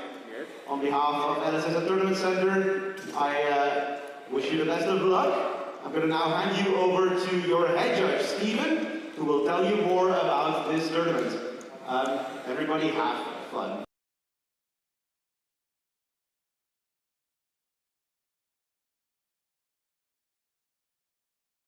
Michael Hamilton wants is a blue ice card, or any blue, frankly, at that rate, to just slow down and pressure Cody to any degree. It does look like he's going to take, I think, 4 of this down to 33. I don't believe that there was a non-attack action played ahead of this, so I think it's just 2 plus the 1, which is still, it's 3, which Michael Hamilton apparently just gladly took there. Yeah, and Michael Hamilton goes down to 33. Cody down to 29 off 2 blood debt for himself. Now we're back over to Michael Hamilton's going to put that tunic up. Does he have an attack this turn? It looks like he does. It looks like this Winter's Whale is going to come in here. Glacial Footsteps getting pitched. You know, this is where you really see the difference in his list from the other Starvo lists that we have here in the top 8 or throughout this tournament. Yeah, I mean, the whole thing with Glacial Footsteps is that you fuse it to gain Dominate, and a lot of players playing Starvo are relying on the hero ability, you know, on Bravo himself to allow for that to happen. And also, it's an expensive card to play. It's not necessarily the standard, you know, pitch 3, play a card. So a very, you know, a little swerve away from the norm with cards like Glacial Footsteps. Now, it was only Soul Shackle for 2, but we did hit a 50% here. We do have a Blood Debt card, a Ghostly Visit being put on layaway a little bit here, maybe making an appearance this turn, making an appearance next turn. We'll have to see how Cody Williams wants to approach the attack this turn. He's down to 25, but his life total's not the one that's in jeopardy as much from attacking. Michael Hamilton's being very into the full-on defense this game, like we've been talking about. You know, could change gears at the drop of a dime, but Cody's not going to know when that's happening. Well, he knows how to play defense, like we mentioned, playing Oldhim to a calling win. And you're not playing Oldhim because you're aggro. You're playing Oldhim because you like control. Here we go. Here's another start to a big turn from Cody here. This is one of the best cards in the chain deck. This is an Art of War. He's going to banish a card from his hand to draw 2 cards, but that card from his hand is going to come back later in another Ghostly Visit. Now, I did just catch a glimpse of an Unmovable in his hand, too. I do think we're playing with a stacked deck here. Just a lot of extra cards from Cody to make sure that it's a little harder to fatigue him. I mean, having it in there, I guess it's if it gets banished, it gets banished, but it's not bad because, again, if Michael Hamilton can find a seam here where, let's say, a fused Okinold comes at Cody, having it at an opportune time is not the worst thing. I mean, you could always pitch it, you could do something with it, banish it or whatnot, but ultimately, it's not the worst thing in the world to have against a Bravo player. You can't have a deck of 60 all-star cards. They're not all fire. You got to have a few, you know, burning embers here and there. Exactly. So we got attack for 4 here from this Ghostly Visit. Let's see, we got a block for 3 from hand for Michael Hamilton. Is anything else? Do we want to prevent this with seeds? No, it looks like the 1's going to get there. So Michael Hamilton down to 32. What's the next attack Cody has lined up here? We'll have to see. This could be the start of a pretty big turn. If Michael Hamilton could get out of this with some cards, I mean, this could definitely change because it seems like Cody Williams is really just not necessarily, he's not creating Soul Shackles. He's not playing the cards that are being banished here, so he's taking some blood debt tax. You know, it's occurring to a degree here where Michael Hamilton is just watching that self-implosion. Yeah, he's not actually having to push damage, right? Like, you're seeing Cody Williams taking 3 damage, 2 damage almost every turn, and then you've got the Winter's Whale coming in, maybe chipping in for a little damage here, and then Michael can pivot almost whenever he wants to. There's going to be a turn where he's like, okay, well, I'll take the damage this turn because it's not that threatening, and now, since he might have Starvo in his hand, he can have a huge, huge attack. Looks like we got a Captain's Call to +2, the next attack. Looks like the chain is getting broken here. Soul Shackle, the next attack is going to have go again here. Resource Floating is going to use to be another Ghostly Visits coming in. I think this one for 6.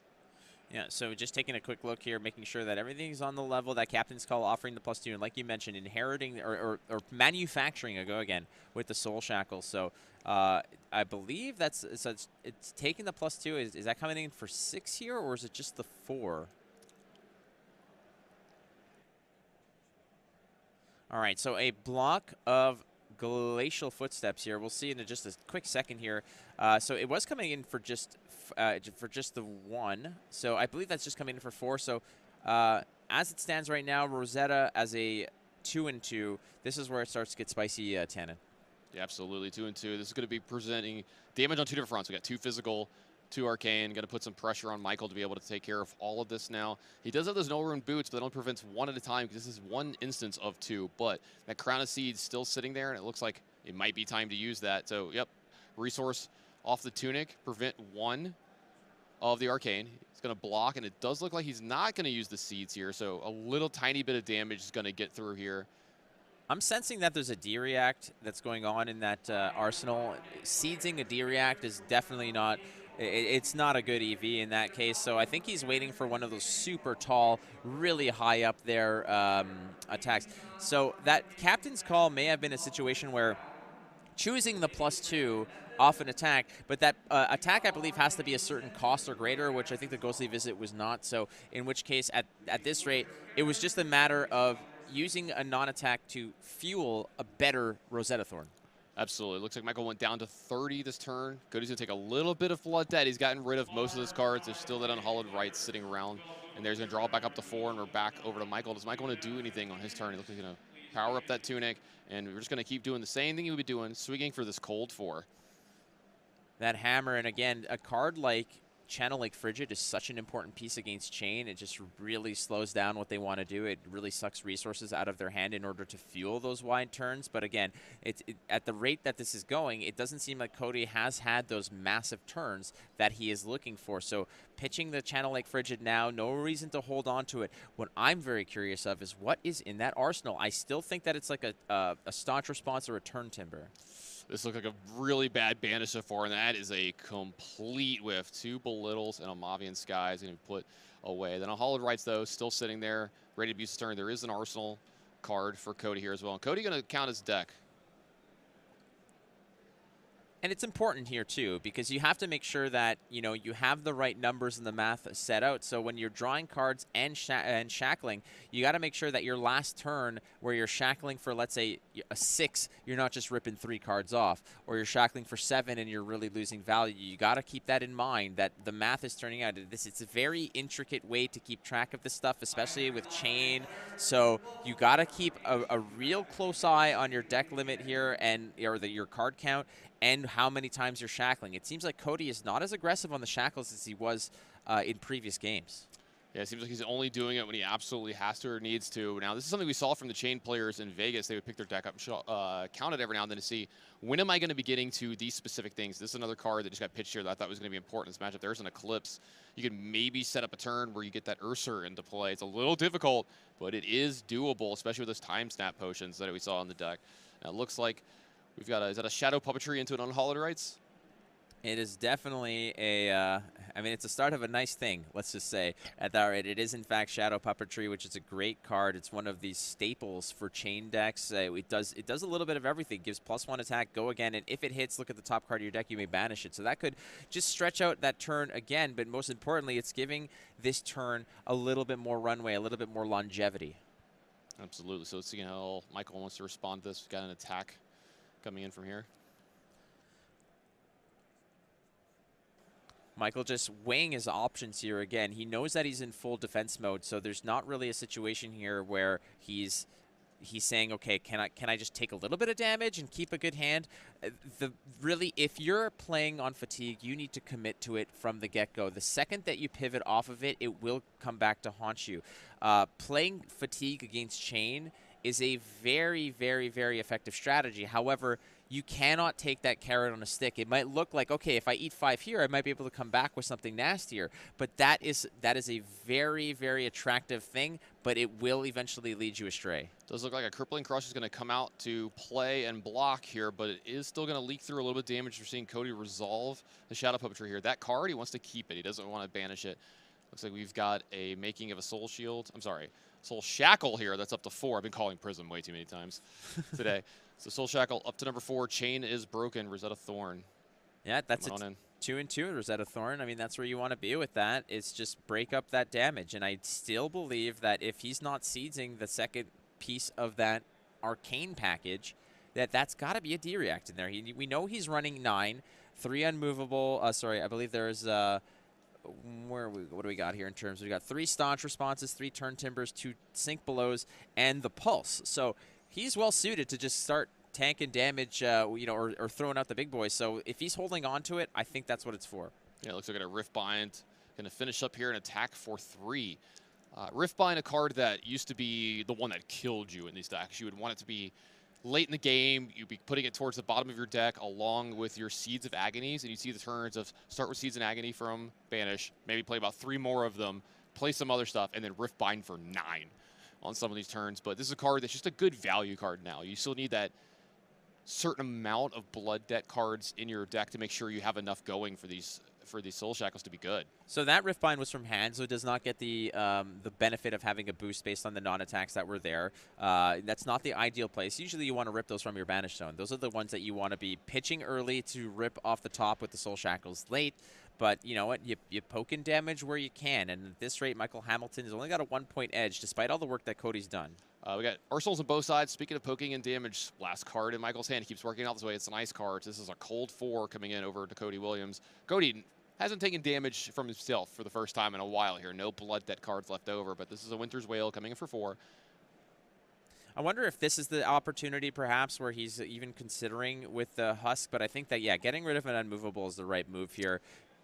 You definitely don't want to leave that in your arsenal too much. It's going to start messing up your turns on the next few turns. Not to mention, you're not necessarily anticipating, you know, any of those Oakenolds. You're not anticipating any of those Glacial Footsteps. None of that is really problematic at this rate because you know what the strategy is. You just look back at the last game and say that he swung at me once with an actual attack, and that's it. It was just hammer time the whole way. And you still got your Husk, too, for that one, you know, if it does randomly happen in the next few turns. Sorry, so Cody, top 4 cards of his deck. Let's see, any blood debt cards? I see at least 1. Bounding Demigod. Oop, we got 2 Bounding Demigons this turn, so back to 50%. Cody going to be cooking with a little bit of extra ingredients this turn. I mean, that's not so bad, right? I mean, 50% will get you in the Hall of Fame any day of the week. If you're ratting 500, ultimately, let's be real here. The Bounding Demigod is, these are cards, man, I'm telling you that you wish you had seen a little bit later. You can chain them together with something else. But a Minnowism is going to fuel up what this can do. Now you're getting a little bit above board. Yeah, Soul Shackle up to 5 here. It's going to need the Bounding Demigod. Go again. Bounding Demigod going to get a plus from the Minnowism and a plus from being Caster Max. So that is a large Bounding Demigod. It's a jumping Bounding Demigod. It's a leaping Bounding Demigod. All right. 7. Well, there's a staunch response. That's a nice little answer there. So again, having all of those D-reacts and having them well timed, nothing left on the table, as it were, as the 7 blocks the 7, nice and clean. Nothing, you know, nothing ventured, nothing gained. But we're going to go ahead and here and create another Rune Chant, and this is what you want to do. 2, 2, and 1, baby. Just come in for a little bit more poke. Yeah, so it's going to have an instance of 1 Arcane, an instance of 2 Arcane, and an instance of 2 Physical, so a lot to deal with here. So we do finally see that Arsenal going away. Seeds of Agony finally getting used here. I'm sorry, Crown of Seeds. I'm so set back in the old Chain days. Crown of Seeds here, going to prevent 1, put up a shield here. Let's see what's going to go on with some of those other things. We still got these Null Rune Boots available to us. Let's see how much Michael wants to be able to take this turn, if he wants to be able to block out almost all of it. Well, so the timing on this has to be careful as well, because he's crowned now before the Rune Chant has resolved. So he has to be able to eat that Rune Chant so that the crown protection will protect the additional... okay, so he's opting in this case to do it that way. That seems a little bit fascinating in terms of how the sequencing is. He must really value some of the cards. Okay, so he'd rather just take the damage and keep that card to swing more pressure, but he's going to eat 2 here the Arcane way. Yep, so it does look like 2, putting Michael Hillman down to 23, Cody Williams at 24. He's going to join him at 23 in just a second here. That Bounding Demigod's going to do 1 to him at the end of turn. Yep, there we go, 23 each. Back over to Michael Hamilton. Let's talk about what he had left over in his hand. Let's see. He wants to make sure that he can just keep attacking with his Winter's Wail. Maybe really prioritizing getting, I was going to say, look, getting a card left over. This is a warm 4, so no Frostbite here. And there's a card left over to be put in that arsenal after this. That's Spring Tunic. Definitely want to mention up to 3 here. So a little extra resources, maybe being able to use the Crown of Seeds to get an extra card as well. Really impactful stuff coming over here from Michael. Well, if he might be able to arsenal this, right? And then maybe be able to actually use Tunic to swap that arsenal for another card. And if Cody whiffs here, if it's not a very impressive turn, despite Michael playing hyper defensive, he might get a swing in here. He might be able to find the cards he needs. But here comes the Soul Shackles. Well, since it was a warm 4, like we talked about, there's no cold. I think Cody's just completely okay with, yeah, just come on. I'll take this 4, keep all my cards. And it looks like we got 2 more here. We got a Shadow Verser and another Rift Bind getting put into Banish here. So they're going to be able to come out and play this turn if they want to. Cody playing with a lot of cards here. He's got a 4-card hand, an Arsenal, and 3 cards in his Banish zone. And this is what you're talking about. This is the turn 5 shackle, or this is the 5th shackle of the game. These are the turns where stuff starts getting really dangerous if you're Michael, because these turns get really complicated, really long. A bunch of different attacks are going to hit the stack here.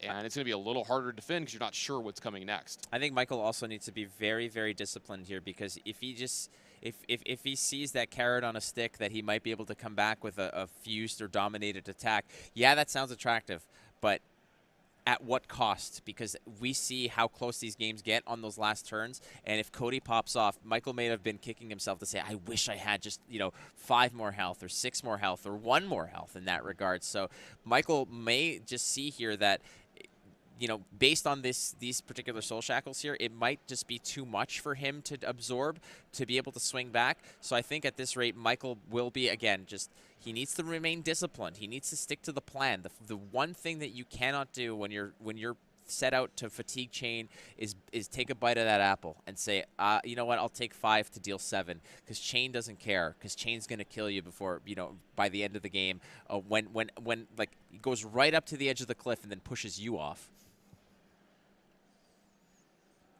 Michael did some housekeeping here, going to look through what's going on here over in the graveyards, over in the Banish zone. Very important, too, because you want to know what's coming and what to not expect. Seeing 3 Rift Binds, let's say, and what color are they, how many Shadows of Ursa, and everything beyond that.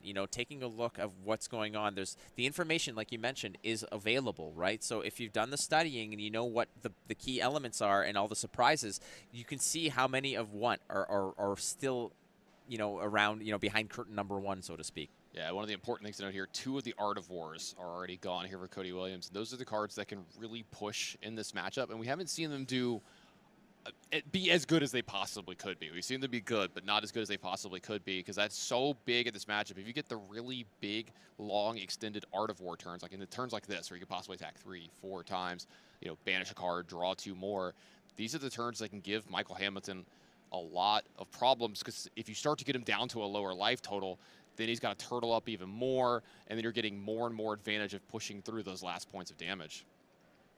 So keep in mind, Cody's got 3 nice cards there that he's banished with those soul shackles. So the hand, as it is, he's got a 4 plus an arsenal plus the 3. That's 8 cards at his disposal. Now, Cody definitely has a lot to think about here. I saw a Captain's Call and the last Art of War in his hand here, so possibly a big turn brewing for Cody here. Let's see how he wants to do this. He's going to start with the Shadow Verser, it looks like. Yeah, Shadow Verser is the way to pop off here. You start with that bad boy. It's just you're just kind of opening things up, as it were. You're going to banish a card from his hand. Give it Go Again here. Attacking for 2 with Go Again. And these are the ones that I like starting off with as well. It's got to Go Again, right? It's an early exploratory attack. It's also attacking for 2, right? So the only clean blocks that Michael has of this are cards like Crater Fist, or he could just prevent 1 here with like the Crown of Seeds. It feels bad sometimes to block with something that's got block 3 on a 2 when you know that there's other attacks coming this turn. You don't really want to overblock too much if you can. All right, so that indicator there on Bravo is basically saying, all right, I got a Seeds that's on on the docket here. I've got 1 in the pocket, but he opts here just to take the 1 instead of the 2, using that Seeds protection on this Shadow Verser. Yeah, it looks like this Howl from Beyond is going to get played from the Banish zone here. This is going to pump up the next attack. I think this is a red one, so it should pump the next attack by 3. Chain is going to make the 6 Soul Shackle. Unhallowed Rites being played from the Arsenal. Here we go. It's going to have Go Again. It's going to get pumped up by that Howl from Beyond. Now it's going to be able to put the Howl from Beyond from there onto the bottom of his deck as well. A card is really important in this matchup. Going to put some more cards on the bottom of his deck to make sure he gets through them when he starts to get to the second cycle of his deck. 7 Go Again. We've already seen a 2, a little tickle, a little appetizer, if you will, and here's the 7 again. Those nasty breakpoints. But we're coming in with the block. That's a Spinal Crush block, an Autumn's Touch block. We want to make sure that as minimal amount of damage that is going to leak through. That's how Hamilton got through in the last game. That's how Cody is aware of what the game plan is going to be effectuated against him. So he's preparing for this, but you still need to be aggressive here. Yep, here we go. Rosetta for 2-2. Let's see, Michael, a couple cards in his hand, talking it over with his opponent. Looks like we're going to have a block from hand possibly here. Well, again, we're thinking about this in terms of like what has Michael's strategy been here. It's just try to keep one card where possible. 2 would be ideal, so you can jam an arsenal. But that looks like exactly what Michael's done here. He's going to take 2 Arcane. It's a package deal again, 2, a little package of 2. But he's going to have 2 cards, and that is going to be very effective later. You're going to pitch a blue to swing Hammer. Hopefully it's an ice. You jam another arsenal card. That is going to be able to cycle and offer a little bit more protection.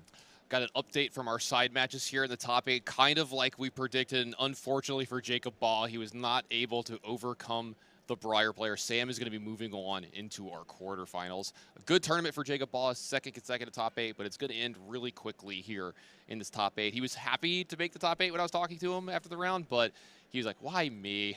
Well, I mean, somebody had to face the Briar, and it's just unfortunate that it was the Prism. We saw the steamroll action that Briar did, and how just the sheer strength and frequency of those attacks. All right, so as it stands now, it's a cold 4, as you would, a nice little 4-pack that's being thrown at him. And in this case, the beautiful part about this is Michael Hamilton's going to get away with not just a 4 attack with the ice kicker, but also the fact that you're going to be able to slide a card in the pocket. I think a 4-pack would actually be preferable to a 6-pack a lot of the times. Not in Canada, my friend. A 6-pack's called a half day's work. All right, it does look like this attack is huskable as well. So Husk, that's going to be a damage every turn of the game for Cody Williams. But he was down to 17. It was about time for that Husk to come out and play. You want to make sure that you do get that block in. It might have been a problem if you didn't other times. So look, here we go. This should be a big turn for Cody. This is a 6 shackle. One of those unmovables gone. There's a tome as well. Oh, no. He almost whiffed. The last card, thankfully, was a Shadow of Ursur for him here, but those are 5 cards that he's not going to have access to for the rest of the game here. All right, now if there was a lining of the silver variety, it means that that's a lot of whiffs that you may not see in the next turn. So he's gonna do his best here to really get things rolling and just make the best he can. And ultimately, the next Soul Shackle that comes out might be 7, and it might be really good. And what Michael's doing here is he's counting the deck left over because he wants to know how many more draws do you actually have here. If you're going to banish 6 cards next turn, possibly 7 cards next turn, and then the turn after that, that might mean you only have 2 or 3 more draws of actual cards left in the deck, and that's telling Michael how much more he has to defend for the rest of his game and how much longer he has to just hold on until the chain player is actually just run out of cards. Yeah, he's going full Hodor mode here. It's just hold the door. It's still too soon, by the way. It might be too soon. That was the best show that had 5 great seasons that I'll ever talk about. Yeah, there was never a 6th or 7th. just 5 totally great seasons. Looks like we've got a chain activation here. Soul Shackle. Number 7. Let's see what action is going to have go again here. Mavian Sky's pitch is going to get some resources here. This looks like a Vexing Malice. Another attack that comes in 2 different ways. Yeah, it's the red one, so that's a 3+2 on top there. So there you go. Thank you, Cody. Exactly. Thank you, Cody. That's a nice little visual aid there for us. But yeah, 3 is still not that bad. Again, it's not that break point of 4. You can block it with 1 card if necessary, but it does come in 2 different ways, like you mentioned, and the Soul Shackle enables the go again on this. So it's 5 split in 2 ways, but it's still, in my opinion, a very nice start here. You're getting through. What you need to do if you're Cody is just start chipping away at that life total. All right, back over to Michael here. Let's see what he's got to defend. He does have a card in his arsenal, so Crown of Seeds is available to him, along with those 4 cards in his hand. Let's see how he wants to approach this. Stick to the plan, Michael. That's basically what you got to think about here, which is just soak up as much damage as efficiently as possible, and part of that is going to be here with the Crown of Seeds. So Crown of Seeds activation card's going to go to the bottom. Card draw here. We've got a Shield of 1 floating around in front of Bravo here. So probably blocking 1 of this Arcane. There's 2 resources left over here. If he wants, he has access to Null Rune Boots, so he can kind of make both of these Arcanes go away, and then maybe block of 1 card from hand. That would be a full block, but let's see if that's what he wants to actually do this turn. Yeah, Null Rune Boots are going to come in clutch here, and the problem is that sometimes this Arcane, like on Vexing Malice, like on a Supercharged Rosetta Thorn, it comes in a package of 2, and you can only deal with 1. So that's where Seeds is so important, but Seeds is useless without an arsenal. I keep saying this. Seeds is already one of the better equipment made in the game. When you combine it with Fendal's Spring Tunic, it's just utterly busted, right? And then you start to see the other little things that keep making it good, right? You get this prevention of the 1 damage really mattering in matchups like this where you have instances of Arcane that aren't 1. When you have them of 2, like you said, it comes in a package deal, so dealing with all that is difficult. So it does look like maybe I think one of the Arcane did actually get through here, and this Breakground is going to block all of the Fizzle damage. So it looks like Michael down to 19 here. So if he's keeping 2 floating, it might be a potentially that he's holding on to a Staunch Response or one of those 2-cost D-Reacts is my guess here, because there's no reason if he is holding on to it, or if he isn't holding on to it, that he wouldn't just use one of those extra floating resources to use the Null Rune Boots to absorb the second instance of, or the additional instance of Arcane. A lot of cards left over in Cody Williams' hands. I think he's got about 2 left, along with that arsenal, plus all the cards that are in his banish. All right, so we got a Shadow Puppetry coming here. Let's break the chain there, buddy. New chain. Brian was talking about this earlier. If we're talking about it in this matchup, we're going to say combat chain. It's a little too much with the hero chain and the combat chain, because I'm going to get confused. So we got to make sure that we don't confuse me, okay? All right, so attack with the Rift Bind here for 5. It's going to have a cool on hit. If it hits here, he's going to be able to look at the top card of his deck. If he wants, he can banish it. You know, if it's a card of Blood Debt, might be doing that just to get an extra card next turn to be able to hit, or maybe even this turn, depending on what he's got going on behind this. I don't want to confuse you, Tannen, so I'm going to remind you, I am not a racehorse. I've been reminded a few times today. I'm going to write it. I'm going to write it on my hand. Okay. All right. 2 things. Yeah. Not a, what was it again? There is no Discord. That's the other one. Okay, there is no Discord. And I am not a racehorse. Okay, not a racehorse. Perfect. Okay. Excellent.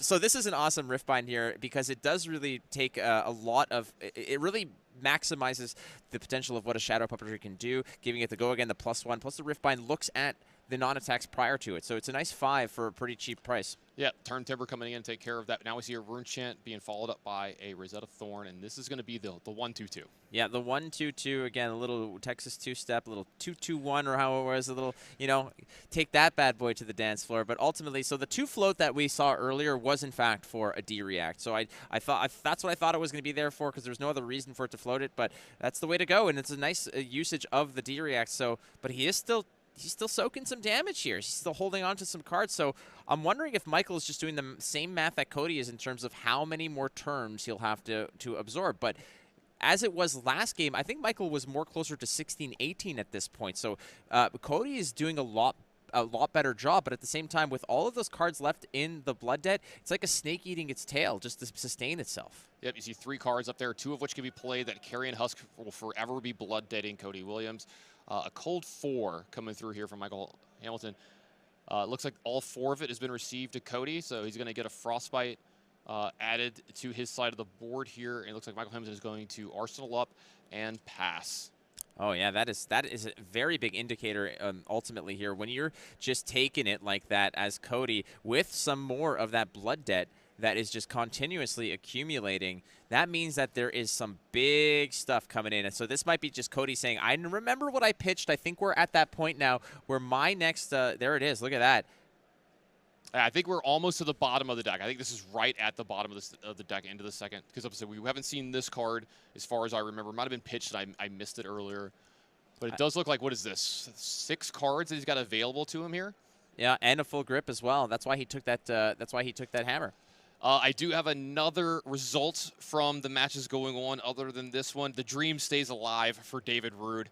He's going to move on to the next round. I think he beat Pat here in the top 8. A small little fist pump from my man. Here. Not only because he's, you know, one of my boys, but also the fact that he's rocking that Expos hat. I love that Expos hat. Expose the elements is that's the we gotta get a meme going on that as well. But and fellow Canadian as well, that's pushing correct. his way through the top 8. Now, let's start up a big turn. Here we go. We've got an Art of War being played here. Looks like it's going to be the +1 variety. Banish a card from his hand, draw 2 cards.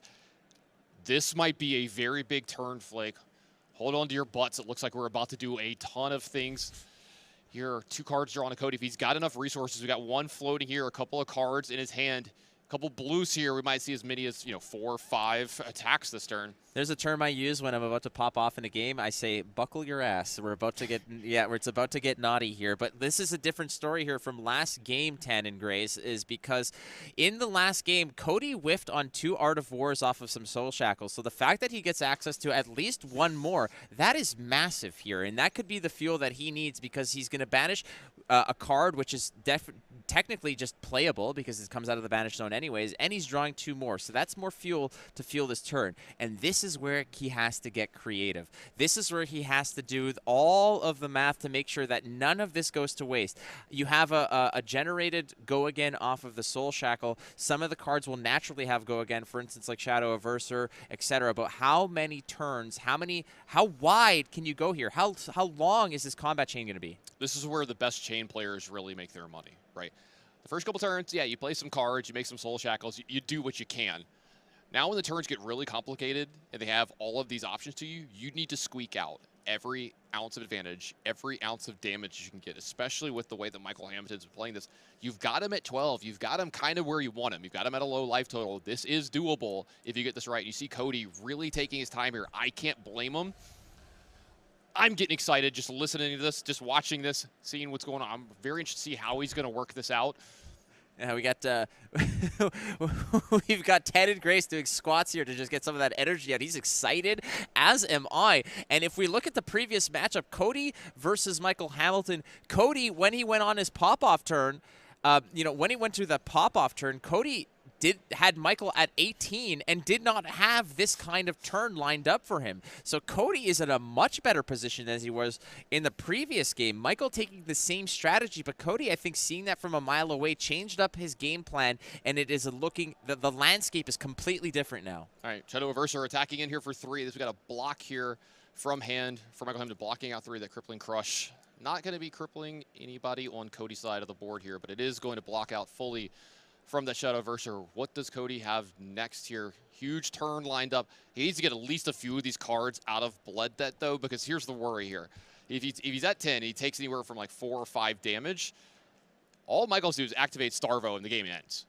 He's not going to be able to block anywhere near enough from a dominated attack to be able to do that. The thing is Michael going to have a hand left after this turn? Lots of different things can go on. All right, we've got a Belittle here, going to pump up this next attack. It looks like we've got a Bounding Demigod coming from her. So this is going to be +4, +5, I think, on the attack here as well. So that is an 8-power Demigod coming in on Michael Hamilton. And, oh, wait, there's going to be more. Oh, it's definitely going to be more. That Bounding Demigod is riding the winds of a Minnowism with a little bit of Art of War, wind in your sails in that case. So 8 is a lot. If Michael Hamilton is holding a D-React, this is where it's going to be played. It's the most value you could possibly hope for here. The difference in this game versus the last also is the fact that when Cody had the pop-off turn, Michael had a full tunic that he was able to cycle seeds for and get an extra card to help mitigate some of that damage. That's not the case this time. Yeah, I don't think there's a D-React in the hand. I think I see Oaken Old and 2 attacks in his hand. So unless that's a D-React in his arsenal. I see there was a Winter's Grasp in there, an Oaken Old, and I think it's an Autumn's Touch. No, that's a Lightning Surge, if I'm not it's a Lightning Surge. So did he actually? Okay, so he doesn't have Starvo set up because of the Oaken Old in his hand. So it looks like we're going to be I do not expect Michael to have a hand left after this turn. Oh, absolutely not. No, many life points as well. Yeah, this is getting hairy. I don't know if he'll have a seat to sit in after this turn is what I'm saying. All right, so that's a 6 block from hand. 2 is going to get through in this Bounding Demigod, but oh, wait, there's more coming. So we've got a huge Bounding Demigod attack coming through here. 2 getting done. Let's see, what's the next attack from Cody? Does he have enough go again to keep this turn going wide? He's still got that. I think there's an Invert Existence as well hiding in there. There is definitely an Invert Existence, that's hiding in there as well. But I mean, I think Cody has done this masterfully. He knows that there's no pressure coming his way, so he has kept some of the cards with Blood Debt just in there, accumulating some damage because he knows that eventually he's going to go off on it. All right, and we're back again. We got a top 8 bracket for you all, and we're going to look into that right away. So, as you can see, we have 5 Viscerais in the top. We have a Kano versus Oldhim matchup. and we have an Icelander versus Viscerai matchup. We will be streaming the match of Icelander versus Viscerai. Kevin Sanke is, of course, a very big fan favorite from Germany, I believe, right? Yeah, I think he's the number 2 player in Germany in terms of like experience or something like that. Maybe even he finished second at Nationals. We also do have the German national champion in the lineup, Christian Hack, as well. We actually have a lot of national champions here as well. Yeah, Philip van Dunselaar, he himself is a Dutch champion. I think did they misspell his name here? Is there an R in there? I think they did. There's a little bit of a misspelling there. Sorry about that. But Philip is the Dutch national champion. He's navigating Viscerai today. He's also the player we had who went undefeated in the Swiss yesterday. He was the only player to go undefeated in the Swiss today. Yeah, now he hasn't maintained his undefeated record in the Swiss today. Unfortunately, he lost 3 games, but still then finishing 12-3 out of a 15-round tournament is a really big achievement. And you know, he's set up for the win, maybe. Yeah, we have Wan Ji Lee coming all the way from the US over here, which is also quite a trip to make here, and then also making it all the way into the top 8. That's and he, of course, was our top place Swiss finisher after all of the rounds. So Philip finished undefeated yesterday, but Yuanji is the one who finished top of the Swiss today. Now, there is sometimes a curse associated with being king of Swiss in tournaments. We'll have to see whether or not he can throw that off. Often people say the king of Swiss wins. But remember, in Flesh and Blood, the person who finishes higher in the rankings after Swiss does get to choose who gets to go first in each game that they play, as long as they were ranked higher. So Yuanji will get to pick whether he goes first in almost every single game that he plays in this top 8. And that's just important to bear in mind, because that actually is quite important for that Viscerai mirror. Another thing to really keep in mind there, we can see from this top 8 we have a double Viscerai mirror.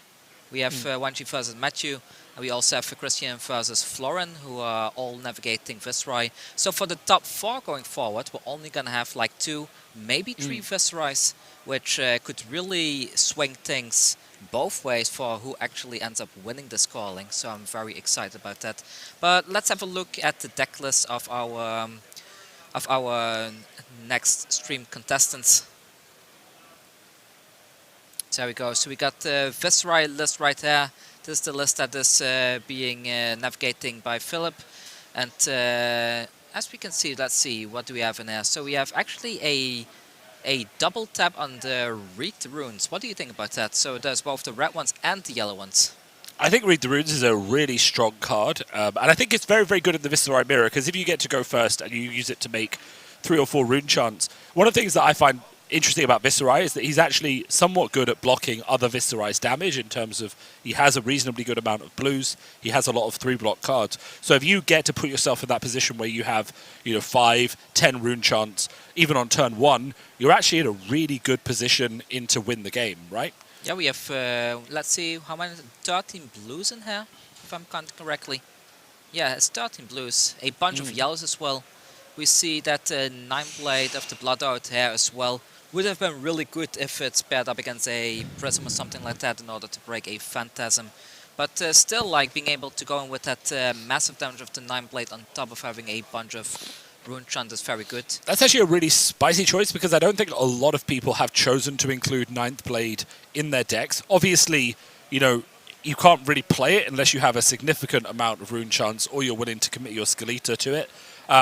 But it does put forward a massive amount of damage, and if it shows up in the right Sonata, it can be your massive push-forward combo finishing, game-ending play.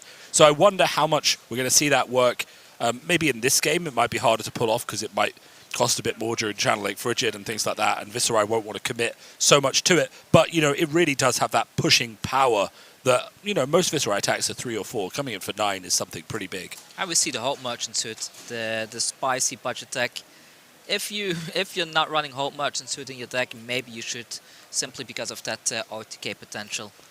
So we also have a Reaping Blade there, which helps to kind of sustain the health advantage, stops the opponent from healing back up. And other than that, I don't see anything too strange for Viscerai list. Looks very to the point. So let's have a look at Icelander to see how that list looks like. So we straight away see the Gambler's Gloves there, guess Icelander again was really expecting some Reiner and KO matchups. A lot of reds, a mix between attacks and arcane damage, which is probably the correct way to play Icelander. In some ways, this is kind of an advertisement for Everfest, isn't it? You've got Fire Breathing, Emeritus Scalding, you've got Icelander, of course, you've got, you know, Pry, Timekeeper's Whim. Like, we're talking about decks that have been enabled by Everfest, and nothing has been enabled by Everfest more than, obviously, Icelander as the Everfest hero, with all of this like really interesting tech. And Wizard got a lot of really interesting cards in Everfest, which are proving to be very, very useful. One thing I'm a bit surprised about is the Fire Breathing here. Like, personally, I would have thought that maybe something like a Exude Confidence would have been better here, simply because it's a 0-drop. Like, of course, Icelander has a lot of blues, but getting to a point where it beats a Exude Confidence, it takes quite a bit. I don't see any Pummel in here either, which is usually something that you can sometimes combine. We do have the Goliath Gauntlet, which can push the Fire Breathing +2. So maybe that's the reason to run this over the Exude Confidence. Yeah, but that's a big reason just to 1-for-1 card. I mean, I agree with you. Exude Confidence has a lot of reach, especially in the Oldhim matchup as well. The ability to turn off those defense reactions is a huge deal. I know why they play Fire Breathing. So for those of you who don't know, Fire Breathing, once you attack with it, it's a 2-for-4. It blocks for 3, which is very, very good. And then once you're attacking with it, you can pitch 1 resource to give it +1 attack. So if you have a lot of blues, which clearly Icelander does, you could turn that into a +9 attack, and it would be very, very impactful. With just 2 blues, it's already an 8 attack. Exactly. Basically. So it is impactful, and of course you don't have to commit those resources until you know if your opponent blocks or not. And if they're worried about arcane damage, then you, of course, can wait for them to block and then pitch and then go for it. And if they do block, you can just say, okay, that's fine, and then just deliver loads of arcane damage instead. So, and I guess in a way, if you do combine it with the Goliath Gauntlet, so you're already attacking for 6, you probably have like 3 cards left in hand. The opponent probably expects that, okay, that's going to be a +7. Oh, well, 2 cards left in hand. You need to pitch one to play this, of course. So the opponent probably expects a +7. Yep. So they have to throw everything in there, I guess, just to be able to not lose the tempo there. Though I do have to say, I wonder if in this matchup we are going to see the Ironhide Gauntlet come out instead of the Goliath Gauntlet. I feel like blocking in this matchup is going to be really, really impactful for Icelander, so we're probably going to have to see a lot of resources committed on the defense.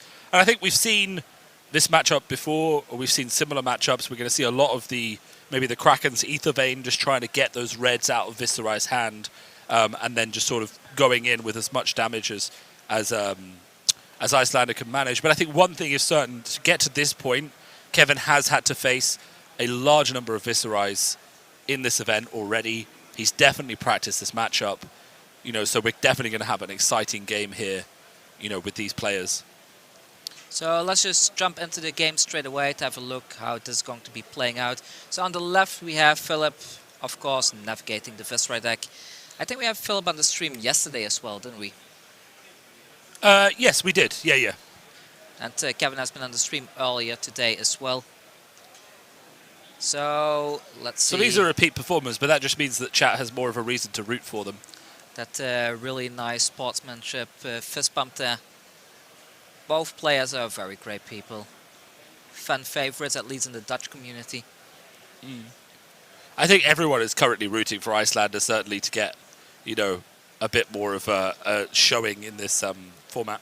Yeah, I saw a little bit of banter going on in the Dutch WhatsApp group. That some people are saying, like, okay, my love for Icelander is larger than my love for my country. So I misspoke earlier. I unfortunately said that Kevin was the number 2 90-day XP player in Germany. He is in fact the number 1 90-day XP player in Germany. So maybe he has just slipped up the rankings since I last checked. But either way, we have here potentially sort of 2 of the best players in their respective countries, and we're only in the first round of the top 8. So either one of these players advances, we're sure to see very, very good games for the next 3 rounds. It's a bit of a shame that one of these players will not make it out of this game. It's always a tragedy, isn't it? Let's see, we see that Kraken Aether Vein play straight away. And an energy potion, which is a very good start for Icelander. Oh, definitely. Alright, here's the draw from the Kraken. A little bit of a head shake there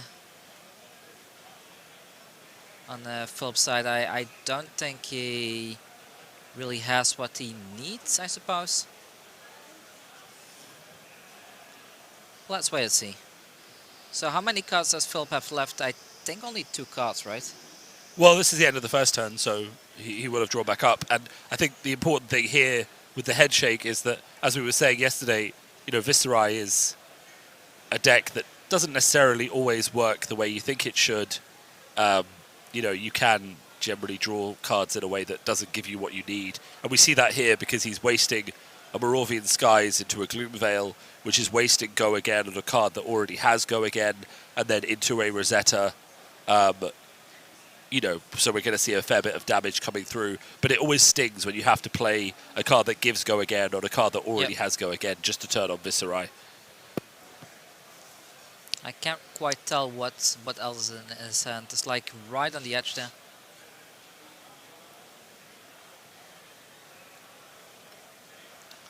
No Spellbound Creepers either, so there's no instant speed shenanigans going on here.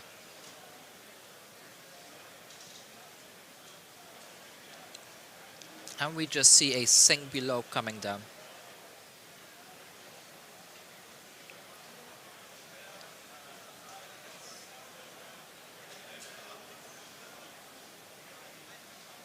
Alright, so what do you think? Gonna be a Rosetta play next, I guess? I don't see any situation where you don't play Rosetta. So play Rosetta, put one thing in Arsenal. Yeah, it's the perfect turn for Viscerai. There goes a Spellbound Strike. You know, he threatens 8 damage total. And, you know, half of it is arcane, so you can't even block it the way you want. I will say, though, he is going to have to pay the tax if he wants to Arsenal that card. Which, as we said, the reason that Kraken's Aether Vein is used in his deck is that if he has to pitch a red for Rosetta, that's a tell sign that he wants to Arsenal the card in his hand and potentially doesn't have another blue or a yellow in his hand, which means Aether Vein is perfect here to get a free card draw and a free point of damage.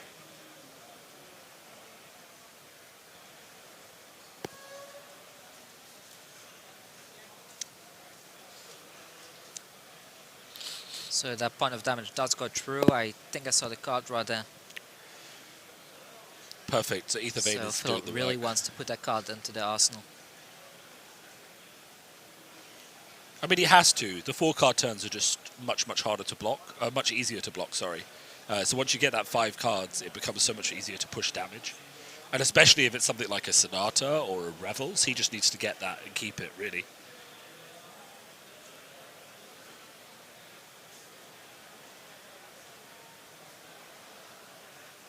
Alright, so 1 block with the Skull Cap. And then takes 3 damage.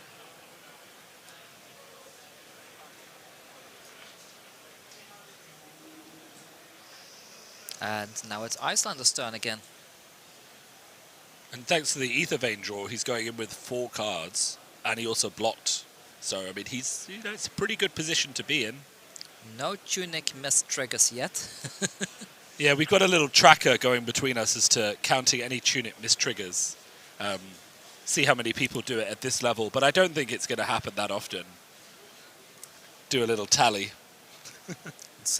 Well, the top 8 stress can be quite a bit. Like, who else uses a Tunic? I guess the Kano player definitely uses a Tunic. It's Martin, though. We've seen how Martin plays. I think Oldhim also uses the Tunic, but not versus Kano. But I think we might see Tunic versus Viscerai. Though the block is very good as well if you play something like Tectonic. So straight away a Kraken play, threatening a card draw.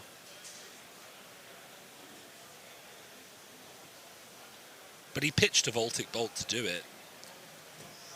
This is very tricky. Like, I appreciate the pressure he's putting on the Viscerai player, and he just drew a card, so clearly this is working. But you don't win the game by pitching your best reds to deal, you know, to deal 1 damage. Well, let's say blue Voltic Bolt. Also, what's behind it? Oh, I can't see that from here. But I do like this follow-up with the CNC, because if he didn't want to, he was willing to take 1 damage to keep this card at Arsenal. So clearly he's going to have to give you minimum 2 cards to... And there's the panic, I think, just now.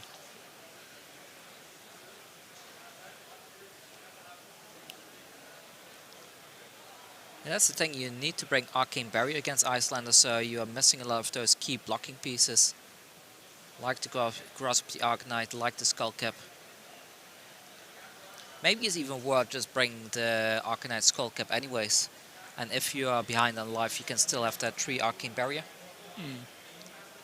Though I know certainly with the Wizard players, we always used to say Arcane Barrier 3 is a trap. Because you think you're safe, you have the Arcane Barrier 3 and you play the rest of your equipment, and then the Kano players just make sure that he's never below life than you and just kills you. But then versus Icelander, we have a bit of a different dynamic because, you know, she doesn't deal her Arcane in as big a chunks as Kano does. So you might be able to turn on a Skull Cap more consistently. The problem then just becomes the blues in the Viscerai deck. Yep. This CNC is taking a while, though of course they don't necessarily have a time limit for the top 8. That's important in Flesh and Blood. But I will say, you know, there have been games that have gone on very, very long, and I don't know if the venue facilitates that kind of thing all the time. I think that Philip is actually planning to sacrifice at Arsenal and just taking the 4 damage. Maybe it's not as good as we thought it was. Or he has 2 cards in his hand that block for 2. Oh, that will be nasty. Yeah. Like, I understand wanting to get the Skeletor block out of the way. That's very important. Just so you can use it without losing the 2 block that it gives you. But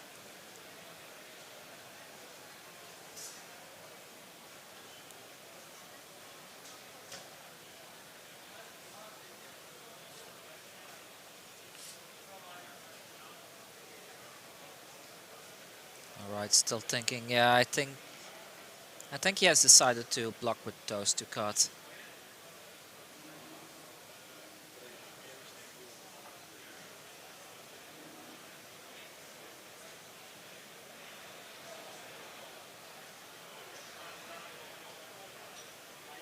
Putting it face down like that is always a good choice when you're still thinking before you fully commit to something.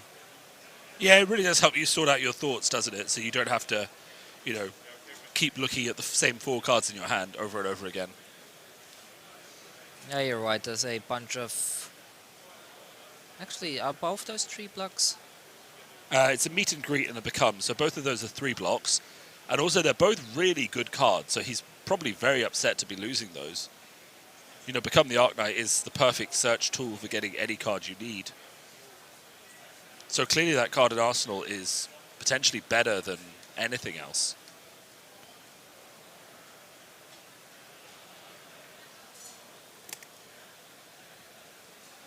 There we go, the Icelander just draws back up. And I suppose it's now back to the Viscerai player to do that turn with a very limited hand now. He still has 3 cards, so we're definitely going to see some damage here. It's probably just going to be building a bunch of rune shunts, I guess. Kept a Mordred Tide. Which means if the Command and Conquer hadn't come in here, we would have seen Mordred Tide and Become the Arknight, and that would have been a very disastrous turn for Icelander. How good can that Arsenal be? Because if you have to Become the Arknight anyways... I think it's the Sonata.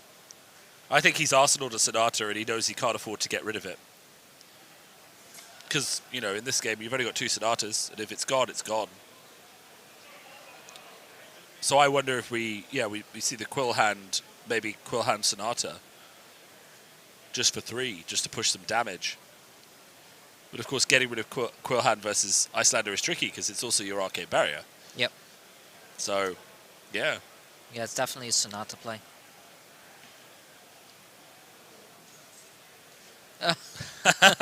Oh no! Oh no, he had a Scour in Arsenal.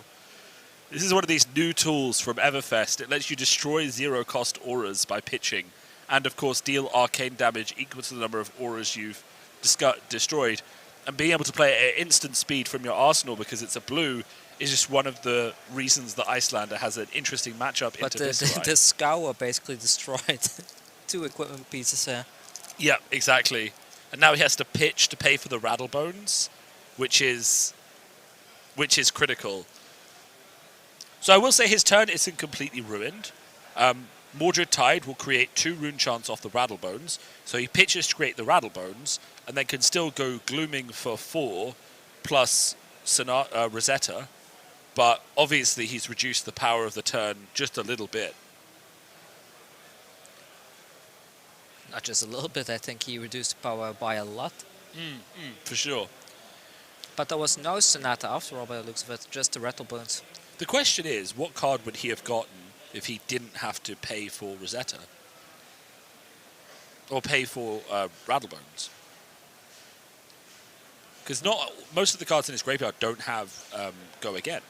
Yep. Maybe you would have just played the art in order to generate more rune chants? Yeah.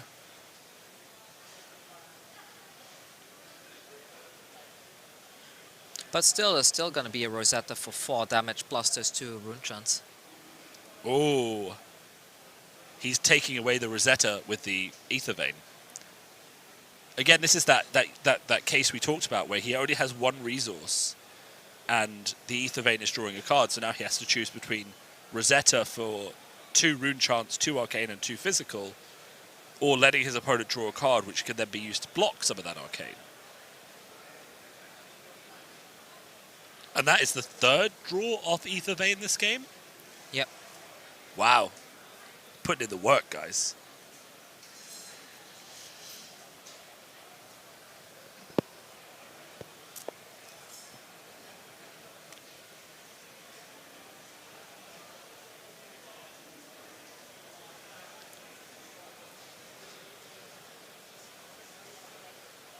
Well.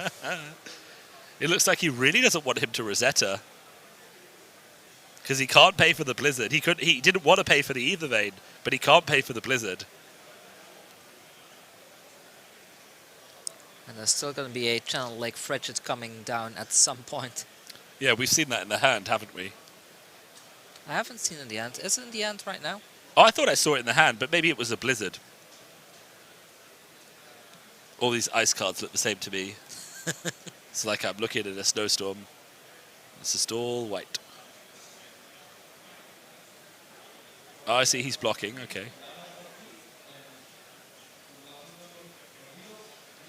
So 2 equipment, a lot of resources, Mordred Tide, Rattlebones, and Gloomveil, and he only took 4 damage?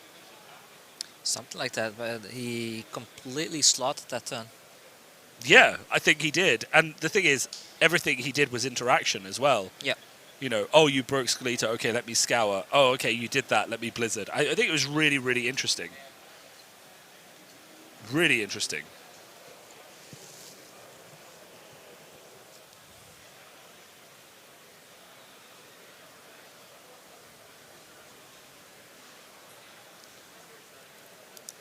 Oh, has something gone wrong? They're both consulting the judge.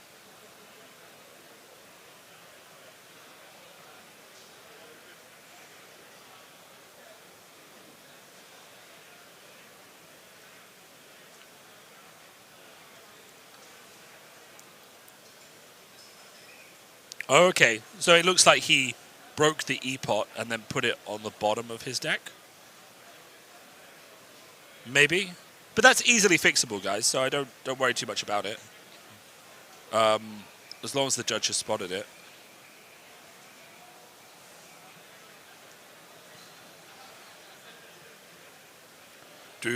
Maybe we just go and check that the judge has spotted that? Sure, you can go ahead. Yeah.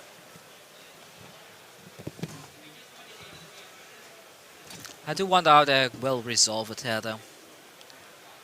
Like, if that E-Pot has been put to the bottom of the deck, it's kind of an illegal play.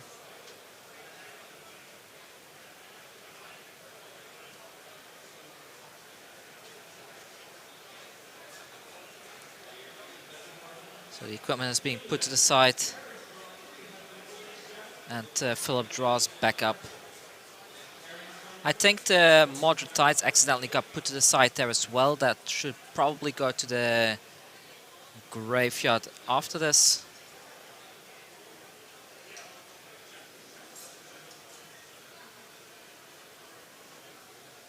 Not that it really matters. There's no real way of getting that Mordred Tides back in this deck, I believe. Because I don't remember there being a Remembrance or anything in the main deck. I do wonder if a judge got that so that game state can be fixed a little bit.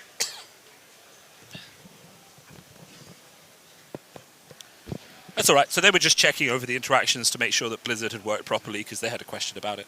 I think Philip just accidentally put his Mordred Tide to the side instead of his graveyard. Like I think he scooped it up together with the equipment and put it to the side.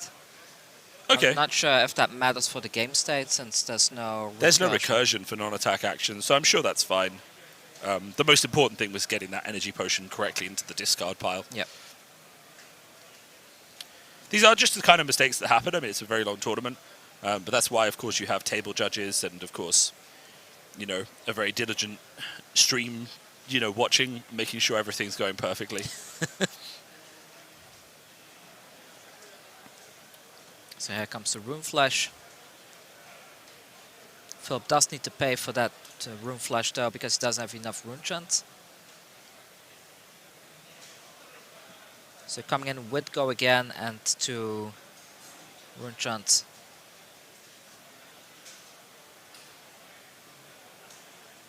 Absorb Ether. So this again is the wizard defense reaction. It will increase the power of any wizard attack arcane damage dealt later on this turn. I think this is quite interesting because if we saw something like an Emeritus Scolding go into the arsenal, then that comes in then for 6 instead of 4. It could be very, very effective.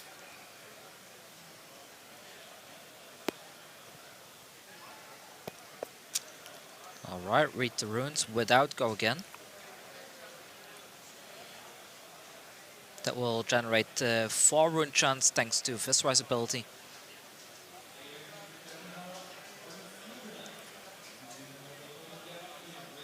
And it doesn't have Go Again, so if Icelander has some sort of instant speed zap, then he's going to feel really, really confident just playing that out and doing a bit of free arcane damage.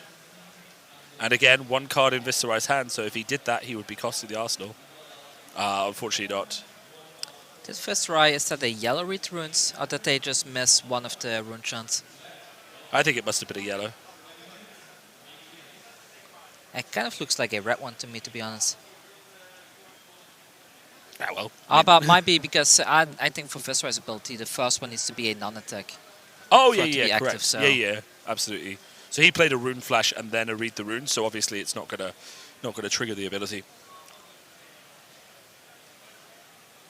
Starting off with an Ether Vein, it's just so powerful. Very subtle, but powerful. It forces 1 card from the hand right now, doesn't it? Sigil for Sigil. +3.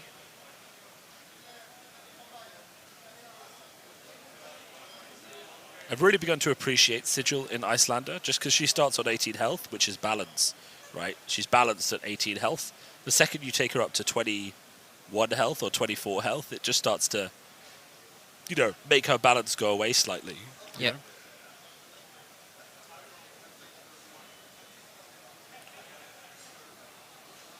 It really requires a lot of skill to navigate this hero. There's so many moving pieces and no clear lines, like what is the best possible play right there. Like here we see a almost forced discards. Forced discard and a Frostbite token. Yeah. I mean, this is the thing that people are really enjoying about Icelander, is that the ice part, the control, is actually very impactful.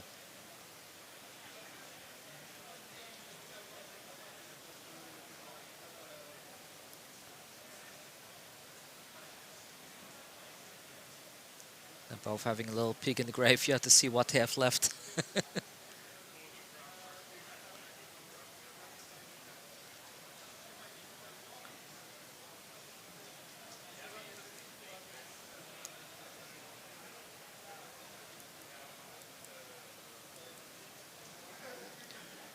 We're probably gonna just see a blue pitch here, I guess, to pay for that Winter's Bite.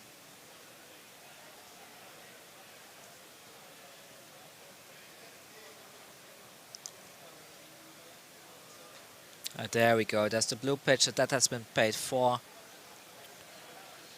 It still makes it a 2-card hand. So one of those resources will have to go to the Frostbite. So there is potential for maybe like a 0 cost attack and then into a Rosetta here. Yeah, but we've already seen one Swarming Gloomveil. The number of 0 cost attacks in his deck is rapidly reducing. Unless he can maybe get something like a Rune Flash out there. Yep. We've seen a lot of those as well. Like, part of Kevin's strategy has to be Viscerai only has so many red, like good red cards for pushing damage, right? And Skeleta and Quillhand. And if you can survive all of those by using Sigil, by controlling those turns, and making him waste things like Moravian Skies or waste Gloomveils, you're actually in a really solid position. Now, it's hard to get through all of that, but that has to be part of the consideration of this strategy. You can see Philip sighing there. He's really stuck on what to do. We kind of said this earlier, that the Frostbite changes the entire calculation of your strategy, right? Yep. I think that's why we saw the last Viscerai Icelander game. The Viscerai just tried to go OTK, because he could consistently pay for and create rune chants. But now we're seeing that Winter's Bite, that one Winter's Bite, caused him to just pass with 2 cards left. Yep. And a wasted Moravian Skies. That's perfect. I'm curious why not just go for the Rosetta, but I guess that Philip just wants to keep this rune chance for a future turn. Yeah, I think he's probably aware of the fact that he still has Rune Flashes to play, and he has that 9th Blade in his deck as well that he's suddenly Fire Breathing is only a 3 attack? Yeah, it's only 3. But it blocks for 3 as well, which is why it's really good. I see. Like, I think we've said that wrong earlier then. I think we said it's a 4 attack. I mean, it costs 2. You'd be expecting it would at least come in for 4. Yep.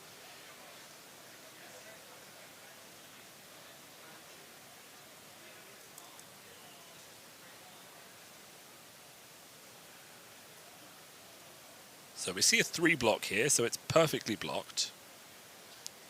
But there's at least going to be 1 push with the remaining resource, I guess. Yeah, you'd hope so. And I mean, if he has a blue in hand, I'd happily see this go up to 7. And then 1 card for Arsenal.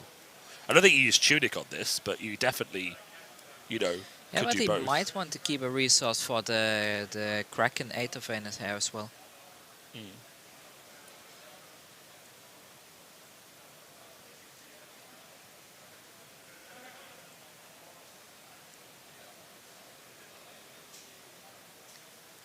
Alright, there's an additional 5.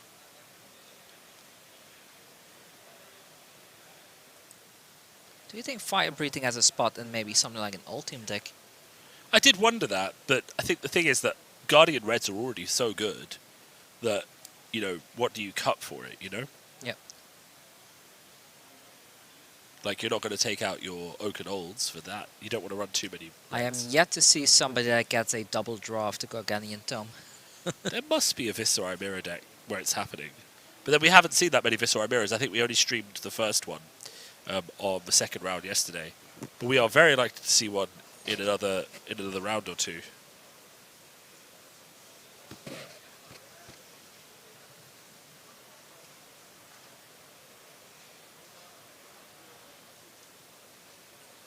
I think there's a Revel and Runeblood in the hand there.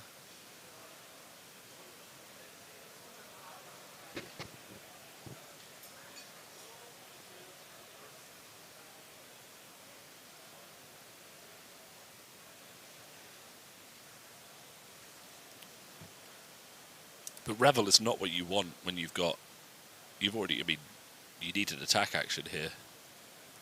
What do you think that card in Arsenal is? Oh, perfect. Amplify. Perfect, okay. Not go again, unfortunately, but at least he's presenting 9 damage now, which is... he needs to put a threat on the table. He's had a few turns where he hasn't really put a proper threat on the table because of Icelander's control, and I think he needs to start threatening some damage.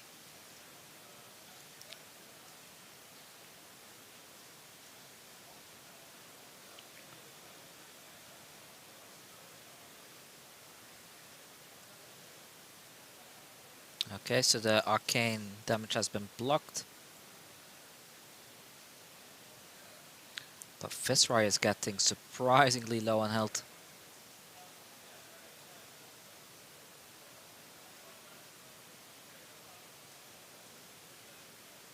But it looks like Icelander just took that straight 6, so they must have a pretty good plan for this turn? Well, I mean, Viscerai is at 9 now, so if they can stop poking damage, then they kind of put them in a spot where they need to keep on blocking and they cannot commit any cards to the combat chain, so maybe we will even see something like... Ah, there we go. Vaulting Bolt for 5. Yeah, just a nice 5 arcane, and he can only block 2 of it, so... The Channel Lake Frigid is going away, though. That's an interesting choice, actually. You have to wonder what's in his arsenal, then, if he's not trying to get a Channel Lake Frigid onto the table. Because I think if he played that next turn, during Viscerai's turn, he would probably have a very, you know... I don't want to say the game Maybe he has a would be- second one? No, it's a Sigil. So that just makes the decision not to arsenal the channel even more interesting, because you can clear the Sigil out very quickly. So down to 6. Mm.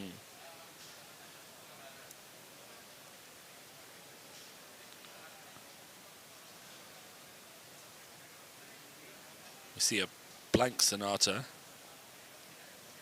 And a blank Sonata is only slightly better than a Tome of the Arc Knight, by the way. Just, you know. True. It's just you see one extra card, which does, you know, it does increase the hit ratio massively, but it's tricky. It's tricky. Well, at least with the Tome you get a double draw. Yeah, that's If true. it That's hits. true. But the upside is that in this case you get that additional arcane damage.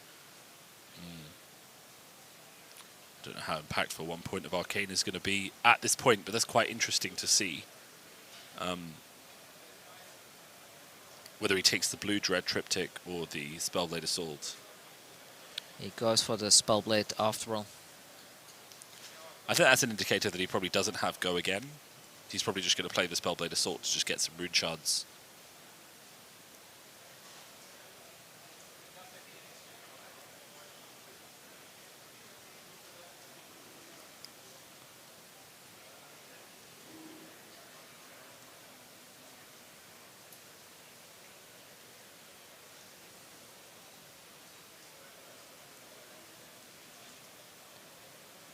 No, a Read the Runes.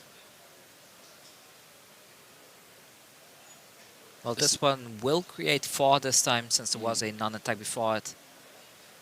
So it's less pressure on the opponent for now, but it is a more consistent way of getting rune chance, which might just be what he thinks he needs at this point. Was it a blue Spellblade Assault? I think it was a red, but there was a blue Dread Triptych there as well.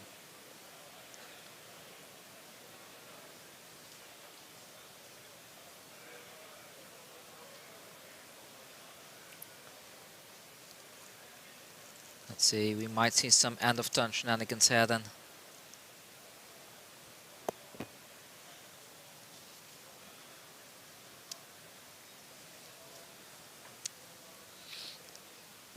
I think what he's trying to figure out is whether or not there's a Rattlebones in play.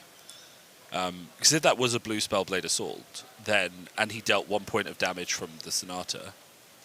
Oh no, but he didn't. That was blocked, so Rattlebones wouldn't work here. So really he has no way of getting Go Again. So Icelander's kind of got free reign if she wants to react.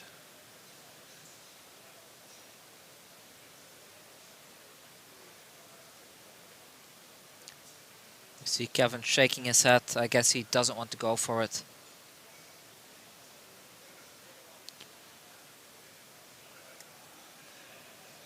Tunic goes to 2.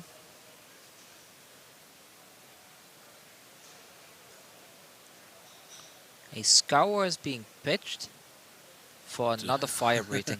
I love these fire breathing plays.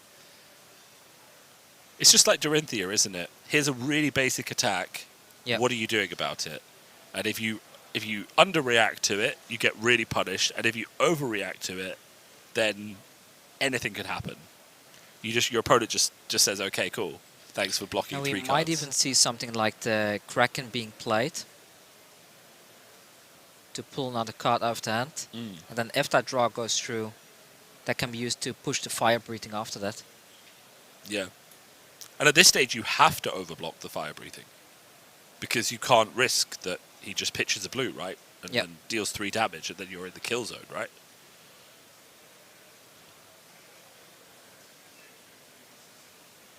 Philip is not having a good time. He keeps shaking his head like crazy. One thing I will say, because we saw this Icelander list before the game started, is that I don't think they're running the Stir-Forked combo. I don't think so, yeah. I think they're running a lot of Emeritus Scolding, a lot of good arcane sources, but not any big combo turns. But I mean, being a wizard, it's already enough to make people feel like there's gonna be that combo. For sure. So we just see, I think, a red pitched, which means this is going to go up to 5 damage, but it's still going to hit for 2.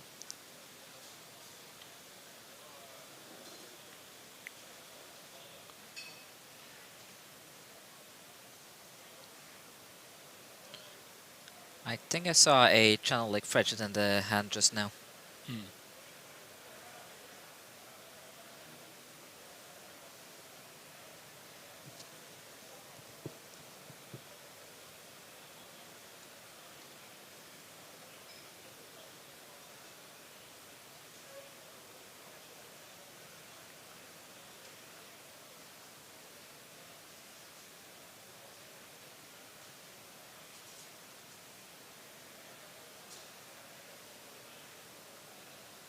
All we need to do is wait a bit to see.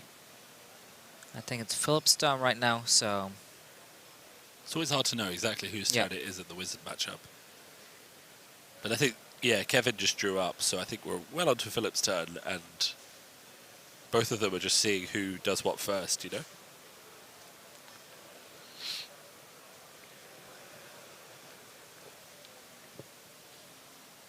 And when you're at 4 alive, it's scary to play anything, isn't it? Against a Wizard, 100%, yeah. There's the Revel from earlier. Just getting it out there because it's a red. Oh no. I love Channel 8 Frigid, but it's not what Viscerai wants to see right now. He's just played a red card, a red Revel, just to get the non-attack action on the stack so that he can trigger Rosetta. I bet Kevin must be smiling under that mask right now. Yeah.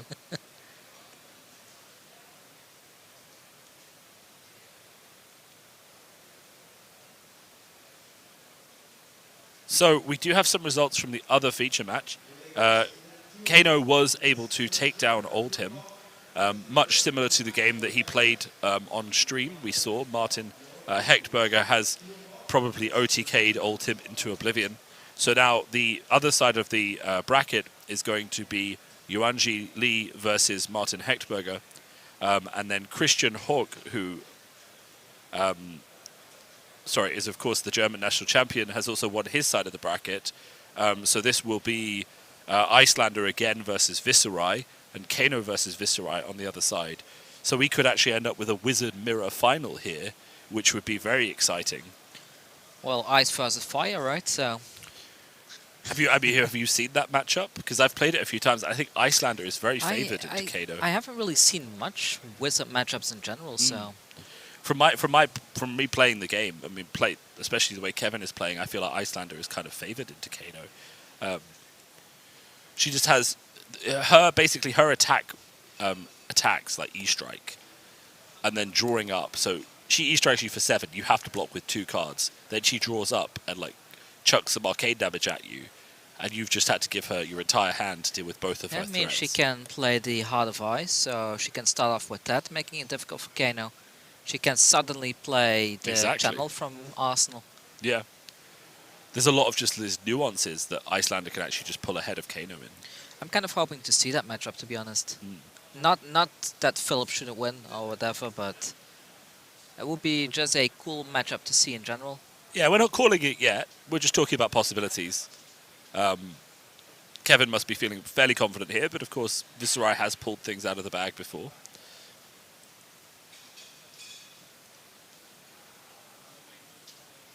But what do you do as a Viscerai here? Do you wait for the channel to go away? Ah, it does go away instantly.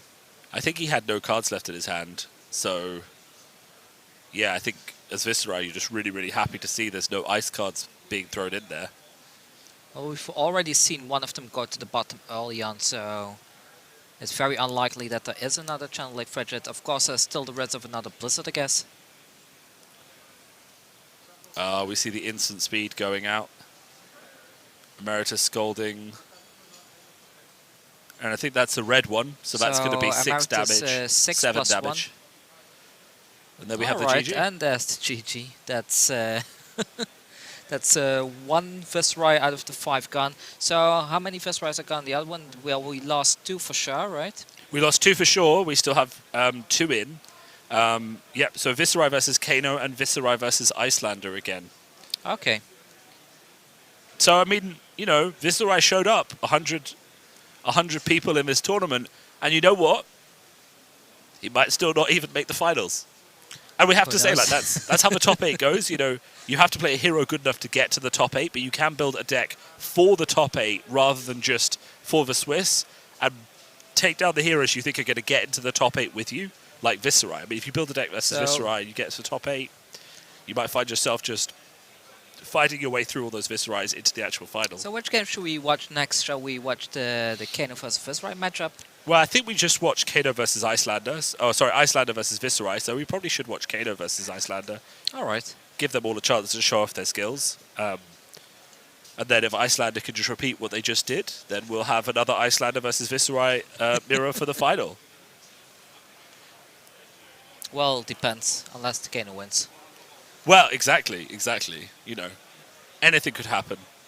All right, let's go to the break quickly, and we'll be back with the next matchup in a bit.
welcome back. We are just going live here with coming into the semi-finals of the Calling in Krakow. For those of you just joining us, we have 4 semi-finalists. We have Viscerai versus Kano, and we have another Viscerai versus Icelander. We're just about to go into the player profiles. Our feature match for the semi-final is going to be Viscerai versus Kano, as we just had Viscerai versus Icelander on the stream. So if you just saw that, if you want to see that, you can rewind a bit and have a watch of that later on. Our first profile, of course, is for Kano, Martin Hechtberger, who is aged 40. Apparently, chat calls him the Burger Man, so we're going to go with that. And he is, I think he was a semi-finalist at the Austrian National Championship, so he's well known in his community. And he is running something called the Sonic Boom archetype, which we'll show you in a second. But basically, it's a deck combo focused more around Aether Wildfire and Sonic Boom, rather than running into Sturforked and combos like that. All right, so we have seen that Martin is very capable of pulling off some very deep Kano shenanigans. Like he was going all the way into pitch stacking in a previous game that we streamed. Yeah, absolutely. And let's have a look at this list a second. I mean, versus Oldhim, he pitched out for an entire game and then did 35 damage. He won't be able to do that versus Viscerai, but no Fog Lightning. Yeah, so this is a slightly different archetype of Kano that's been developed basically to deal with an aggro meta where you don't have time to stack and get Sturforked Lightning, and it really revolves around sturdy Ether Winds, Aether Wildfire, Sonic Boom, just getting lots of really good value out of those cards, and then using that to sort of deliver on the power that you really need. Looks like a really nice list, though. I quite like it. Yeah, I mean, we see the stuff from Everfest that's really good. Things like Aether Wildfire, Potion of Deja Vu, which is really powerful as well, and Energy Potion. But, I think this is a really interesting list. And do you know what? I think this list is probably better into Viscerai than the Forked Lightning list as well. And, of course, his opponent, we have up now, is going to be Yuanji Lee. Yuanji Lee is one of our very few players who have traveled all the way from America. I also believe he works on the Fabled Hunters YouTube channel. So I think if you haven't seen that, then you can go and check that out. But he's been a very, very active and vocal member of the community in the US, so it's not really a surprise that he really wants to play in a Calling, but I still think I'm a bit surprised that he was willing to fly for America. Well, he came together with his buddy, right? What's it called? Michael Feng? Oh, yes, of course. So they came together all the way from the US, and I haven't seen Michael in the top 64, unfortunately. But, Viscerai is proving to work for him up until now. Yeah, and Yuanji was our top of Swiss, so he's clearly practiced the mirror a lot. He's played a lot of other Viscerais. I wonder how many times he's played Kano, though. That would be an interesting question. One of the things I noticed straight away, like you have like a lot of one-ups in the blues, like 1 Dread Triptych, 1 Lethal Charge, 1 Tome of the Arcanine. Like personally, I would just probably go for like the double Dread Triptych and skip something like Lethal Charge. What do you think about that? I think Lead the Charge is just in there in case, you start running into some weird Prism lists or, maybe even against something like Icelander where you need to get an action point instead of go again into Blizzard or something. But I think the addition of the Vexing Malice is quite interesting to me because that's a late game kill card. You pitch it, you pitch it, you pitch it, and then at the end of the game when you need 2 damage, you go in there. But I think the thing that stands out to me is very interesting from this list, I don't know if you'll agree, is that he's not running a lot of the Read the Runes yellows, a lot of the yellows at all. And he's opted for things like Drawn to the Dark Dimension. Yeah, it looks like this is more of a value list. Like with the Viscerai ability live, you have Read the Runes that will generate 4. Rune Chants, of course, if you combine that with the Moderate Tides, then you have 5 Rune Chants plus 2 from Viscerai, so then it becomes instantly a 7 for 0. Of course, it doesn't have to go again by itself, but sometimes that doesn't really matter. You can very easily end your turn and then have a very big turn the next turn. That's how usually those 40 damage turns are set up. Especially in this matchup, I mean, the ability to, say, play a Mordred Tide into a Read the Runes and keep a blue or 2 in your hand to deal with Kano's arcane damage is going to be huge. Yeah, I think that's one of the things that Viscerai wants to do in general against Icelander. And I think we've seen that in the stream before, is that you want to play a more of a mid-range game path and really build your rune chance over a long stretch of time, play more of an OTK build. I will say I think the big struggle for this list, I mean, it's 14 blues. The other lists have had a bit more of a cushion in terms of the yellows as backup to block Arcane. But if he doesn't have those blues in hand, and if he gets all these reds, you know, Kano is going to be able to deal quite a lot of damage to him. Yeah, definitely. Yeah. The only thing I think that does make this matchup a bit more in Viscerai's favour is the addition of that Hope Merchant's Hood, because this is a very short game. It's a very, you know, burn-focused game from both sides, and I think the addition of that Hope Merchant's Hood to make sure that Viscerai's, you know, early turns are power turns is very, very important for this matchup. So we'll have to see if he includes that or whether he goes for Arcane Barrier through Crown of Dichotomy. I think it's probably just going to be Arcane Barrier, to be honest. It's interesting because I've seen both approaches taken by Viscerai players. Some of them treat it as a classic race. They know they can't beat Kano if Kano gets to stack up their damage and do combos, but they think if I can deal enough damage to him in the first 2 or 3 turns, I can win this game. Yeah, but are you going to do a dice roll like that when you're this far into the event? Or do you want to play it safe against a Kano? That is true. I think we'll have to see how many Kano players Yuanji has faced so far, what his experience is with the matchup, which will guide how he makes those decisions. Very nice all-team sleeves there. Yeah, they're absolutely gorgeous. The hero sleeves are available from the prize wall here. There are 120 tickets. I personally am probably going to go and get some right after we finish up this event, because I managed to play in a side event, would you believe, yesterday. I even got 3 wins, so I got some decent prize tickets. That's really nice. I can tell you that Chaos Sealed is a weird format, because you can play any cards you want. I ended up building a Fatigue Bravo deck with 50 cards that block 3 in.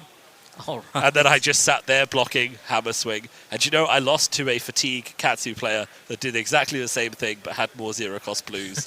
And his Kodachis just stabbed me every turn, and I had to give him 2 cards to stop bleeding damage. And, you know, he brought it in and took the win over me. But it was still pretty a fun format to play and just be able to buff my hammers with all the warrior attack reactions and things like that. So try out Shapeshifter if you get the chance. I will try it. But as you can see, we do have the 3 Arcane Barrier here, so I guess that 1G is gonna take some time and play the slow game against Kano. Yeah, and also what this does is let you break your Quill hand and not be as worried. Of course, what 1G may not know is that Martin is perfectly fine playing the slow game. Yeah, well, he is versus Oldhim. We'll see whether he can play the slow game versus Viscerai, because Viscerai doesn't usually like to play the slow game himself. So who is the top seating here, so we know who is going first there?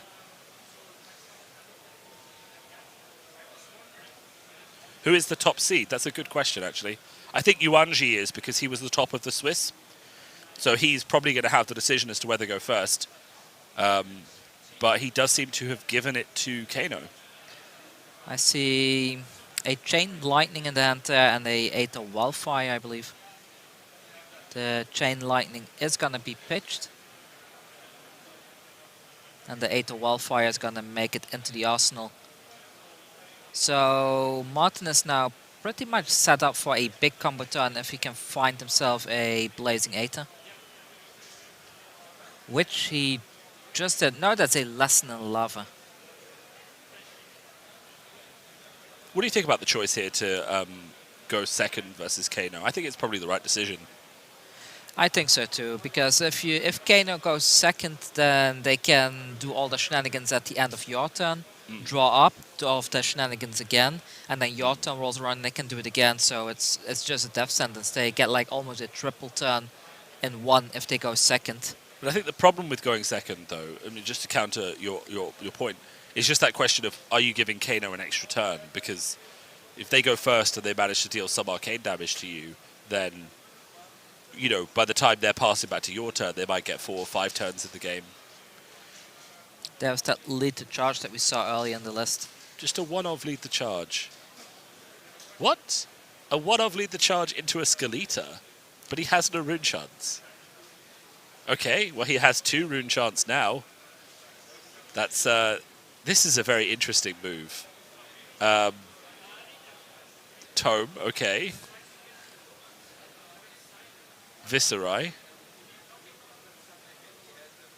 And it misses. I don't really understand this line. I don't really understand this line at all. So he has go again, but this is a very expensive tome. I don't understand either. Yeah, this is a very expensive tome and, And shrill. Does that blood sheet even work? Don't you need to activate the gloves first before you activate the blood sheet? No, because blood sheath gives the text to the card. Ah, okay. So your next attack and non-attack action have minus cost reduction equal to the number of rune charts that you play. In fact, let's put that up on the screen. It's a very relevant card for people to see, because it is one of the defining cards of the Viscerai deck.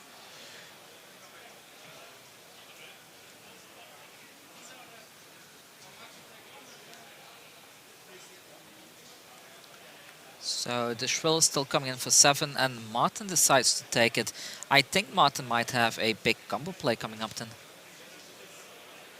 I mean, he's dropping very low, but he's not the one who plays at... Sorry, Viscerai isn't the one who plays at instant speed, so I think he must have something.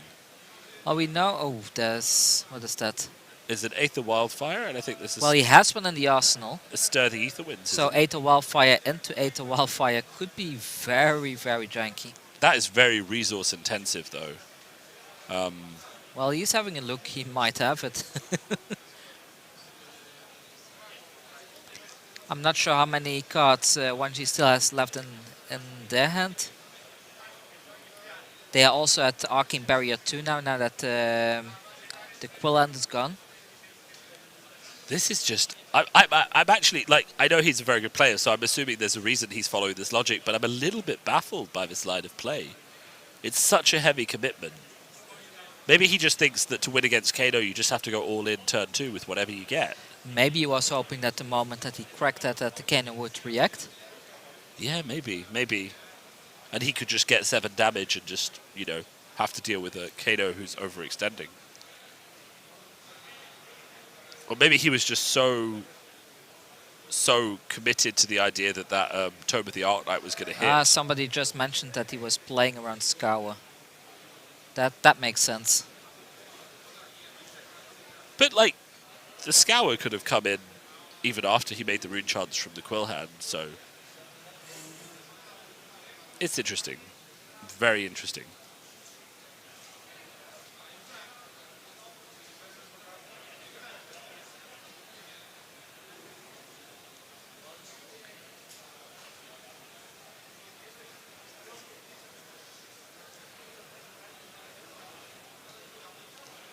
Yeah, Martin is really taking that time to figure out if they can do this turn or not.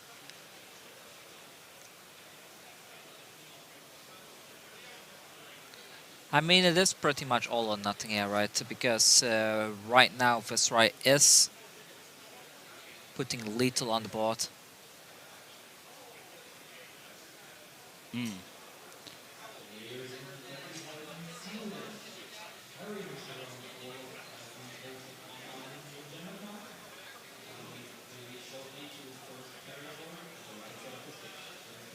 And I guess we just continue waiting while Martin is figuring out his line of play.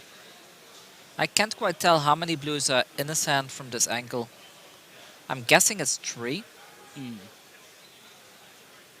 Which, I mean, would deal a lot of damage, but it's not 20. So I think, I mean, under further analysis, I mean, Yuanji has basically said, here's the damage. And he does it early enough that Kano doesn't have a chance really to filter his hand or search for the combo. And that's probably the strength of this play, is just that he's like, well, I'm going to kill you on turn 2. And Kano has to be like, have I found the pieces to deal 20 damage on turn 2? Because if he blocks too much here, he doesn't get to deal any damage back. And if Viscerai stays on 20 life, he's not going to win.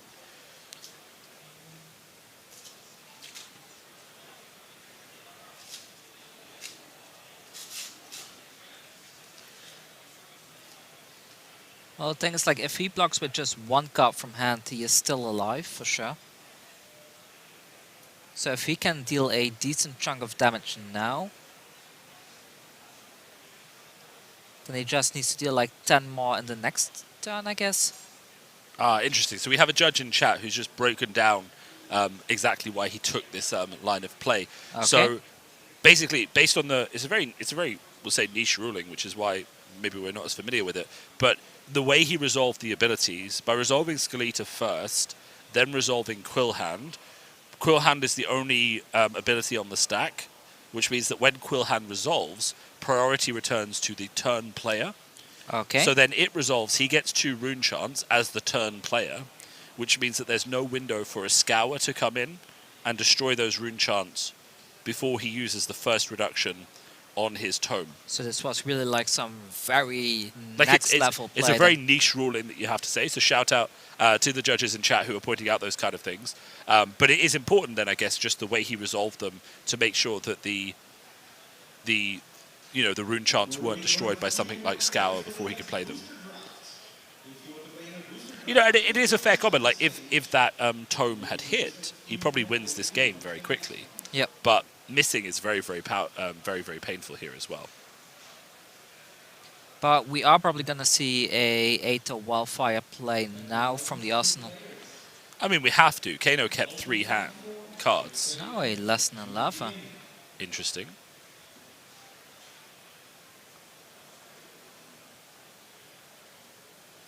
I mean, if Viscerai just shrugs and takes this, then Kano can put him to 12 with a Blazing He Ether. took the ulting. Yeah? He just took the ulting. He's now down to 16. Interesting. I mean, you do still have to respect the fact that if Kano puts you too low, he can just kill you. And he does get to draw up before your turn. Especially with 2 Arcane Barrier.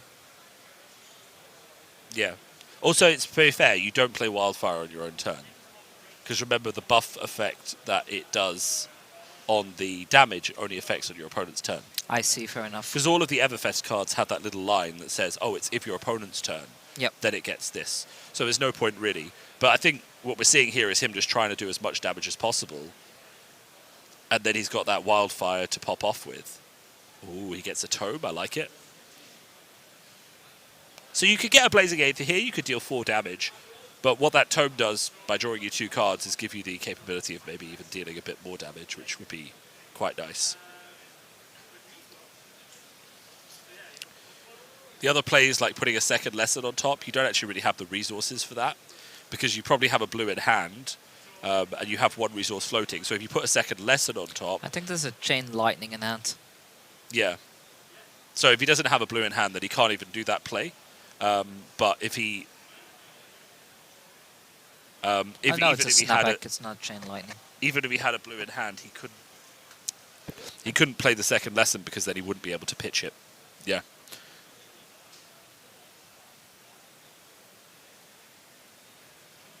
Draw 2 cards, pitch 2 cards to Kano, and he finds a Blazing Ether. All right. I mean, that's kind of a win. That's kind of a win for sure. That's because he shuffled his deck, so he had no way of knowing that was there. He drew, what is it, a yellow and a red, and then just got lucky and got a Blazing Ether off the top of the deck. Well, to be fair, there's a lot of stuff in this deck that can be played quite cheap, so... I don't think he had any floating resources, though, so...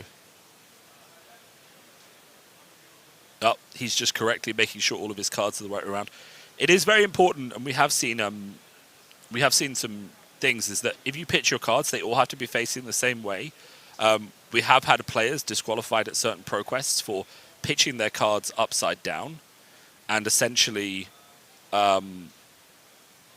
using that to track how they were going through their pitch stack. I think it was a bit too fast on that Sonic Sonata. He kind of flipped the cards over straight away. He really should have given the Wizard player more of a chance just to react to that. Because, yeah. That's a pretty big card to react to be honest.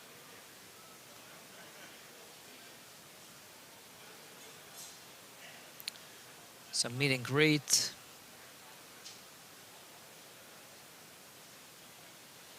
Did Martin take that damage there or not? He must have, because it's marked with go again. And he's now on 2. But he wasn't going to pitch to block that. Like, realistically, the Kano player either has to kill this turn or probably doesn't win the game. Well, if he has a Blazing Aether, now I'm still fairly confident that is a Aether Wildfire in the arsenal there, then he should have lethal. Especially with the Crucible and the Metacarpus Note.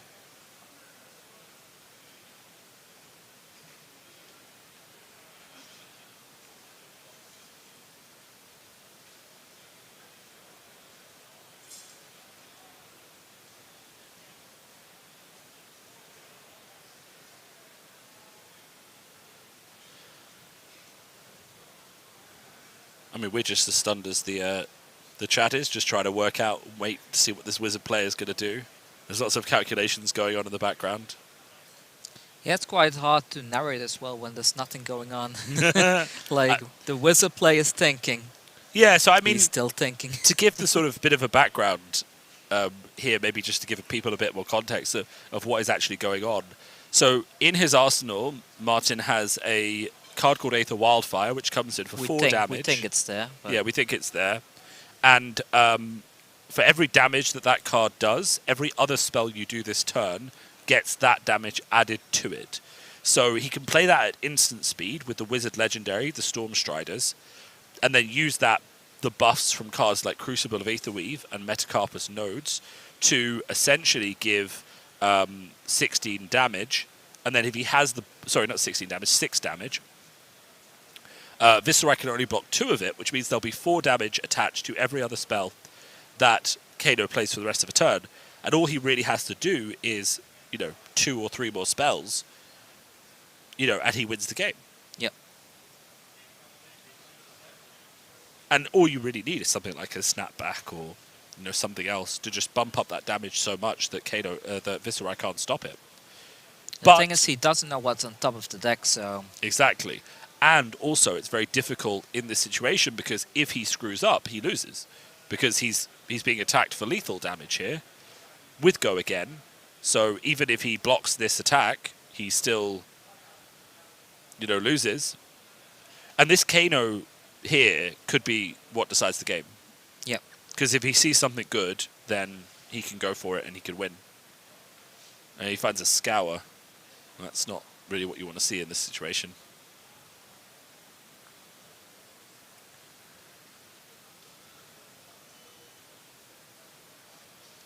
I mean, he can still block with the Tunic for 4 to stop most of this attack. The Scour can potentially get rid of all the rune chants now. It could, but the question is, could he get rid of the rune chants and handle the Rosetta for 2? And, what else is in Yuanji's hand? Because he still has 2 cards left.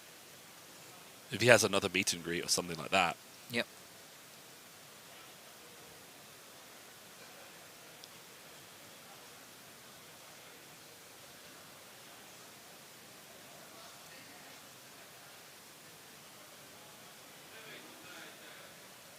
Well, it might be important for him to just go all in at this point, but... And the important thing to remember is that, of course, Scour... You used to... I think you used to be able to cast Scour for 0, and then it would still get the buff from Aether Wildfire. But the rules basically in effect are that Scour has to be doing at least 1 damage to get the buff from Aether Wildfire. So there is 1 rune chant. So he could still Aether Wildfire and then Scour for the +4, but that's still a bit of a challenging line of play because I don't know that it does enough damage to win this game.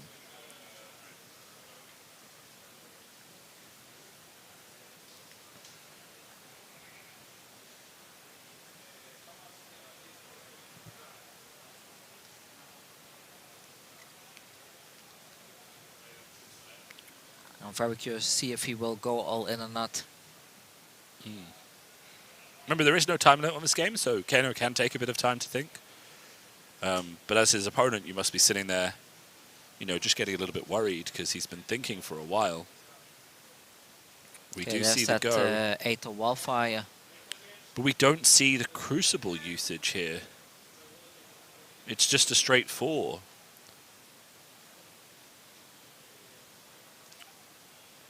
So I think Martin has basically realized that the only way he wins this is to get some cards out of Yuanji's hand.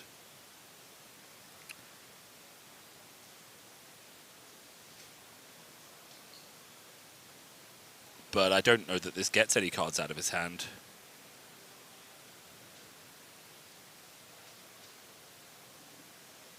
This feels kind of like it's a bit of a bluff, a bit of a chant trying to get Yuanji to respond, but he doesn't need to. He's got 10 life.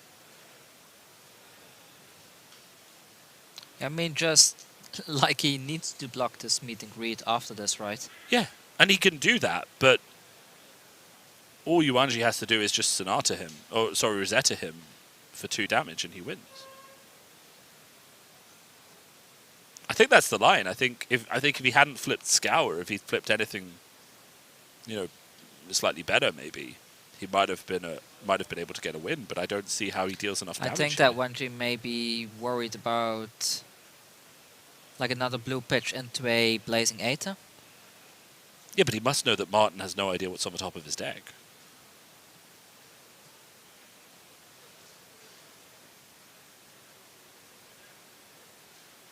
We see the full block, but, you know.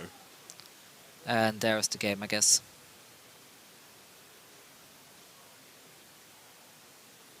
That Revels doesn't make No, he does. He played Sonata.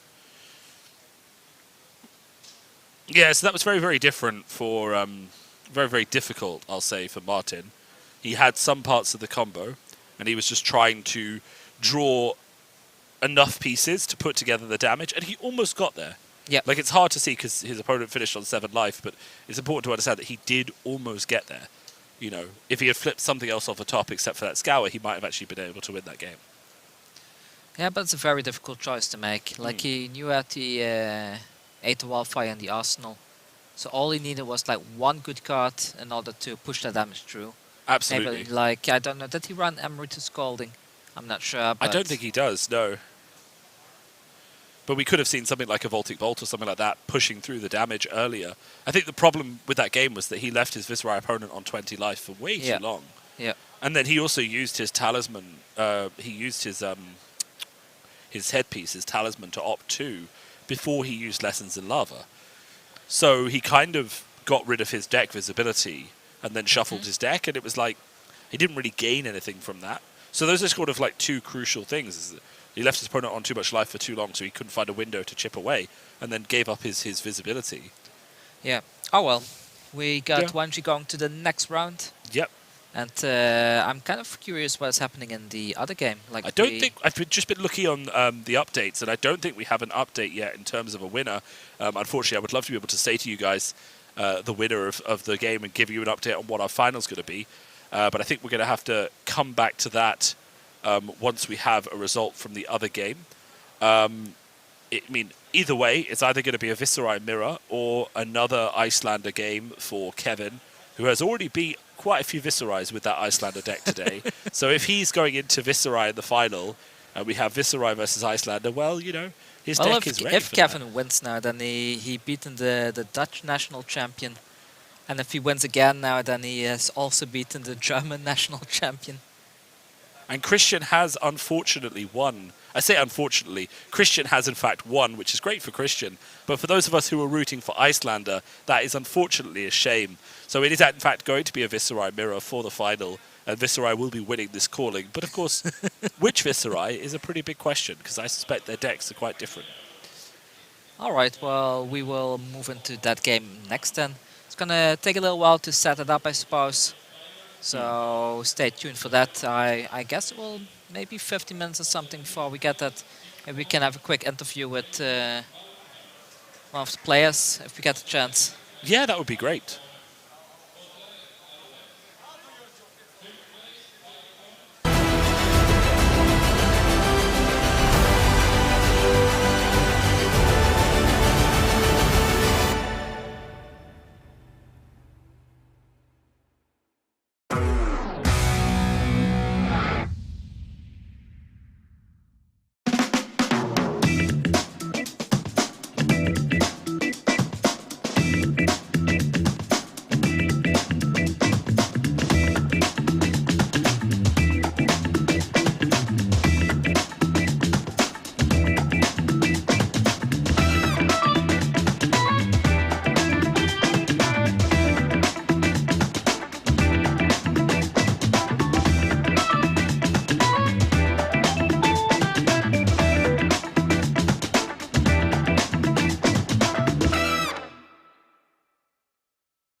All right, so we're joined there right now with Martin, who just had a very tough battle against Viscerai. So, how are you taking it? How are you taking the loss right now?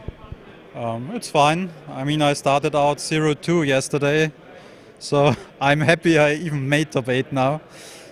So, yeah, I think I just found a line in my head that probably could have won it, but yeah, didn't think of it. Yeah, it was also a bit unlucky, like find that Scour on the top 10 instead of something that can actually deal some proper damage. Because you had the 8 to Wildfire in the arsenal for 2 turns, I believe. I saw you put it there quite early. And it just was a bit short to kill him.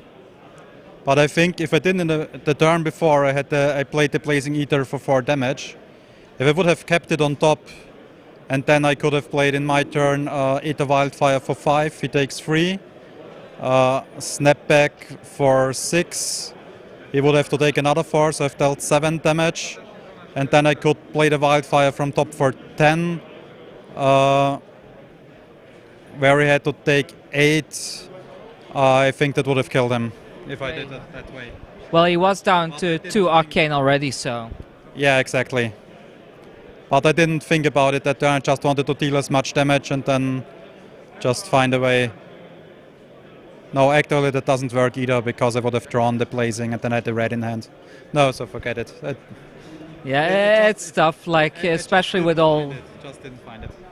Especially with all the pressure, like, being in the top and you've already had such a long event behind you. It would have been good if I had, like, when I go first, that I have a potion to play, or some spell that goes over his arcane barrier to deal some first damage.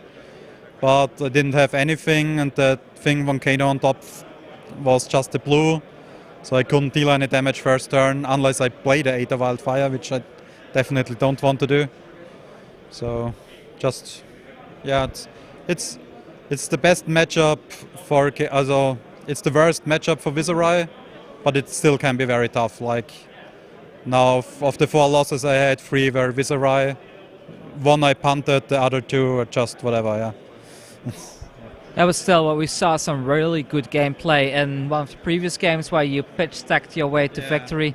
Like very early on we started to see you pitching stuff to the bottom, and there was Steelfur that straight away said like, I think he's pitch stacking that. That was amazing. You should have seen my top 8 game against another Oldhim who also had Sigils and Steadfast for life again.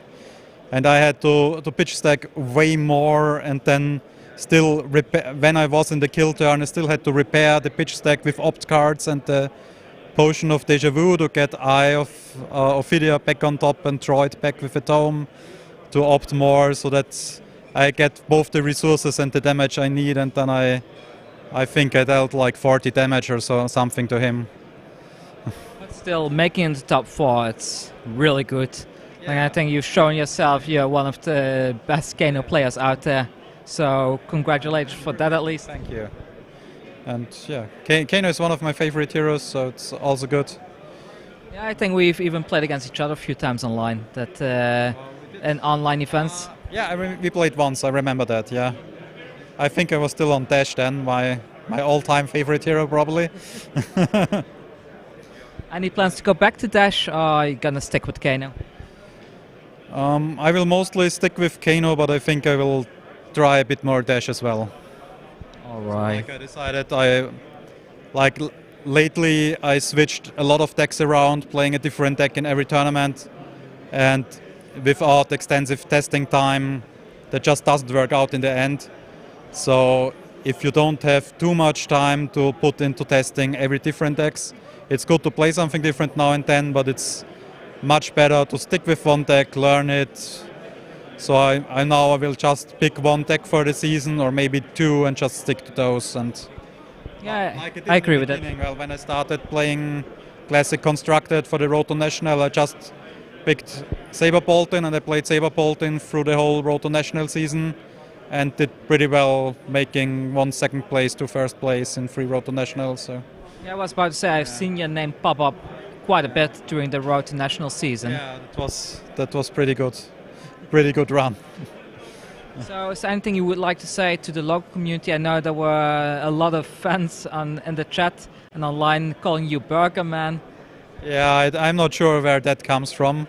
I guess it's because the Hechtburger in English sounds like burger if they pronounce it. Like, yeah.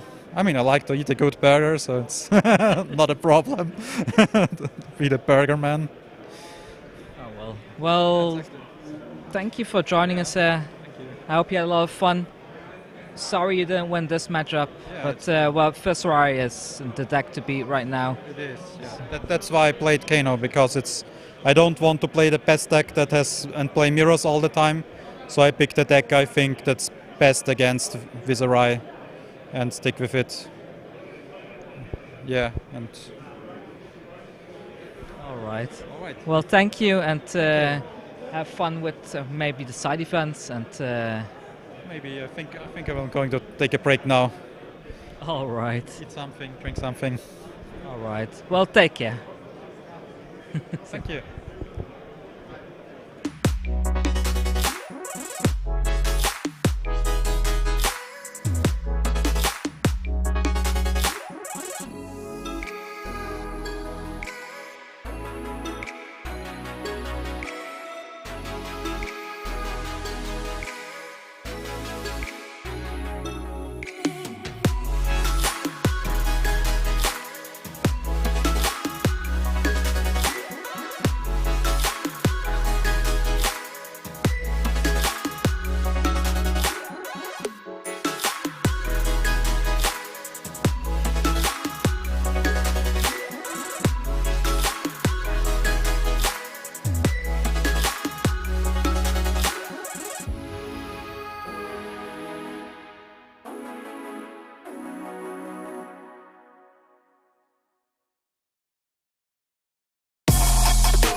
I hope everybody has an amazing time.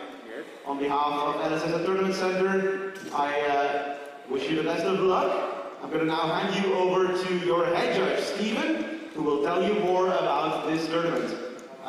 Everybody have fun.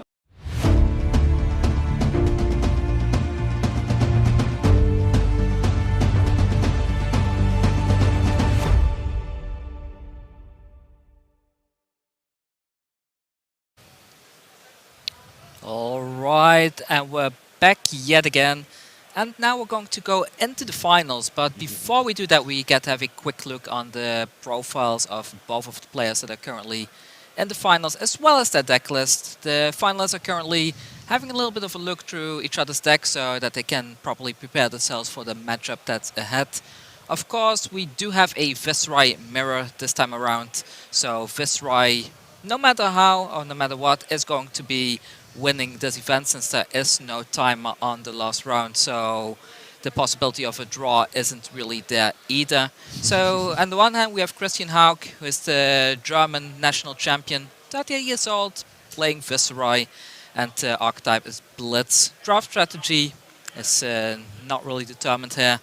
So do you know anything about Christian yourself? I've never played him, but I am very interested to see this list and sort of see how it differs from the other lists we've seen. So much like Yuanji's list, not playing things like Yellow Read the Runes, which I know was preferred by the Dutch national champion who topped our Swiss on Saturday.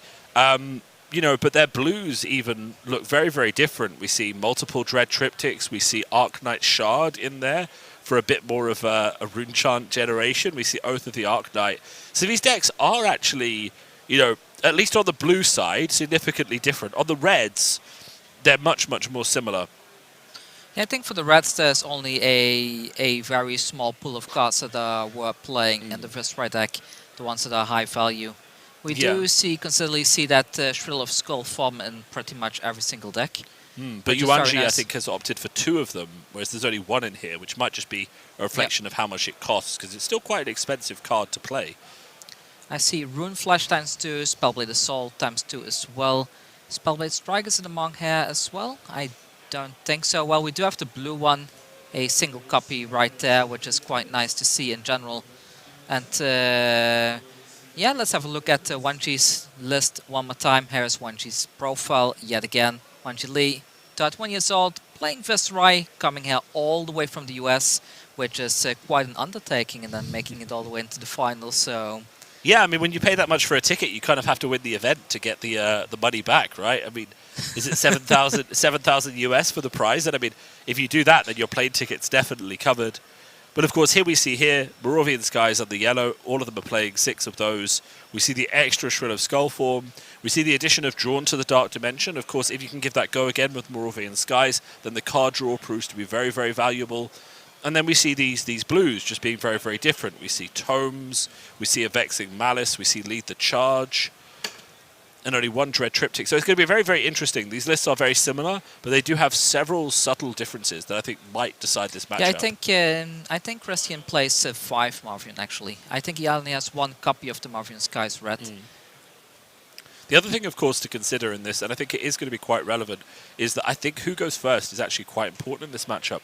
And of course, Yuanji, as our top seed in Swiss, gets to make that decision. And if he opts to go first and can create a lot of rune chants as that opening player, we're going to see a match that is, you know, defined by that decision. Yep. So it's going to be very, very interesting to see how that kind of balances out. Well, let's have a look who's going to go first. Well, we kind of expect it's going to be Yuanji in this case then. And let's see what they bring in terms of equipment. So we do see the Hope Merchant's hood here, so I guess Yuanji is really going to... Oh, both players have the Hope Merchants too, so both of them are kind of in the mindset of go big or go home, it seems.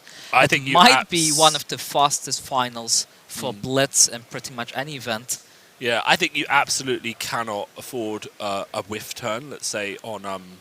you know, in this mirror. So I think the addition of Hope Merchant's hood is absolutely vital just to make sure that you go on. Like, you can't have an off turn. Yuanji also opted to bring the Grasp the Arknight here instead of the Quelling The Vexing Quill hand, I said wrong there. That is actually a very, very interesting choice because the Vexing Quill hand is very much the aggro push, right? Yep. And Grasp obviously is quite defensive, but we also see that Yuanji, I don't remember if Suckler Suede Hides has Arcane Barrier on, so he might not actually be running Arcane Barrier here, which is a really interesting decision if that's the case. Just let's bring up that card and double check.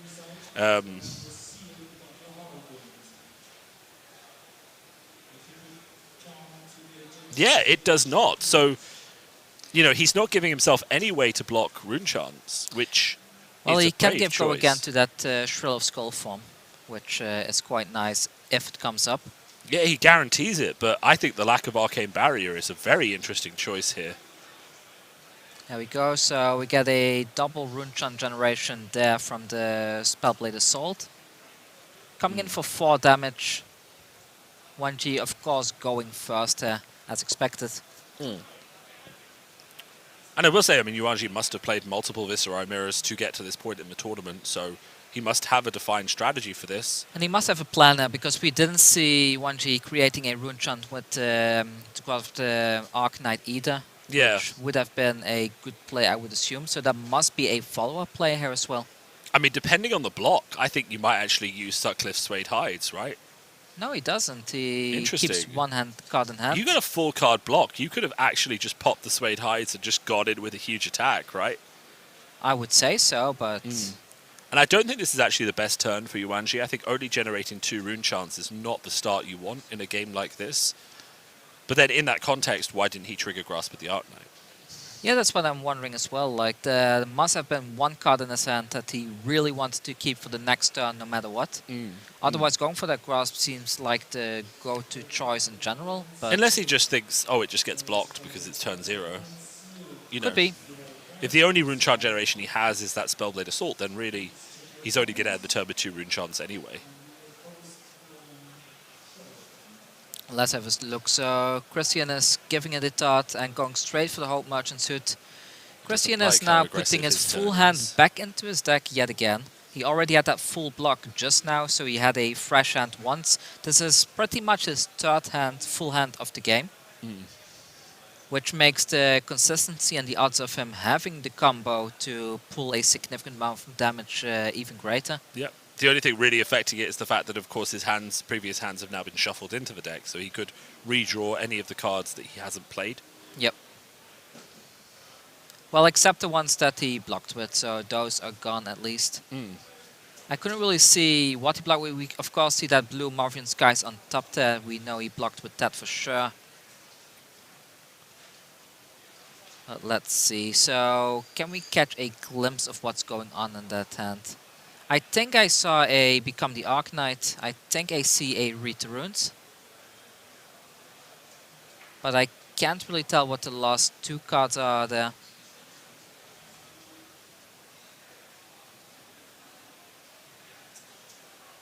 Okay, so he leads off with that Become the Arc Knight. Ah, it's not a Read the Runes, it's a Rattle Bones actually. I mean, The what artwork attack is worth? at a glance looks very similar. The coloration. The question is, what attack is worth discarding a Rattlebones for in this situation? Because, I mean, he just gets something with Go Again, and then he can Rosetta, but... Amplify the Arc Knight. It's a red one, right? Not a blue one. But he doesn't have any Rune Chants yet, either. Well, he must have a plan for it, otherwise that would be a very strange play here. And, so I think he didn't have any attack actions in his hand, so he had to get one with the first Become the Arc Knight in order to get a Sonata. Yeah. But that's a lot of resources to get to your Sonata. That's a lot of cards to get a Sonata. And I mean, you're going to Sonata them with, what, 4 Rune Chants? I guess you kind of have to. But... I don't think he's going to play the Sonata. I think that's just going to go straight into the arsenal. Probably maybe like a Rosetta swing or something. Oh, Read the Runes. Okay, so this is actually so I quite did good. see a Read the Runes after all then. This is actually quite good. Okay, so now all he has to do is survive his opponent's turn with a reasonable number of cards left in hand. Yeah. and then he can potentially put out the Sonata for 7 rune chants, and actually it's quite I mean, good. he can block 2 with Skeleta. He can also, I mean, that's a block 2. I mean, Wanji is not really set up to deal over 20 damage right now, is he? No, but we could see him explode. So we could go in the Sonata, and he does hit, and he has to choose between conditional go again and expensive but unconditional go again. And I think we see him making the calculation that maybe his opponent isn't going to block arcane damage this turn, or can't Well, afford he's to. seen the 5 rune chants, and he knows what's in the arsenal. Yeah. So I think Wanji knows for a fact like that Christian is going to go for a big turn after this. I mean, he knows in his mind he has to put lethal on the table this turn. Yes. Because if he doesn't, Christian's just going to be like, that's cute. That's cute. That tickles. Oh, I'm on 10 life? Okay, cool. I'm fine. But it's interesting, because I would say we've seen rough hands from both sides of this table. I don't think Yuanchi was happy with his first turn. Especially and I don't think Christian was happy like with his first turn either. I mean, pretty much getting like 3 new hands and then still not having the hand you want is he's just lucky because he very drew rough. the becomes, so he got there in the end. But yeah, but he had to waste a lot of resources to get them, He because did, the yeah. becomes, they don't replace themselves. So it's absolutely. a -2 right there. Yeah. So here is the home merchants who'd play on Wanji's side. Only putting 2 cards back, keeping 2. So that kind of enforces my theory from earlier that the last card that he didn't use to activate the grasp is probably a card that he wants to keep.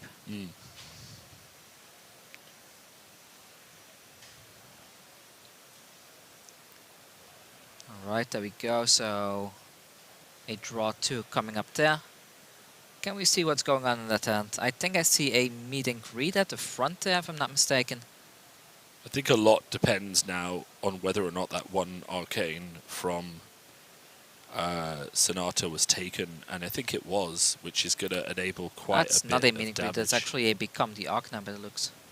He does have a meet and greet in hand as well, because he got it off the Sonata. Oh, he tomes into a Revel and a Spellblade Assault. That is something. Well, if he has a Mordred Tides now as well, then... Oh, I think if he'd had a Mordred, he would already have played that. But, I mean, we're definitely going to see some go again now. So meet and greet coming in for 4 with go again, and the 3 rune chants. I don't think Christian is going to block this, to be honest.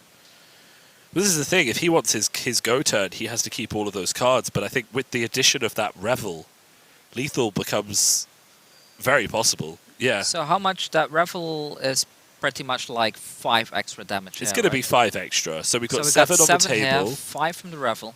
5 from Revel. And then there's already 1 extra on the table. So that's 13. And then we're going to see Rosetta, which is another 4. So 17. And all he has to do is just have 1 more attack that he can give go again. And if he has the resources, he might be able to give go again to the Spellblade Assault with the Suckless Suede Hide. So we're going to have to see. I think he has the potential. It has the Revel coming in for an additional 5, pushing him to 6 rune chants. Yeah, we saw the armor used there as we expected, just to keep him off, as high on life as possible. Marvian Skies, that's also quite harsh. Yep, because now he can play the Sonata into a second Sonata. Yeah. So this turn he's played Sonata twice and Tome of the Arc Knight once, which that's card draw right there, isn't it? Yep. That's a lot of card draw. Well, I think in that case he can present lethal for sure, right? Yeah, the odds 100%. of whiffing on this Sonata now are... The only thing I will say is that he's not going to have to go again necessarily to use all the cards he gets from Sonata, but I guess the boots he has But are he going just to be... played the Marvian, so he has to go again regardless. True, yeah. And he still has his boots as well. Ooh, interesting. So he's chucking that blue into Sonata as well, just to bump it up so that it's an even number. Just need to make sure he doesn't forget that rune chant that Sonata itself creates. Yeah. I mean, technically, he's already missed the window for it, but we'll see if he adds it later on. That's 3 Arcane. And some big BP attacks right there. Is that the red Shrill? So that's going to come in for 7, so now we're up to 14. The Shrill will be 7 with Go Again, for sure. Yep. And that one has to be fully blocked, because I think that's a Red Marvin Skies, otherwise that will generate like an additional 3 rune chants. Yeah. And I think he just made the rune chant for the Sonata itself.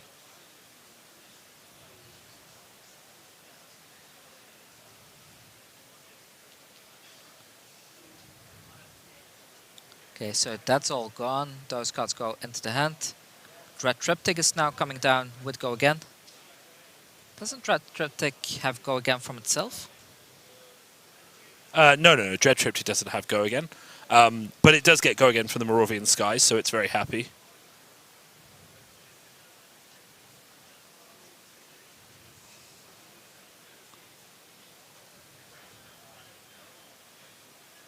Alright, so the Dread Triptych is coming in for 4 with the 8 rune chants. Viscerai is already at 13 life, so I think he has a point that he has to block this no matter what.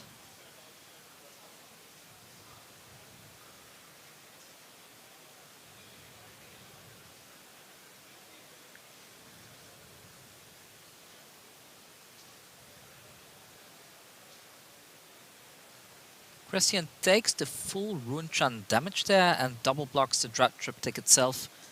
Now a Shrill of Skullform is coming in for 7 plus 3 rune chants, representing an additional 10 damage. This one can gain Go Again from the hides, but Christian just decides to call it. He forfeit there, and it looks like we got our winner of the calling. Wanji Lee is the winner of the Calling Krakow. Wow. I mean, that was an explosive game, wasn't it? I thought for sure Christian was set up to really be threatening, lethal on his turn. And of course, then we saw Yuanji. I mean, he hit the Tome of the Arknight. He hit with the first Sonata, which was just for 3. And then that let him set up for that massive Sonata where he drew 3 cards and, of course, could put tons of damage on the table. I'm still amazed that he managed to get that second Sonata off. Yeah, in but I such mean, a short fashion. That was really an amazing play. And that is really the power of the Revel in Runeblood. I mean, the generation of that many rune chants. Now, normally you don't have a second Sonata. I mean, having 2 in your same hand in a Blitz game is really rare. But if you can get that set up, it's so many rune chants into Sonata, into everything you need, really. Yep. And the explosiveness of that deck is crazy. Unless, of course, as we said, we've seen Icelander playing into Viscerai. Icelander would have just chucked out a Channel Lake Frigid after the first Sonata, and then none of that turn would have happened, right? Yep. So that's the aggro meta, is that Viscerai doesn't have the tools to deal with Viscerai doing that. But we need to say, like, Christian was very unlucky. Like, he had to really jump through a lot of hoops just to get a couple of rune chants onto the field. Like I said, he's seen 3 full hands and still didn't have anything to put any pressure. Yeah. And but that was very unfortunate. But that's part of the Viscerai deck, right? There is a certain degree of inconsistency. Yeah. Even though the deck is fairly consistent already. And this does also come back to what we've discussed about going first in this particular mirror match is incredibly important, because both players want to get rune chants as quickly as possible into that combo as quickly as possible. And if the person who goes first is very, very favoured for that reason, which is why doing well in the Swiss is so important, because as we see, the person who came top of the Swiss got to choose to go first, which meant that he was in command of the matchup, and then he won on his second turn. And his opponent had to just deal with it, So what do you think about the first European calling being won by somebody from the United States? I think any player that's dedicated enough to travel that far is well deserving of the win. I know there's going to be a lot of disappointed people in Germany, Austria, Poland, but I think it's a fantastic tournament. He's clearly played incredibly well to get this far, have that many, like he's won 15 out of 18 games this weekend. You don't do that without bringing a good deck, without practicing a lot, without being a really good player. And could it have gone to someone in Europe? Well, I guess I'll say to you guys, practice harder. You know, if you want to win, you know, practice harder. Don't let the Americans come over here and take our trophies. You know, if you want to get a European champion, then I expect to see a lot of playtesting. And do you know what I'll say? I'll say this: someone from Europe is going to win the Pro Tour, and then we're going to see how it goes, right? You know, gauntlet thrown down. European winner for the first Pro Tour. I believe it. Do you believe it? I don't know. There's some very good players. Well, you're being over the US. diplomatic. You want it to happen too. It's okay. Wanting it to happen is different from it actually happening. Yeah, I mean, true. There's a lot of very good players over in the US, and No, I know there are. And I think it's going to be good to see the quality of the game increase and how it has improved at the Pro Tour. But I'm just getting a little bit patriotic there in terms of, you know. Oh, well, and 1G, I think he's a very great content creator as well, which is nice to see. So Yeah. I mean, he clearly loves the game. He's clearly putting a lot of effort and work into it, and that has paid off with this calling win and all the prizes and the glory that comes with that. And a couple more living legend points for Viscerai. So it's interesting, actually, that, again, we talk about the growth of the player in the game and the recent changes with Fab 2.0. And one of the things that's changed in Fab 2.0 is that now the amount of points that are given out during Living Legend is going to be decided on a per-season basis and then given out based on percentages. And the main reason that's happening is just the massive growth of the game means that the number of events and skirmishes being held increases the amount of Living Legend points given out under the old system hugely. So Ira, you know, one of our favorite ninja heroes, went up to 250 or something over the course of 3 skirmish seasons. Yeah, it hardly went up, to be honest. And Viscerai has beaten that kind of in 1.5 skirmish seasons. So, you know, just the number of players, the number of people enjoying Flesh and Blood around the world has meant that Living Legend itself has had to change just to accommodate the huge growth, and that's kind of reflected in how many points Viscerai has now got. Because he's such we got to agree, a big part of it is how thematic the deck is. Yeah. It's one of the coolest rune blades out there. Like all the rune chants, all those thematic things, it just works. It just looks exactly. cool. Yeah, and people like Viscerai, they like his power. Obviously, we've seen how strong he is in terms of the top 8, getting those heroes in there. We did see a good few contenders in the Wizards coming out. And no one thought the Wizards, I mean, Kano's always been reasonably good in Blitz, but he dropped down for a bit. And everyone thought, well, Viscerai's out now, and the Wizards just start surging forwards. And Oldhim as well, having some good game into Viscerai, but ultimately, he was good enough to pull off the win. All right, it's time to have a chat with the champion, I guess. Yeah, sounds good. So let's move on to that. Yep.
Brilliant. Well, I am here with the finalist and the winner of the Calling Krakow, the first European calling. Has unfortunately been won by someone from the US. I say unfortunately, but great player, and you've come all this way, so you clearly deserve the rewards and the effort. The dirty Americans got one. See, I knew you'd appreciate the joke. That's why I threw it in there. Yeah. But no, Yuanji, you've obviously worked really, really hard, done loads of practice. I mean, have you been working on Viscerai for long? So I actually started playing Viscerai and Blitz around the time when Monarch came out, which is when I first started playing the game. And it's just been like one of those things, like I played a lot of Vis OTK and CC, like when Monarch, like before Vis was like really good.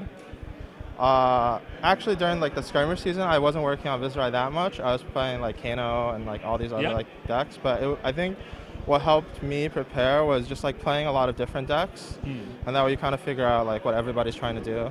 And then playing Viscerai felt very natural, because I'm used to playing the hero. I played a lot in CC. So would you say he's your favorite hero in the game? Yeah, I think so. I started playing Viscerai when I first started playing the game because I just thought that he looked really cool, and his like purple armor reminded me of like a Dark Knight kind of character. Yeah, I mean, we love to see it when like someone whose favorite hero is also good and they play it and they win. It's always better. I mean, people come in late, but it just shows that practice really does pay off in terms of reps with a hero. You can't just pick up a deck that you've seen online and come in and win with it. You need to get those reps in. Yeah, I think especially in a format like Blitz, the advantages that you get, because the games are so short, they're like very marginal things that you have to like be tip-top about. Like it's just like a little tiny thing. So it's just like being able to work out like 1 or 2 extra like points of damage or something like that is really big. So how did it feel then in the final? You Tome of the Arknight into Sonata, into Revel, into another Sonata. Okay. So it's a really funny story because my friend Michael Feng, who is the U.S. nationalist finalist. Shout out. Yeah, shout out to Michael Feng. He's here with you today, isn't he, as well? Yeah, he is. Brilliant. He went to the Dallas Battle Hardened to play Viscerai and Blitz, and then his like flight got canceled, so he ended up staying with Brendan Patrick. And it's, I guess, like a turn of fortune because Brendan was playing, they were like playing a bunch of like practice matches, and Brendan was playing Tome of the Arknight, and Michael was like telling me about it, and then we went like back and forth. Michael gives me a lot of crap for it, but at first like I told him that I don't really like playing Tome of the Arknight, especially like in CC. I think it's kind of a dice roll sometimes. Yeah, I think in CC the biggest problem is that you end up like a lot of more turns that you spend blocking, but the reason why I ended up deciding last minute, I actually went to one of the vendors here to buy the Tome of the Arknight that I put in my deck. Oh, that's brilliant. It was because we were like thinking about it. Originally, I was playing a blue Runeblood Incantation in that spot, and then Michael was like, "Yeah, like it make like 1 less rune chain. You get a 50-50 shot of getting 2 cards. It's just like, I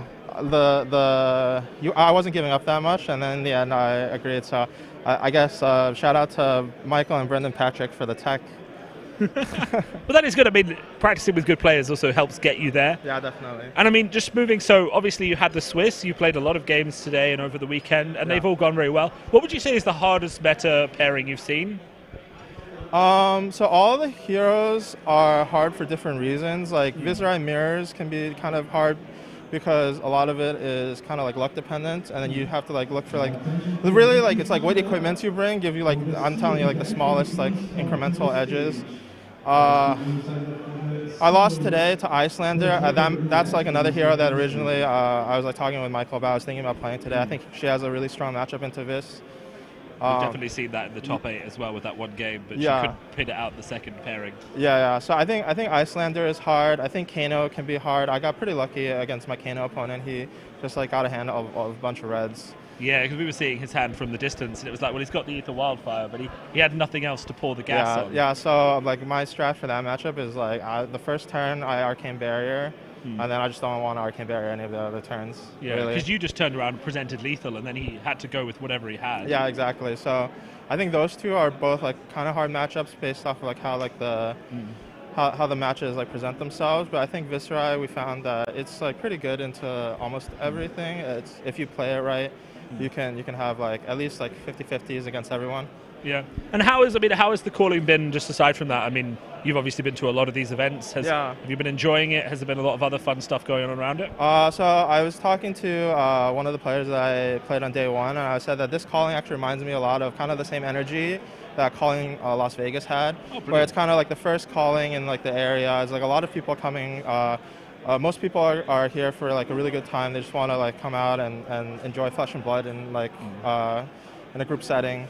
And so to me, I thought that this tournament was ran like really well overall, and it was a lot of fun. I had a lot of fun meeting everyone. It was my first time in Poland, second time in Europe. Have you booked some time off for sightseeing after the event? No, we're going back to New Jersey. Hopefully tomorrow. Okay. But you said New Jersey, so are you going to the Pro Tour then? Are you from New Jersey? Yes, I live 5 minutes from the Pro Tour venue. Okay, so I will see you there. I'll be there. Are you in the Pro Tour or are you playing in the calling? Yeah, brilliant. No, I'm in the Pro Tour. Okay, so maybe I'll get paired up against you round one. Maybe that's how it'll go. Yeah, maybe. Well, hopefully, maybe you'll be playing Viscerai. I don't know. We'll see how it goes. Yeah, well, we have to see how the meta ends up like shaking out. But I'm pretty excited. I think LSS has done a great job just trying to bring like organized play to like all the areas that they support. And I mean, like it's been hard. Like Utrecht was supposed to happen and it didn't. But I think that this tournament overall was a huge success. Like basically the venue was like fully booked out. And we're going to probably have the same sort of first tournament energy at the Pro Tour as well, because lots of people are coming there for their first event. I'm expecting 1.5, 2K people. You know, dude, between the calling and the Pro Tour, I think it's probably be around like 1K plus people. So and a massive dinner on Thursday night for everyone as well. It's going to be awesome. I'm super excited. This is the first time I'm hearing about this. Yeah, there's a big banquet for everyone at the Pro Tour on Thursday night. They sent an email out. So you should check your emails. I need awesome. to check my emails. Yeah. Sign up for that. So, yeah, Pro Tour to look forward to. Fantastic job winning today. And who knows, maybe you'll be in the final of the Pro Tour as well. And then, you know. I can only hope. You can only hope. I mean, it will be a step up, again, going from Blitz, CC, calling, Pro Tour. Yeah. But that is the organized play pathway. So, you know. Yeah, it was a lot of fun. Shout out to everybody who hates on America. Americans don't suck at the game. No, but we don't. We joke about it. You know we do. Yeah. Anyway, you've got your trophy. You're sorted. Are you going to do anything else this evening? No more Flesh and Blood for the rest of the day? Just try to get some good food. A lot of the stores are like restaurants are closed around here, so just try to find something good. Yeah. And then get ready to travel again, I guess, to go home. Are you going home this evening or tonight? No, we're going home on Monday. We have to schedule everything. But I have basically like the rest of the afternoon to kind of just like decompress and think about it. Well, you've got a lot of that to do and well-earned rest, I'd say, and you get to enjoy the rest of your evening in Poland.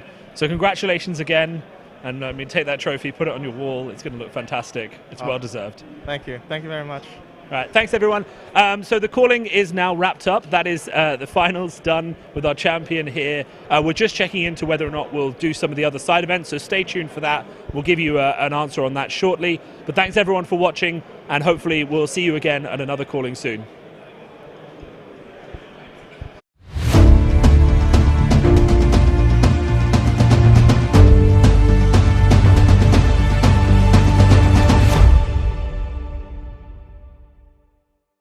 Turn. He's gonna go on a run, and it's basically all the cards for the most part are out of Michael's hand. He's got one more card. It's a lightning surge, a blue lightning surge that he could pitch.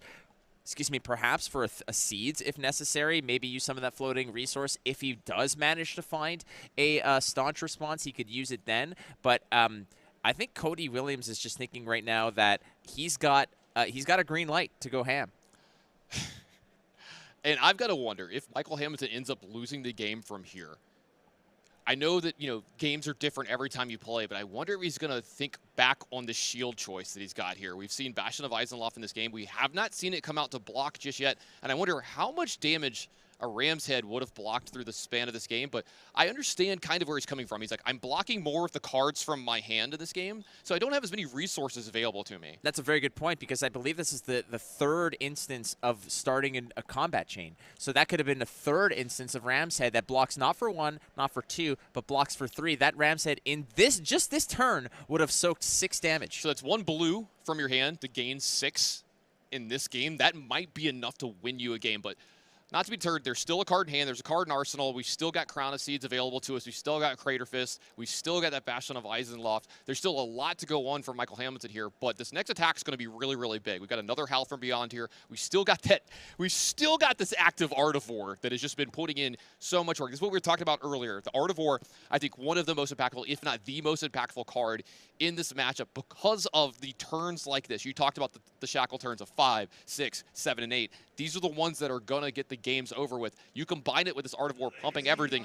You see what's going on here. These Bounding Demigods are attacking for 6, 7, and 8 every single time. This is so much for Michael to deal with. And then Michael's not going to have a hand when this turn's over, so we're just going to go right back to Cody. It's going to happen again. No, Cody's been very, very smart about how he's approaching this. It's no longer a matter of clear out as much of the blood debt, push as much as I can, because Michael is maybe not going to, may not soak it all, but what he learned from the last match is he needs to just accumulate it all so that he can explode in one foul swoop. So it looks like this Lightning Surge is going to block a hand. That only blocks 2. This isn't a Guardian card, so 4 damage get through. Michael Hamilton down to a precarious 6. What does Cody have left this turn? I think that's actually going to be it. It looks like he's going to Arsenal up, and half of his life total is going to be taken away by blood debt here. He's down to 5. Michael Hamilton is 6. Michael Hamilton holding on to that Arsenal card here. So keep in mind as well that in this turn, Michael Hamilton took a beating, but he managed to get ahead at the end of the turn, which is fascinating. But look at all the cards that are still in there. There looks to be like there's one more Soul Shackle turn coming. I wish we could have kept track of how much damage Cody did to himself in this game, how much is self-inflicted, because I got to say at least I think half of it has been blood. More than half, I believe, because other than this, I think there was maybe a Spinal Crush early that was detrimental, but Michael Hamilton has swung with hammer maybe 5 or 6 times this game and connected fully once. Now here's the important thing. Michael Hamilton really, really needs to get through this turn. There's almost no deck left for Cody. He's going to either die to his own blood debt or he's going to mill away his own deck. Now, oh no. Oh, there's the Eclipse. I don't know if that's going to happen this turn, but here's some more cards for the fire. Now, we've got the Bastion of Eisenloft. We've got a Crater Fist. We've got a Seeds that can be activated here as well. We've got a card in the arsenal. There's 4 cards in his hand, but you can see the pressure. Look at Michael Hamilton. Look at Cody Williams. They're both dealing with tons and tons of pressure. This is probably the last real turn of the game. Is that a Time Snap Potions in his hand?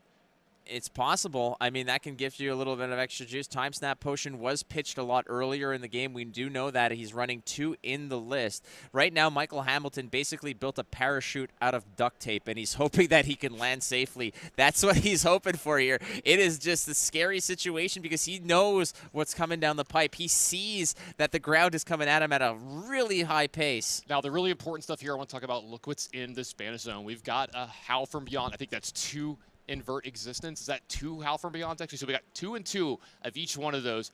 Huge ways to push through a lot of extra damage. You got this Invert Existence, which also can push through some damage as a Shadow Runeblade instant. So we don't really need action points for that as well. So the big test for Cody here is, can he push through enough damage to either kill Michael the old-fashioned way here, the way that Shane normally does it, or can he possibly finish off this turn with Inverting Systems? Let's count up all the defense that we see here. We've got the Bastion of Eisenloft can block 2, right? We've got 2 from Crater Fist, so that's 4. We're up to 5 on the Crown Seeds. We're up to 6 as well, up with that Tunic. And we've got 4 cards in hand. If the all black for 3, that's 12. So that's 18 total possibly that we can block with Michael Hamilton this turn. And you've got to believe that every single one of these cards is going to do it. Don't forget, another card could possibly be added to hand here. We've got that 3rd counter on the Tunic that can add the 5th card to Michael Hamilton. So possibly being able to block upwards of 20 damage this turn. Right, and if there is a broken chain, you will be able to get a second swing in with the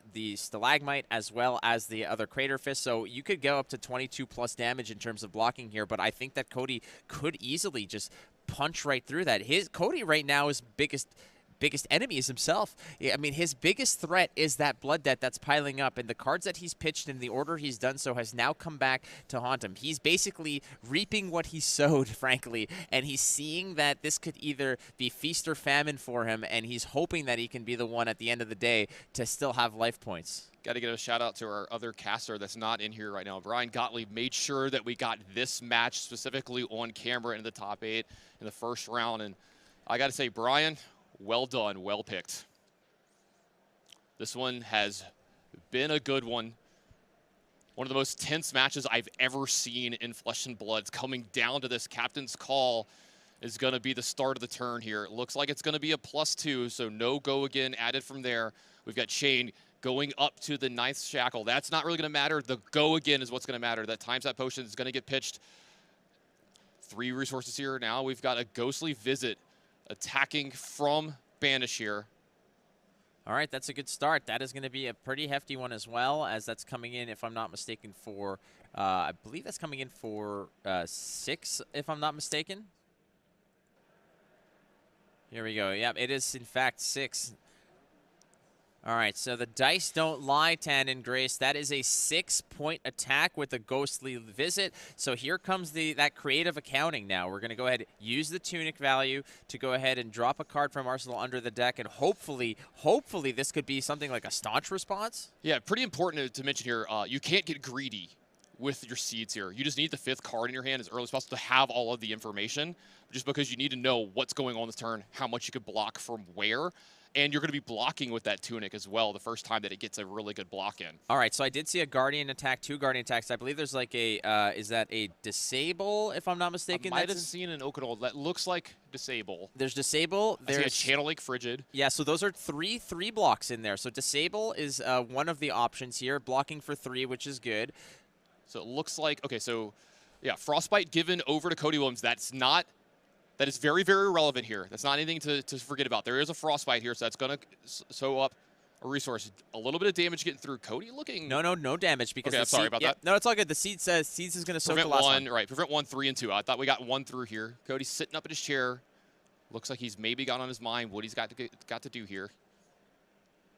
Still got a tall order in front of him. That's a lot of cards left over Michael Hamilton's hand. That's a lot of equipment. We've seen Michael play this game so close. I believe right on the razor's edge. I believe there's 8 damage left of block in Michael's hand. There's a Okanold. There is a Channel Lake Frigid, I believe is what you said that you saw, and I think a Winter's Grasp. I could be wrong on one of them. There's at least an Okanold. We did see that. And so it's potentially 8 block that's available to him. I may have just seen a Blizzard.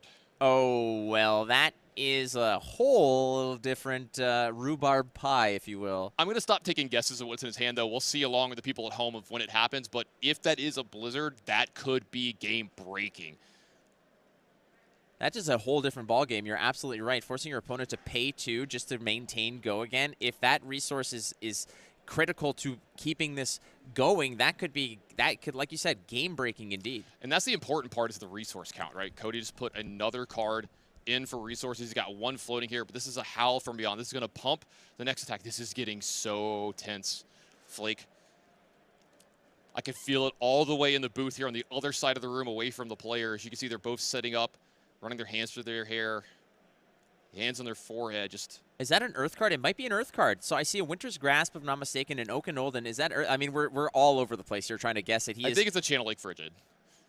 Maybe a Winter's Grasp. I'm not sure. Okay, we'll give up on that part. We'll just try to call this game. This turn so complicated.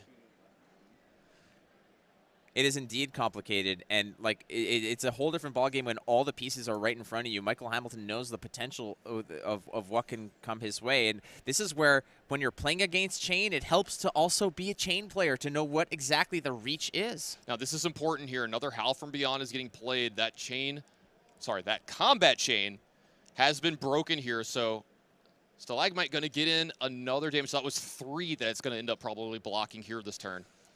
Also, another Frostbite on block here. This could be huge and game-breaking. We've seen Michael play so carefully with the shield the entire game, and it's probably going to come down to this, and I think it might be the impact that gets him through this turn. We'll have to see, but taking 2 resources away from Cody this turn might be enough. Yeah, if Cody was holding on to some blues, obviously you want to be paying for that, but ultimately, if that's Stalagmite being able to be played twice in this turn creates a situation where you are paying 2 extra. That is a whole other card out of your hand in order to just continue to fuel this turn. And Cody has been playing that dangerous game of absorbing blood debt for so long that if he cannot clear that out, he might not have another turn. Looks like we're going to block from hand finally, so we're down to 3 cards. Right now, this looks like a block for 6, but with a Frostbite. Frostbite is huge in this matchup. Again, costing resources out of Cody's hand is going to be massive here. Yep. So it looks like we got a block for 6 lined up here. Keep in mind also that the Crown of Seeds has already been used, and if Cody could potentially, if things line up right, just swing with Rosetta and poke in with the 2 damage, that it might be unblockable. Still get those invert existences as well, can do a very good impression of that. All right, it looks like we're going to be committing to this block for 6. This game would have gone to time, and we're at 55+ minutes here. You can see just how important it is to make sure that you are on the level, that every little aspect, every detail is accounted for. There's the Frostbite, a little donation from the Stalagmite charity. Here, you can take this with you. Now, this is kind of important again as well. This combat chain gets broken yet again. We're going to have that armor come back out. That Crater Fist is going to be able to block again this turn and gain another life, just showing how close Michael's played this, how well he's played this for this exact turn.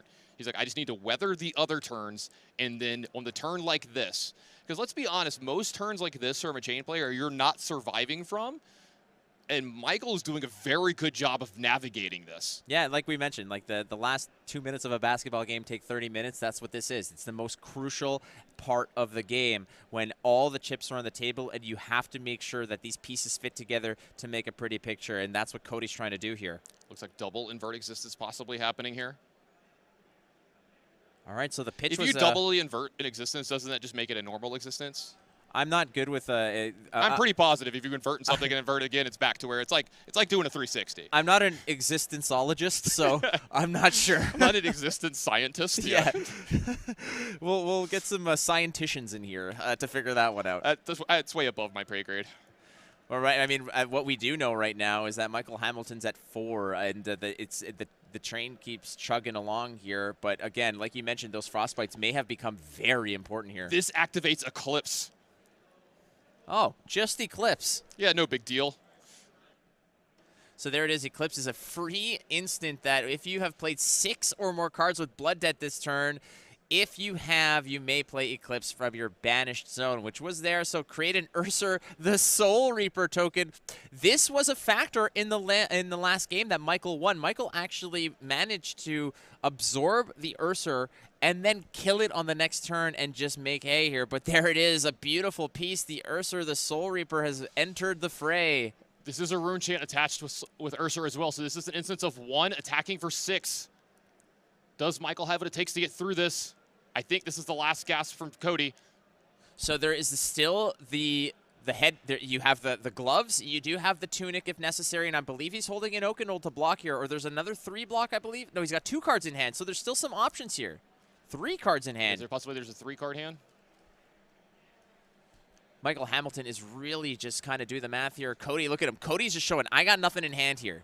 This is what you see. What you see is what you get, my friend, and it is this Ursur, the Soul Reaper. Okay, it looks like maybe this rune chain...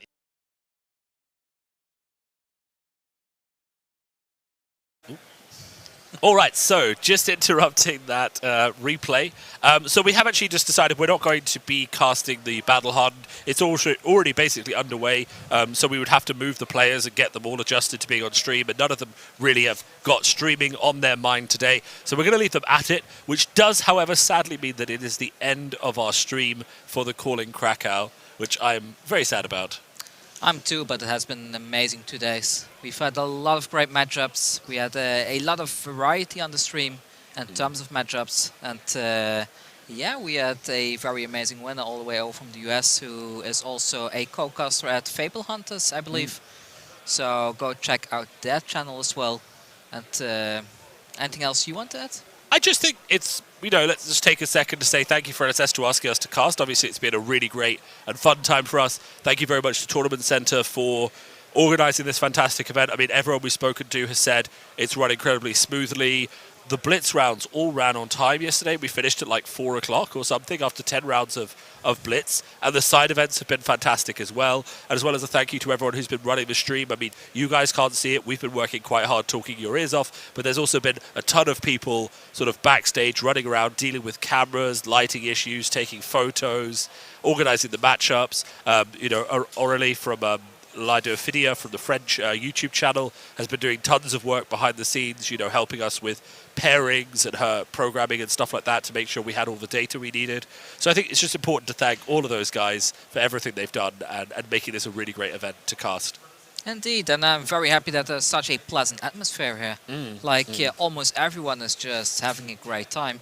Like I've spoken with some people on the play floor earlier today that didn't make it to day 2, that are now happily participating in the side events, and everyone is just having fun. So I'm really looking forward to having a calling again sometime, at least in Europe. So. I think one of the best decisions that LSS made was to make the battle hardens on day 2 like almost as big a deal as a calling. They're not obviously the same, but they are a really big deal. And that means that even if you don't make the calling, there's still this really big event for you to sink your teeth into and just to go and play. So, you know, everyone who's playing in that, good luck. And, you know, we'll be looking to see who's the winner later on for sure. Do you think Starvo's going to make it to the top this time? There are 5 Starvo currently in the top 8 of the CC Battle Hardened. There are also a Prism, a Viscerai, and a Chain. There is a Mirror, so 2 of the Starvos will be gone. But, you know, Starvo could definitely win. I think if Starvo and Prism get paired up all the way, we might see a Prism winner. And for those of you over in the US, I personally will be at the Pro 2 New Jersey, so feel free to come and say hi if you do see me around. Absolutely. Same to me. I think we will be competing, so, you know, it's worth paying attention. And, you know, if I'm in between rounds and I'm doing really well, maybe I won't be as talkative, but otherwise, please do just feel free to come and say hello, and it's going to be a fantastic event. What if we get paired up? We become instant enemies? Crush. We're going wrestling. It's going mad. Yeah. Yeah. But anyways, also big thanks to everyone that tuned in and watched today and yesterday. Some of you have been sticking around the whole time. Yeah, the conversation on YouTube and stuff like that has been really active, so thanks to everyone who's participated. I think it's just been a really great cast, and, you know, it's been a brilliant, brilliant cast for the first EU calling. Definitely. Yeah. All right, with that, I think we're going to say goodbye. Thanks, everyone, and we'll see you again soon, I'm sure. And don't forget to subscribe to Steelfer. Kugane is the one you need to subscribe to. Anyways, take care, everyone. Bye.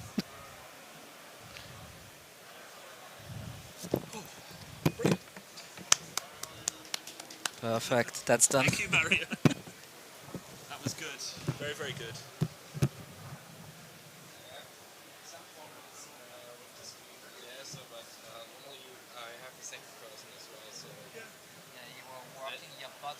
By yourself. And the thing is, with the assistant, we can manage some faults that we wouldn't have. But like the faults we had were really small anyway. Yeah. The lighting was bad for 3 games. Like, but this area was not overbuilt, so it's really dark. And the feature match area is so much darker than Europe. Yeah. So we have lights. Yeah. Oh well. I actually wonder what would have happened if the feature match was like right there next to the white cylinder. Yeah, but in this case you are closer to the layers. Yeah, so maybe here. Yeah, true. Yeah, so we need that distance. Anyways. Yeah. That makes sense, yeah. Alright, I will see if I can find 1 second to help him out with the interviews. Yeah, if he's doing that, I'm gonna... You're gonna relax? Yeah, I definitely would. Will there still be people behind tech? Can I leave my stuff there for now? Or? Yeah, okay, then I will go find you. Yeah. How long are you going to be here for? Because I'll come and pick up my stuff as well. Okay, cool. So no rush. That's fine. Okay. Because I've just got my bags. Yeah.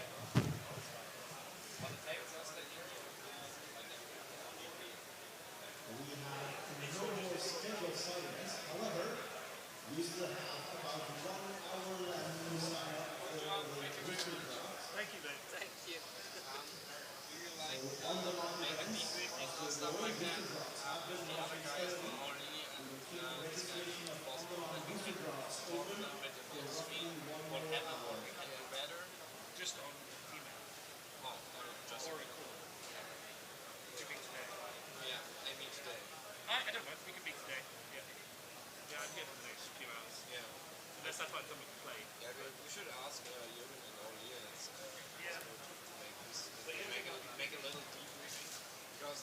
saw everything with your on the screen. That's all.